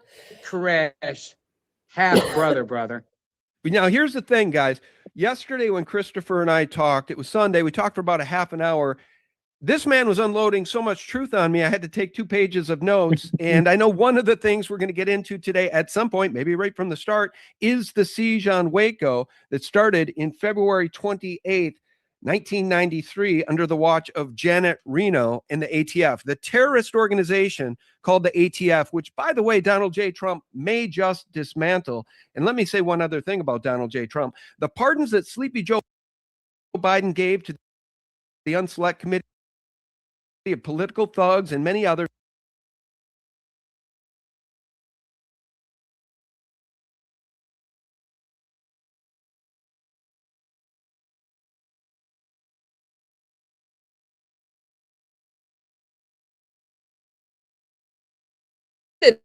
that whole time. Wow. So what I was ranting about was that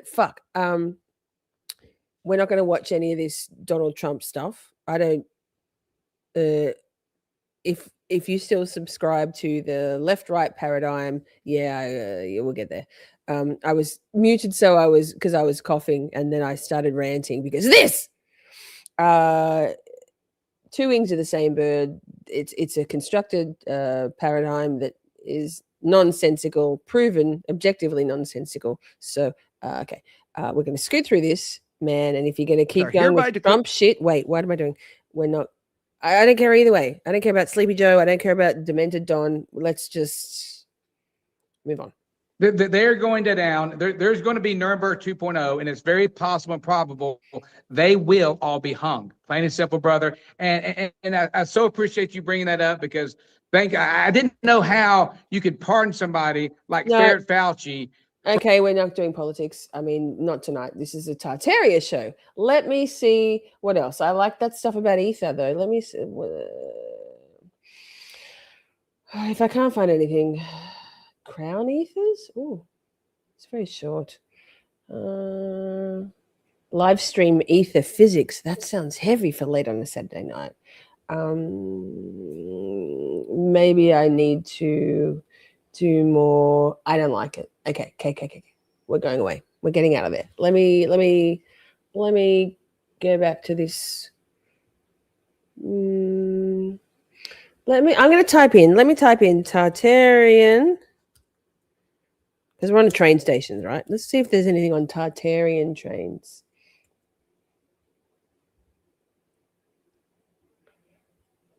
Ancient Tartarian train design. Found it. Okay. You're welcome. I did not expect anything unusual when I first examined the old railway carriage depot at Newton Heath, Manchester, officially completed in 1877, a brick and iron complex attributed to the Lancashire and Yorkshire Railway Company. By record, it was an ordinary Victorian maintenance facility, functional, industrial, unremarkable. An 1880 photograph from the Railway Engineer's Illustrated Almanac shows the interior clearly. Rows of cast iron columns, arched trusses, and a locomotive frame suspended mid-assembly. What stopped me was not the machine, but the floor beneath it. Perfectly aligned stone channels ran beneath the rails, their symmetry precise to the millimeter, feeding into sealed iron ports set flush into the masonry.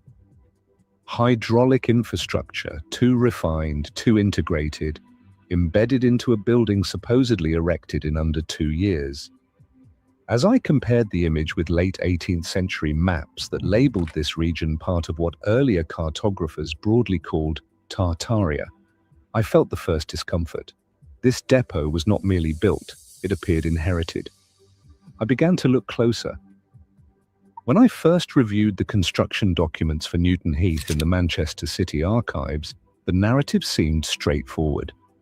Ground was broken in early 1875 on what city records describe as vacant land adjacent to Oldham Road.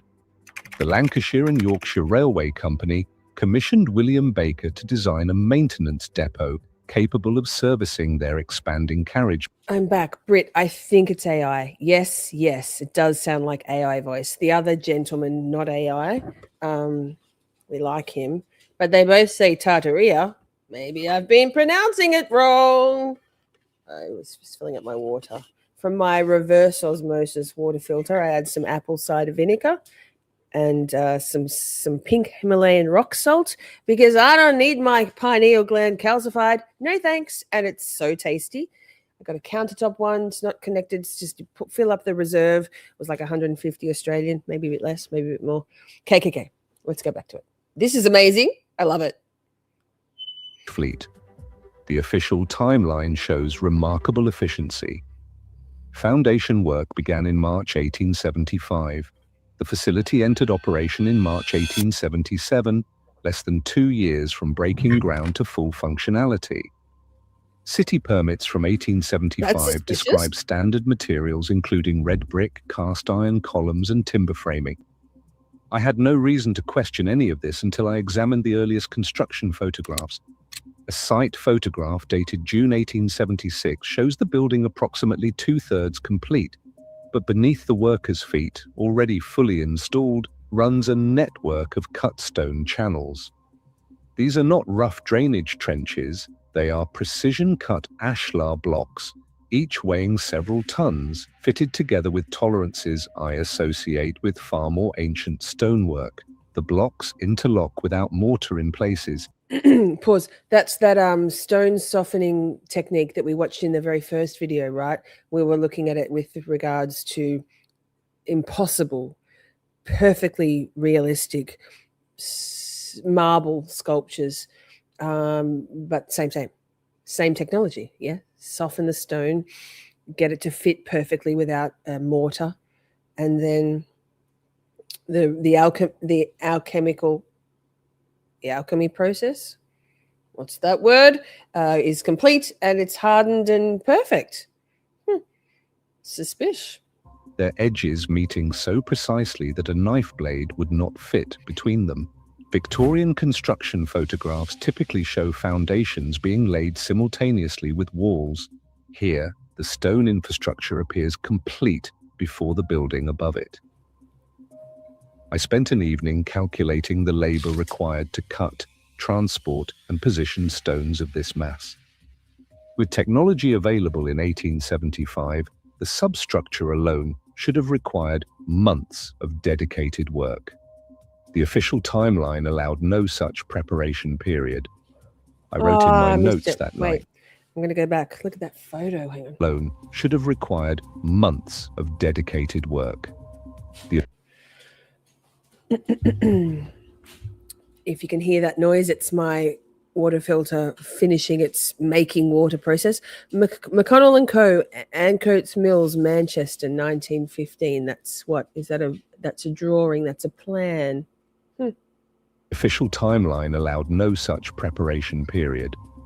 I wrote in my notes that night. This looks older than the building resting on it. Some researchers studying what they term Tartarian architecture claim such stone grids are remnants of pre-industrial infrastructure, later incorporated into Victorian buildings. The theory suggests that rapid 19th century construction often involved building atop existing foundations rather than creating entirely new ones. Looking at that photograph, I found myself reconsidering. The Ordnance Survey revision of 1892 provided my first real anomaly. The underground channels beneath the Newton Heath workshop floor form a repeating geometric pattern. Each stone channel runs exactly 12.5 feet from its neighbor, measured center to center. This spacing continues uniformly across the entire length of 320 feet of the main hall. Victorian engineers favored practical rather than mathematical spacing. This was different. The interval of 12.5 feet never varied, not at doorways, not around support columns, not where the building's width changed. The channels slope at a uniform gradient of 1 to 120 toward the western end of the building, where they converge into a sealed chamber marked in an 1898 maintenance log only as drainage modification. No pump is listed, no outflow pipe appears on any blueprint. A drainage system requires somewhere for water to go. This one simply ended. When I found similar hydraulic layouts in railway engineering journals from the period, the proportions proved unsettling. The Leipzig Hauptbahnhof, opened in 1842, featured identical underground channels at exactly the same spacing. St. Petersburg's Moscow station, completed in 1851, showed the same pattern. I overlaid the floor plans. The measurements matched to within inches across thousands of miles. St. Petersburg sits in a region that 17th century Dutch cartographers labeled Great Tartary. Leipzig appears on the western edge of territories marked Tartaria Europae in French atlases from the same period. In one 1879 photograph showing the workshop floor before machinery installation, the stone channels are clearly visible. A measuring rod lies across one channel for scale reference. When I calculated the conversion, 12.5 feet became almost exactly 4 meters in a measurement system that predated the metric system's formal adoption. Someone had measured this space using standards that should not have existed when the building was supposedly designed. The sealed doorway first appeared in my research by accident. I was examining renovation photographs from 1934, taken during electrification upgrades, when I noticed an inconsistency in the western foundation wall. A brick infill, clearly newer than the surrounding masonry, had been used to fill an arched opening. The arch itself remained visible, dressed stone, approximately 8 feet tall, wide enough to admit substantial machinery. I traced the doorway backward through the photographic record. An 1890 image shows it open, a dark passage visible beyond. An 1885 photograph reveals the same opening with what appears to be the top edge of a metal tank barely visible in the shadows.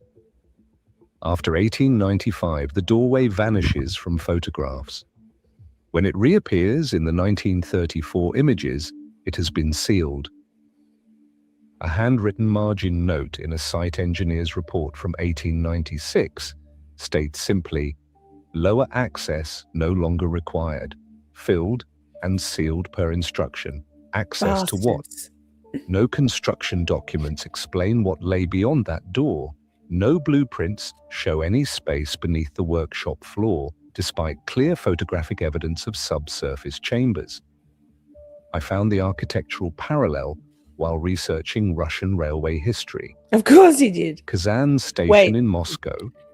He the author, not he the AI voice. You can tell it's totally AI because it takes a pause for a ostensible breath, but it's not in a natural place in speaking. I think it's where there's a like a page break. Completed in 1896, featured identical service archways along its foundation walls. Period engineering journals describe these as access points to hydraulic accumulator chambers, sealed pressure vessels that stored energy for lifting platforms. The proportions of the Newton Heath archway matched the Kazan examples precisely. When I examined maps from the 1750s, Both Manchester and Moscow those appeared maps. within or adjacent to territories broadly labeled as Tartarian domains. Some alternative historians argue that these sealed chambers beneath 19th century railway buildings are not Victorian additions but Tartarian infrastructure repurposed during rapid industrialization. Standing in the modern depot during a site visit, I placed my hand against the bricked-over arch. The stone felt cold, older than the surrounding Victorian brickwork. Beyond that wall, something had existed, functional enough to require access, significant enough to be deliberately sealed. Early railway carriage construction presents a stubborn contradiction. I discovered this while examining technical drawings from Derby Locomotive Works, dated to 1848. The blueprints show passenger carriage frames with metal roof ribs bent into smooth, continuous curves. Each rib spans approximately 12 feet, with a uniform radius across its entire length. The drawings specify dozens of identical carriages, all requiring this same precise metalwork. Period forging technology relied on hammer and anvil work. Achieving consistent curves in iron required repeated heating and manual shaping. Small variations were inevitable. Yet photographs of completed carriages from Derby, taken in 1850, show no variation whatsoever. The roof ribs are identical across multiple units, their curves overlaying each other perfectly when I aligned the images digitally. Contradiction became more troubling when I found the same carriage designs in Russian railway archives. Photographs from the Omsk Railway Works, dated 1857, show virtually identical rolling stock. The same roof curve, the same frame proportions, the same construction techniques. Omsk sits deep in Western Siberia, in a region that virtually every European map made before 1800 labels as part of Tartaria. Victorian historians insist railway technology developed independently across different nations. But the metal tells a different story. I measured the curves from photographs. Derby and Omsk carriages share the same geometric center points, the same material thicknesses, the same joinery methods. Either two facilities separated by 4,000 miles independently developed precisely the same manufacturing techniques in 9 years, or they were both following existing templates. A technical journal from the 1863 Institution of Mechanical Engineers mentions that many early railway works found substantial advantage in adapting existing patterns rather than commissioning entirely new designs. Existing patterns from where? The journal does not say. Hydraulic lifting systems provide the clearest evidence of inheritance rather than innovation. The Journal of the Society of Railway Engineers, published in March 1863, contains a brief article titled Experimental Lifting Floors for Carriage Maintenance. What the article carefully avoids explaining is how pressure was regulated across such large lifting surfaces. Lifting a multi-ton railway carriage requires not just pressure, but precisely controlled pressure distributed evenly. Uneven pressure causes tipping. The article mentions pressure regulation chambers, but provides no technical details. I found the chambers by tracing renovation records.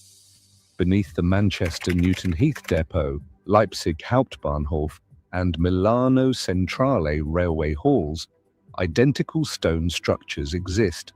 Site surveys from the 1920s describe them as circular chambers, approximately 15 feet in diameter, constructed from precisely fitted stone blocks. The interior walls show vitrification. Also, how handy would those underground tunnels and chambers and circular things be, which we know are under everything, everywhere, everywhere? What if the stuff above ground was founded by these New World thieves who raped and pillaged and destroyed the Tartarians and eradicated all the memory of Tartaria and its magical alchemy technological wonders? What if they also found and repurposed all that tunneling under the ground and utilized it also for their nefarious world domination, satanic ritualistic devices? Because are you telling me that the tunnels that run under every major city and town in the world were all constructed and built by the settlers to those areas? Well, not by the indigenous people. Would they have been? Because they're not down for that bullshit. But what if the Tartarians had, as above, so below, amazing, mind-boggling structures and tunnels for whatever their purposes were, and when these motherfuckers came along and found all this shit and appropriated it for themselves, they found the underground shit as well when they were digging out the mud floods. No, because the mud floods were created. Anyway, you see where I'm going with this. As above, so below. Motherfuckers. And now they use it to traffic. I can't. A heat treatment that creates a glassy surface. Everywhere. These are not hastily built experimental installations. They are permanent infrastructure built with techniques more commonly associated with ancient Roman cisterns than Victorian railway workshops. Each chamber sits directly beneath the floor areas where lifting platforms were documented. The spatial relationship is too precise to be coincidental. Regulating pressure evenly across a 20-foot by 8-foot lifting platform requires sophisticated valve systems and pressure buffering. The stone chambers, with their precise circular geometry and vitrified surfaces, could serve as pressure accumulators, spaces where compressed water or air could be stored and released in controlled amounts. By the way. But this level of hydraulic sophistication should not appear in workshop basements in the 1860s. Some researchers examining what they term Tartarian architectural patterns argue these chambers predate the railways entirely. The theory suggests Opal everywhere. Adelaide has them. Everywhere, like everywhere. Ask anybody in a city who has any understanding of the history of their city, or they've lived there long enough to have the lore retold in oral history. They'll tell you, yeah, our city has it. Yeah, our town has it. Everywhere. And ask any ritual abuse RAMCO, so ritual abuse, mind control, and organized abuse survivor, and almost all of them will tell you about being moved, shuttled in secret through these kind of tunnels. They were components of a broader hydraulic energy distribution system, later repurposed when their original function was no longer understood. I cannot prove that theory, but I can prove the chambers existed, that they show construction techniques inconsistent with their supposed construction dates, and that they appear with identical specifications across multiple continents. The Liverpool Lime Street Station excavation photographs forced me to reconsider construction entirely. The images archived in the Liverpool... Brit, so does Rachel Vaughan. She's South Australia. Fiona Barnett did an interview with... sorry, sidebar. I'll go back to it. I'll stop interrupting. Did an interview it was aired just this past week with my The Imagination podcast, the advocacy and voice for the voiceless channel that I often talk about here. I listened to some of it, but it's my wind down stuff. Of course, what would you listen to when you're winding down and going to sleep? Satanic abuse, ritual abuse, and organized abuse, mind control. Yeah, of course, relaxing. But it's there. Go and check it out. She's amazing. But I will stop getting derailed. We're getting up to derail time. Actually, we're up to 6 hours for today now. Thank you so much, everyone, for being here. Thank you, Steph and Simi, for holding down the fort in the blue, and everybody for being here. I love you all so much. Record Office document the station's expansion in 1830, making it one of the earliest railway termini in Britain. Yes. Excavation photograph number 17, dated August 1830, shows workers exposing the ground where track would be laid. But instead of raw earth, they uncovered a level stone platform already in place. This discovery challenges assumptions about the site: not prepared ground, finished ground. The stones are precisely cut paving blocks, fitted closely together, covering an area of approximately 60 feet by 20 feet. The edges show wear, rounded corners and polished surfaces, consistent with heavy traffic over extended time. The project engineer's notes describe the discovery in a matter-of-fact way. Existing stone platform... Pause also relevant, not side quest. You know the reason why they don't teach cursive? I know you aren't preaching to the converted, but why they don't teach cursive anymore, both neither written nor reading cursive anymore, is so that the future generations can't read old documents and the Constitution and things, can't read history. Diabolical, these motherfuckers. What did Nicole Kidman's father do? Well, sidebar, he is a satanic, was allegedly, no, I'm not going to say allegedly, a satanic ritual abuser of his daughter. Nicole Kidman is also mind control, daughter, son, whichever she is, and child sacrifice, ritual abuse, and child trafficking, sexual abuse, all of the above, all of the Epstein shit.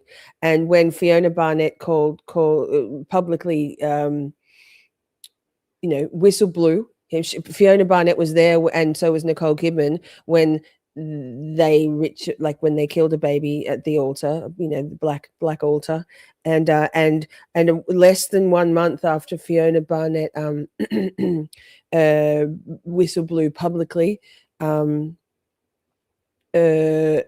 he accidentally fell himself off the balcony of his daughter, Nicole Kidman's, I think it was that daughter, her hotel room in Singapore, I think, and got himself done there, suicided. So, yeah, heavy shit. Okay, back to it. These are the things you find on Twitter and on the Imagination podcast. Twitter's a very valuable resource. Retained as foundation for track installation. Existing from when Liverpool's municipal records show the land belonged to various private owners throughout the 1700s, used primarily for warehousing. No documentation describes construction requiring such extensive stonework.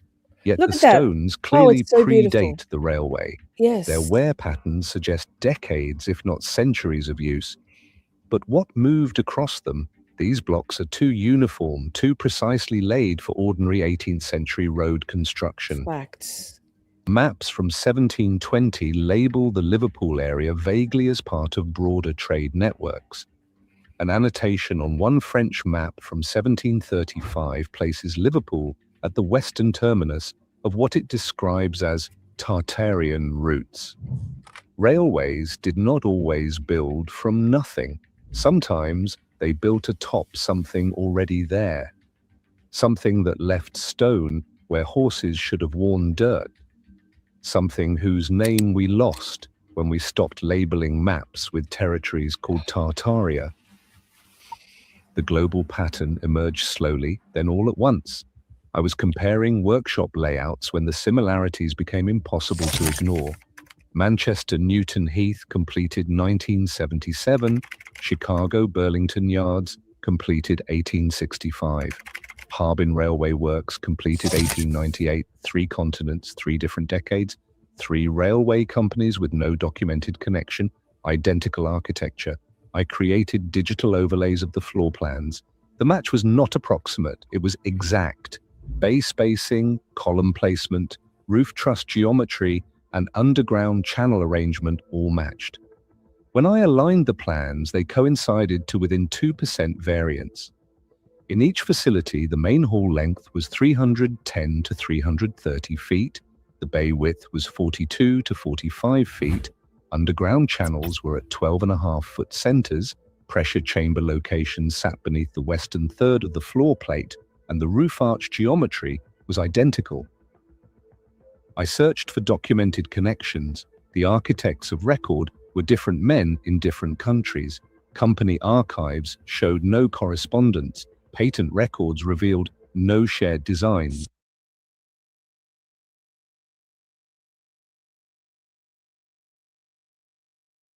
Muted. I'm going to go back. Did I go back? Did you see the name of the wait, I'm on the wrong thing. Okay, look at the name, Schofield.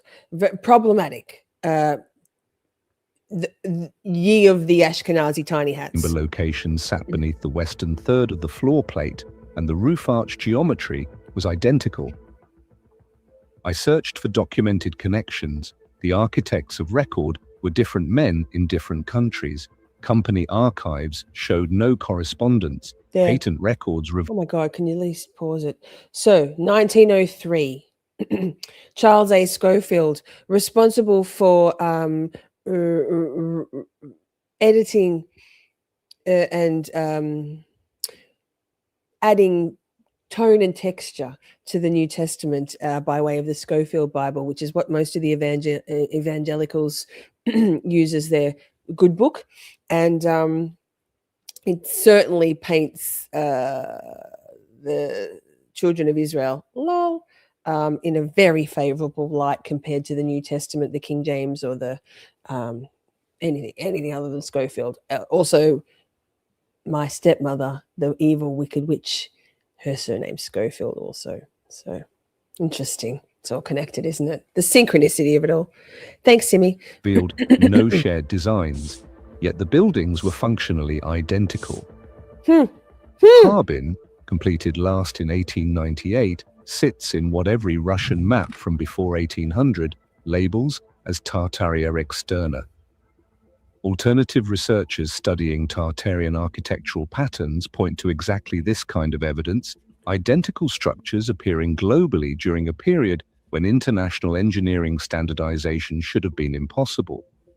They argue these buildings share what they term Tartarian architectural DNA. These were not three independent developments reaching similar solutions. These were three instances of the same solution being implemented, a solution that appeared fully formed, as if following instructions that predated the documented designers. The most troubling detail is this. Renovation records for all three facilities mention that obsolete subsystems were removed between 1900 and 1920. Obsolete compared to what? Renovation documents reveal a pattern through absence. Between 1904 and 1922, maintenance... Again, if the new generations, the young folk, the Zoomers, the Alpha, I think it's going to be called Gen Beta or something. Ugh, I can't remember the babies being born now. If they and their cousins and the Gen Ys can't really read or write cursive, they can't read any of these ledgers, can they? Helpful. Not for us, not for them, but for these motherfuckers. Maintenance logs from railway facilities across Europe and North America repeatedly use the same phrasing, obsolete substructures. Obsolete, removed. There's that word No again. diagrams accompany these entries. No detailed descriptions explain what was removed or why it had become obsolete. The Newton Heath renovation log from 1911 notes that subsurface pressure chambers were filled with concrete and access tunnels were sealed. The entry occupies 3 lines in a ledger, otherwise meticulous about recording every replaced valve. Milano Centrale's 1908 renovation record contains almost identical language, reporting that a stone pressure chamber was dismantled, its function unclear.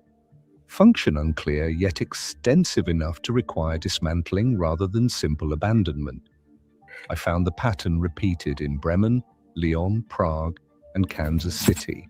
Each renovation worldwide. occurred between 1900 and 1925.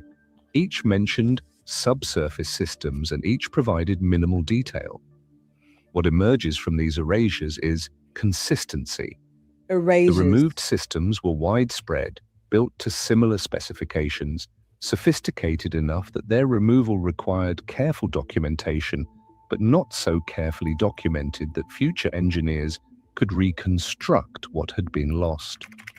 A preservation architect I consulted noted that this pattern of deliberate vagueness appears elsewhere in early 20th century records.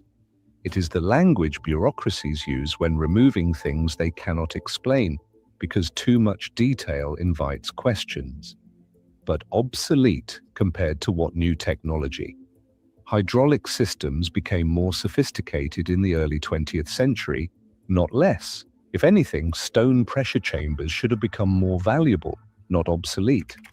Unless the systems were obsolete because the knowledge of how to maintain them properly had been lost, unless they were remnants of something larger that no longer functioned as a whole. Researchers examining Tartarian urban systems argue that systematic renovations in the early 20th century deliberately removed evidence of earlier infrastructure whose origins contradicted official timelines. I cannot prove intent, but I can document the pattern of erasure. European cartographic history presents its own form of erasure between 1600 and 1750. Tartaria appears on virtually every major European map showing Asia. Dutch cartographers used Tartaria Magna. French atlases distinguished between Tartarie Européenne and Tartarie Asiatique. British maps often simply labeled vast interior. So that suggests it being a thing about culture and technology rather than race, right? If there was Tartaria, did he say Europa? And Tartaria Asiatia, whatever he said, my brain. Interesting. No one's made that distinction before. Regions Tartary. After 1800, the term vanishes. By 1850, it has been almost entirely replaced with more specific names: Siberia, Mongolia, Turkestan, Manchuria. Standard historical explanation attributes this shift to improved geographic knowledge. That explanation is reasonable, except for what remained after the name disappeared. The railway networks that developed rapidly from 1850 to 1900 followed routes that mapmakers had previously labeled Tartarian trade corridors. Major trade of orphans and incubator babies? Fast and furious construction of rail lines to join all of those, whatever they were, energy transmitters, train stations. And with the fantastic side effect or byproduct is that they could also ship around all these babies to brainwash, to erase and eradicate the memory, rewrite history. The rail hubs, Moscow, Kazan, Omsk, Harbin, rise precisely where older maps showed Tartarian cities. I overlaid 18th century trade route maps with 19th century railway maps. The correlation was striking. Railways did not forge new paths. They formalized routes that earlier cartographers had already documented. The architectural consistency I had documented appeared concentrated along these historical Tartarian territories. Newton Heath sits at the western terminus of what 17th century Dutch maps labeled trade routes connecting Britain to Tartaria, Europe. I bet you that's a ley line as well, right? Your thoughts, chat? The stone channels, the hydraulic chambers all appear precisely where those old routes terminated. Some researchers argue that Tartaria represented not European misconception, but an actual unified civilization with standardized infrastructure.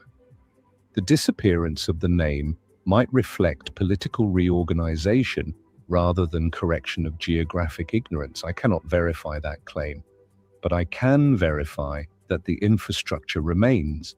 It appears along routes' old maps called Tartarian. It shares characteristics suggesting common origin. After 1850, while the name disappeared from maps, the stones remained in the ground. Architectural elements reveal function through form. Several 19th century railway train sheds feature prominent domes, not over passenger areas where they might provide light or ventilation, but over maintenance workshops. Newcastle Central Station train shed, completed in 1850, includes a copper-clad dome Not Newcastle, Australia. That's Newcastle upon Tyne, I would have thought, in the UK. positioned directly above what construction documents describe as Carriage Maintenance Bay 3. The dome provides no windows, no ventilation openings penetrate its surface. I measured the dome position from Blueprint Archives. It sits precisely above the location where maintenance records mention a sealed hydraulic regulation chamber in the basement. The vertical alignment is exact. Aesthetic flourishes do not require such precise positioning. This dome sits in only one possible location, directly above specific subsurface infrastructure. I found the same relationship repeated. Bremen Hauptbahnhof, completed in 1847, has a dome over a sealed basement chamber. Milano Centrale, completed in 1864, has a dome aligned with a subsurface pressure system. Prague Main Station, completed in 1871, has a dome positioned above a documented hydraulic installation point. The domes share characteristics beyond positioning. Each measures between 12 and 16 feet in internal diameter. Each sits atop a circular drum extending down toward the floor below. Each is sealed. A mechanical engineering colleague suggested that they could be pressure relief structures. If the chambers below contained compressed air or hydraulic pressure, the dome would act as an expansion space. The circular geometry distributes stress evenly. That makes sense. That would explain the positioning, the sealed construction, and why they appear only above specific subsurface locations. But it would also mean these decorative domes were functional components of hydraulic systems sophisticated enough to require pressure management at the architectural level, unless builders were not designing these systems, but maintaining them. Incorporating existing pressure requirements into new construction. Researchers studying Tartarian architecture frequently point to prominent domes as characteristic features, structures whose decorative appearance may mask functional roles in systems we no longer understand. I cannot confirm their interpretation. I can confirm that railway domes align with subsurface chambers in ways that decoration alone cannot explain. Production efficiency presents the final puzzle. By 1882, 5 years after official completion, Newton Heath assembled and maintained rolling stock faster than any comparable workshop in Europe. The London and North Western Railway Crew Works, larger by floor area, produced fewer carriages annually. Derby Works, with superior documented funding, matched Manchester's output but could not exceed it. Standard industrial analysis attributes productivity to workforce skill, process optimization, and equipment quality. Manchester's workforce was skilled but not exceptional. Process documentation shows conventional Victorian workflows. Equipment inventories list standard machinery, yet the productivity exceeded what those factors should have produced. I examined floor layouts again. What physical advantages did Manchester... Simi said, why would they want to destroy such progressive technology? It makes no fucking sense. Well, because if this technology didn't utilize fossil fuels and so-called fossil fuels and products that the people who destroyed Tartaria could make money from, then they'll destroy it. You should see some of the inventions that never got off the ground in terms of popularity or being brought into regular everyday use. Some amazing stuff that just gets shut down because it's a competitor or it's an alternative to us paying through the teeth. Remember we talked about the scarcity myth, which is part of how they control us to make us believe that there's some sort of scarcity of these natural resources when there's not. So they I mean, it's horrifying to think, but they like burn it all down because it didn't. That's free thinking progressive stuff, and that's not the ethos of those 13 bloodlines, those, you know, control fiends who simply want to profit from us, rule over us, destroy us, enslave us, and make money from all of it. I think that's your answer. It's mind-boggling because it's not how we think. Same as Tesla. They killed him. Possess. The answer lay beneath the visible workshop, the stone channel system, the hydraulic chambers, the underground pressure distribution network. These were not decorative remnants, they were functional infrastructure. A hydraulic lifting floor eliminates the most time-consuming aspect of carriage maintenance, positioning the vehicle. Victorian workshops without such systems required manual jacking and blocking, hours of labor before work could begin. A properly functioning hydraulic system lifts an entire carriage in minutes. The stone channels beneath Newton Heath show wear patterns consistent with regular use. The iron ports connecting channels to machinery show evidence of repeated connection and disconnection in photographs from the 1880s. This was actively utilized infrastructure, but the 1877 construction documents make no mention of hydraulic lifting systems, no budget line items, no technical specifications, because they were already there. The productivity advantage Manchester possessed was inheritance. The facility operated faster because it utilized infrastructure that pre-existed its official construction date. Some researchers examining rapid industrialization across former Tartarian territories argue that industrial expansion succeeded partially by repurposing existing systems, that the Industrial Revolution in many regions was partly infrastructure reactivation.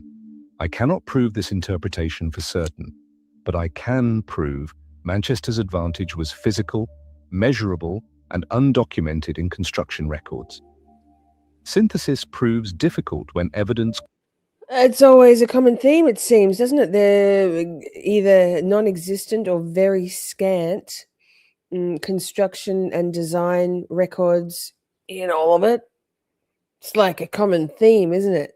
It seems to be a hallmark of these mysterious things that, we just built it. It took a couple of years and then, oh my God, 13 years later, a fire burnt the whole thing down. Oh, okay. We see you.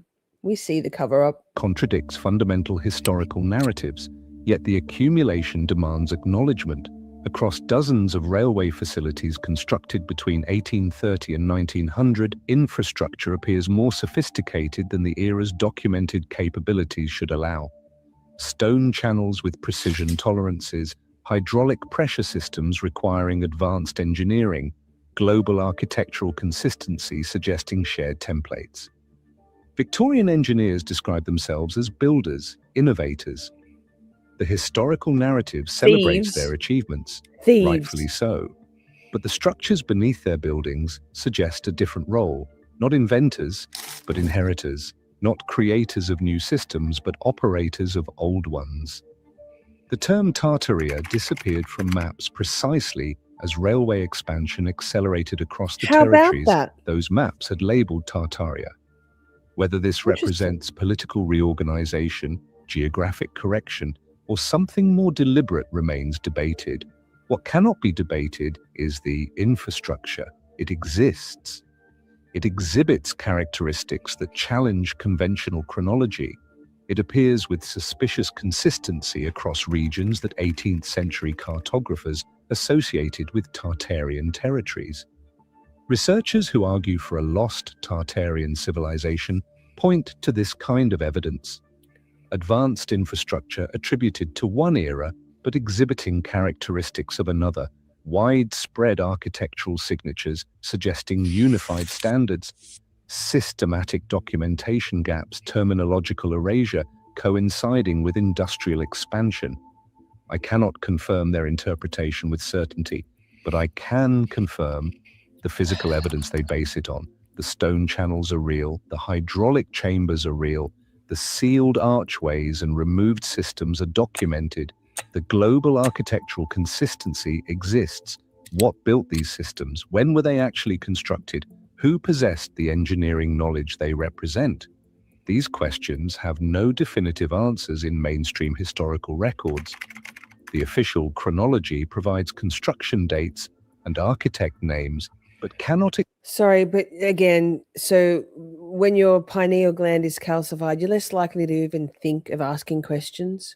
When you're eating poisons and breathing in poisons, having vaccinations, poisons injected into you,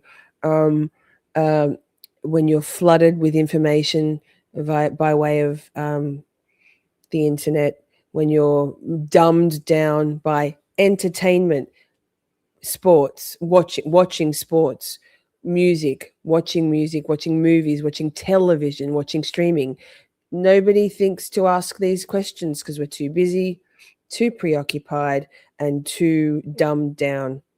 It's like a diabolical plan that they've executed, right? It's worked very well. And here we are now. Explain the contradictions those dates create. The alternative chronology, suggesting inheritance from an earlier civilization that European maps once called... Sorry, one more thing, but boy, that whole manufacturing autism in exorbitant numbers by way of excessive vaccines for the last 40 years sure did kind of create some little bit of problems, because us neurodivergent weirdos hyper focus on things and need to get to the bottom of stuff. I bet you they didn't put that in their contingency plan. They just thought we'd be fucking retards with brains that didn't work. Ha! Superpowers, suck it. Good always prevails. God's got us. Tartaria requires rewriting accepted timelines. But it offers something the official chronology cannot, an explanation for the precision, the consistency, the sophistication that appears where it should not exist.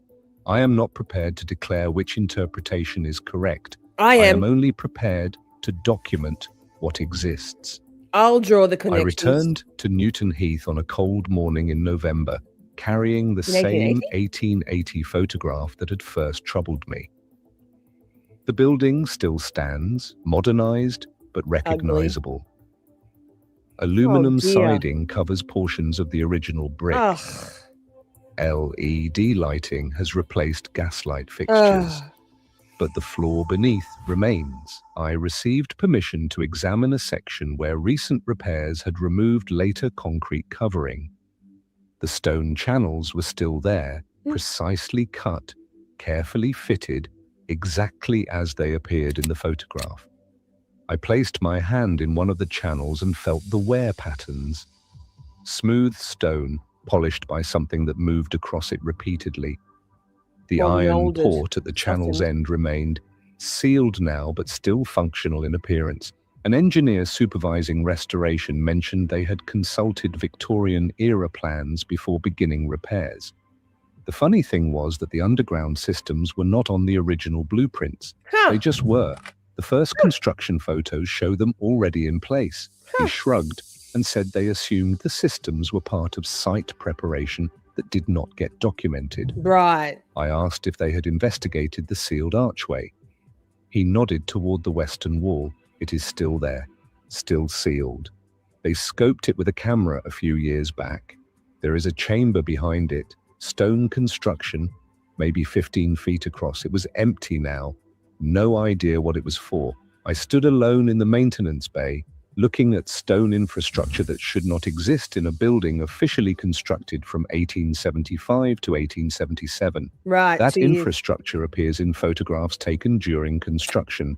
It is identical to systems found in Leipzig, St. Petersburg, Chicago, Harbin, and Milan, cities scattered across territories that 18th century maps labeled as parts of Tartaria.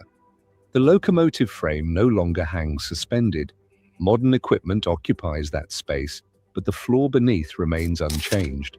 Whatever built it left no name in the construction documents, no signature in official records, only geometry, precision, and questions that refuse to disappear.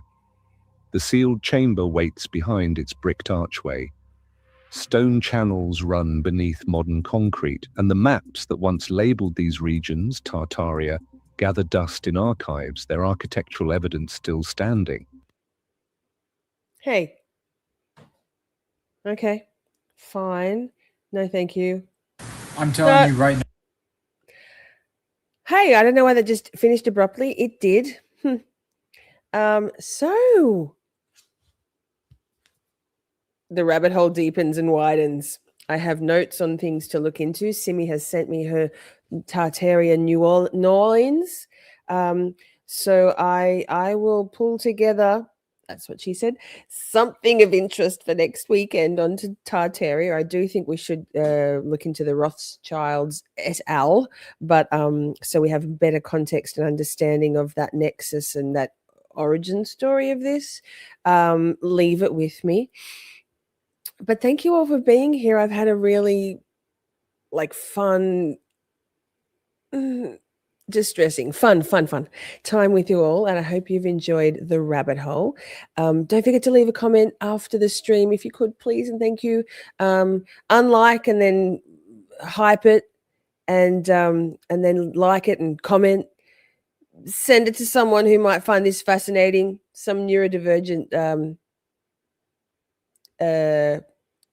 person who loves curiosities like we do, or not. They don't have to be neurodivergent, but I do feel like it's particularly tailored for us who like the weird and wonderful. So amazing. What an amazing weekend of Camp Shorty. I love you all so much. Remember to be kind to yourself. I will. Did you send it to me? Yes, thank you, in Discord. Thank you. Be kind to yourself, be kind to everyone else. Remember to keep perspective.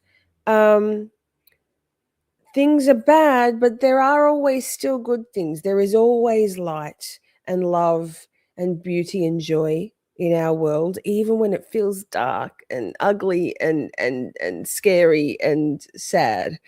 So please consider my imploring you to get off the poison food train and poison drink train. We can keep our vape, or our ciggies, and we can keep our wine, but baby steps. It's a habit. It's an addiction. The junk food and prepackaged processed foods is an addiction. And you know, what's more important than your own health and autonomy? Gypsy says, love having my mind blown by the shorties. It's been so cool. I love this so much. Like it makes it, hopefully I'll have less sleepless nights this week. Lol. So if you want to stay up with the news on what's happening in the World War III, yikes, I still post things in the Iran World War III Discord channel, still in the Epstein files, still in this Truth Will Set You Free. And invest in your wellness. That's a beautifully eloquent and succinct way to put it, Britt. Thank you. Yes. Particularly for you Americans, where the alternative is not only physical and mental and subsequently emotional decline, but likely like financial decline because of the way your system is set up. You guys, they fucked you over hard over there. Like, I know people have sent me like 1 or 2 photos of chemtrails in Australia, but I personally have never seen them, and I've been all around the world. But I acknowledge that there probably are some chemtrail situations here occasionally, but not the crisscrossing, not the fake snow, not the snow that doesn't melt, not the snow that your dog shouldn't eat, not the you guys are being like fucked up the ass, no lube. So everything you can do to push back against that and take back your autonomy from this despicable evil system that they've like implemented on us worldwide, but particularly in America. You guys are under the like You guys are I'm losing my words. You guys have got it bad, right? So, survivalist, yes. Okay, now thank you all. I love you all so much. Chat is Bay. You're the best. You're the besticles, just like testicles, only better. Have the best week ever that you possibly can, given that the world is burning. Oh, and we've got this. We have got this. Mwah. Mwah. We've got this. Together we've got this. And I love you all so much. So I'll see you next weekend. Mwah. And I will tell Tim you love him. I love you all so very much. We had a blast, just chatting and stuff. Things may have gone bit off the rails. Professional when all else fails. 'Cause chat is babe, so much to say. Emotes and all the caps out. May have been cheese, bit faster please. The time has come, Camp Shorty out. We're skating through all the tough things, learning about this and that, defense motions, prosecution, and narcissistic twats. 'Cause chat is babe, so much to say. Emotes and all the all caps out. May have been cheese, bit faster please. The time has come, Camp Shorty out. Community, just you and me. Occasionally, Buster and Poppy. It's the whole thing. Miss Shorty swing. Together we make each other happy. 'Cause chat is babe.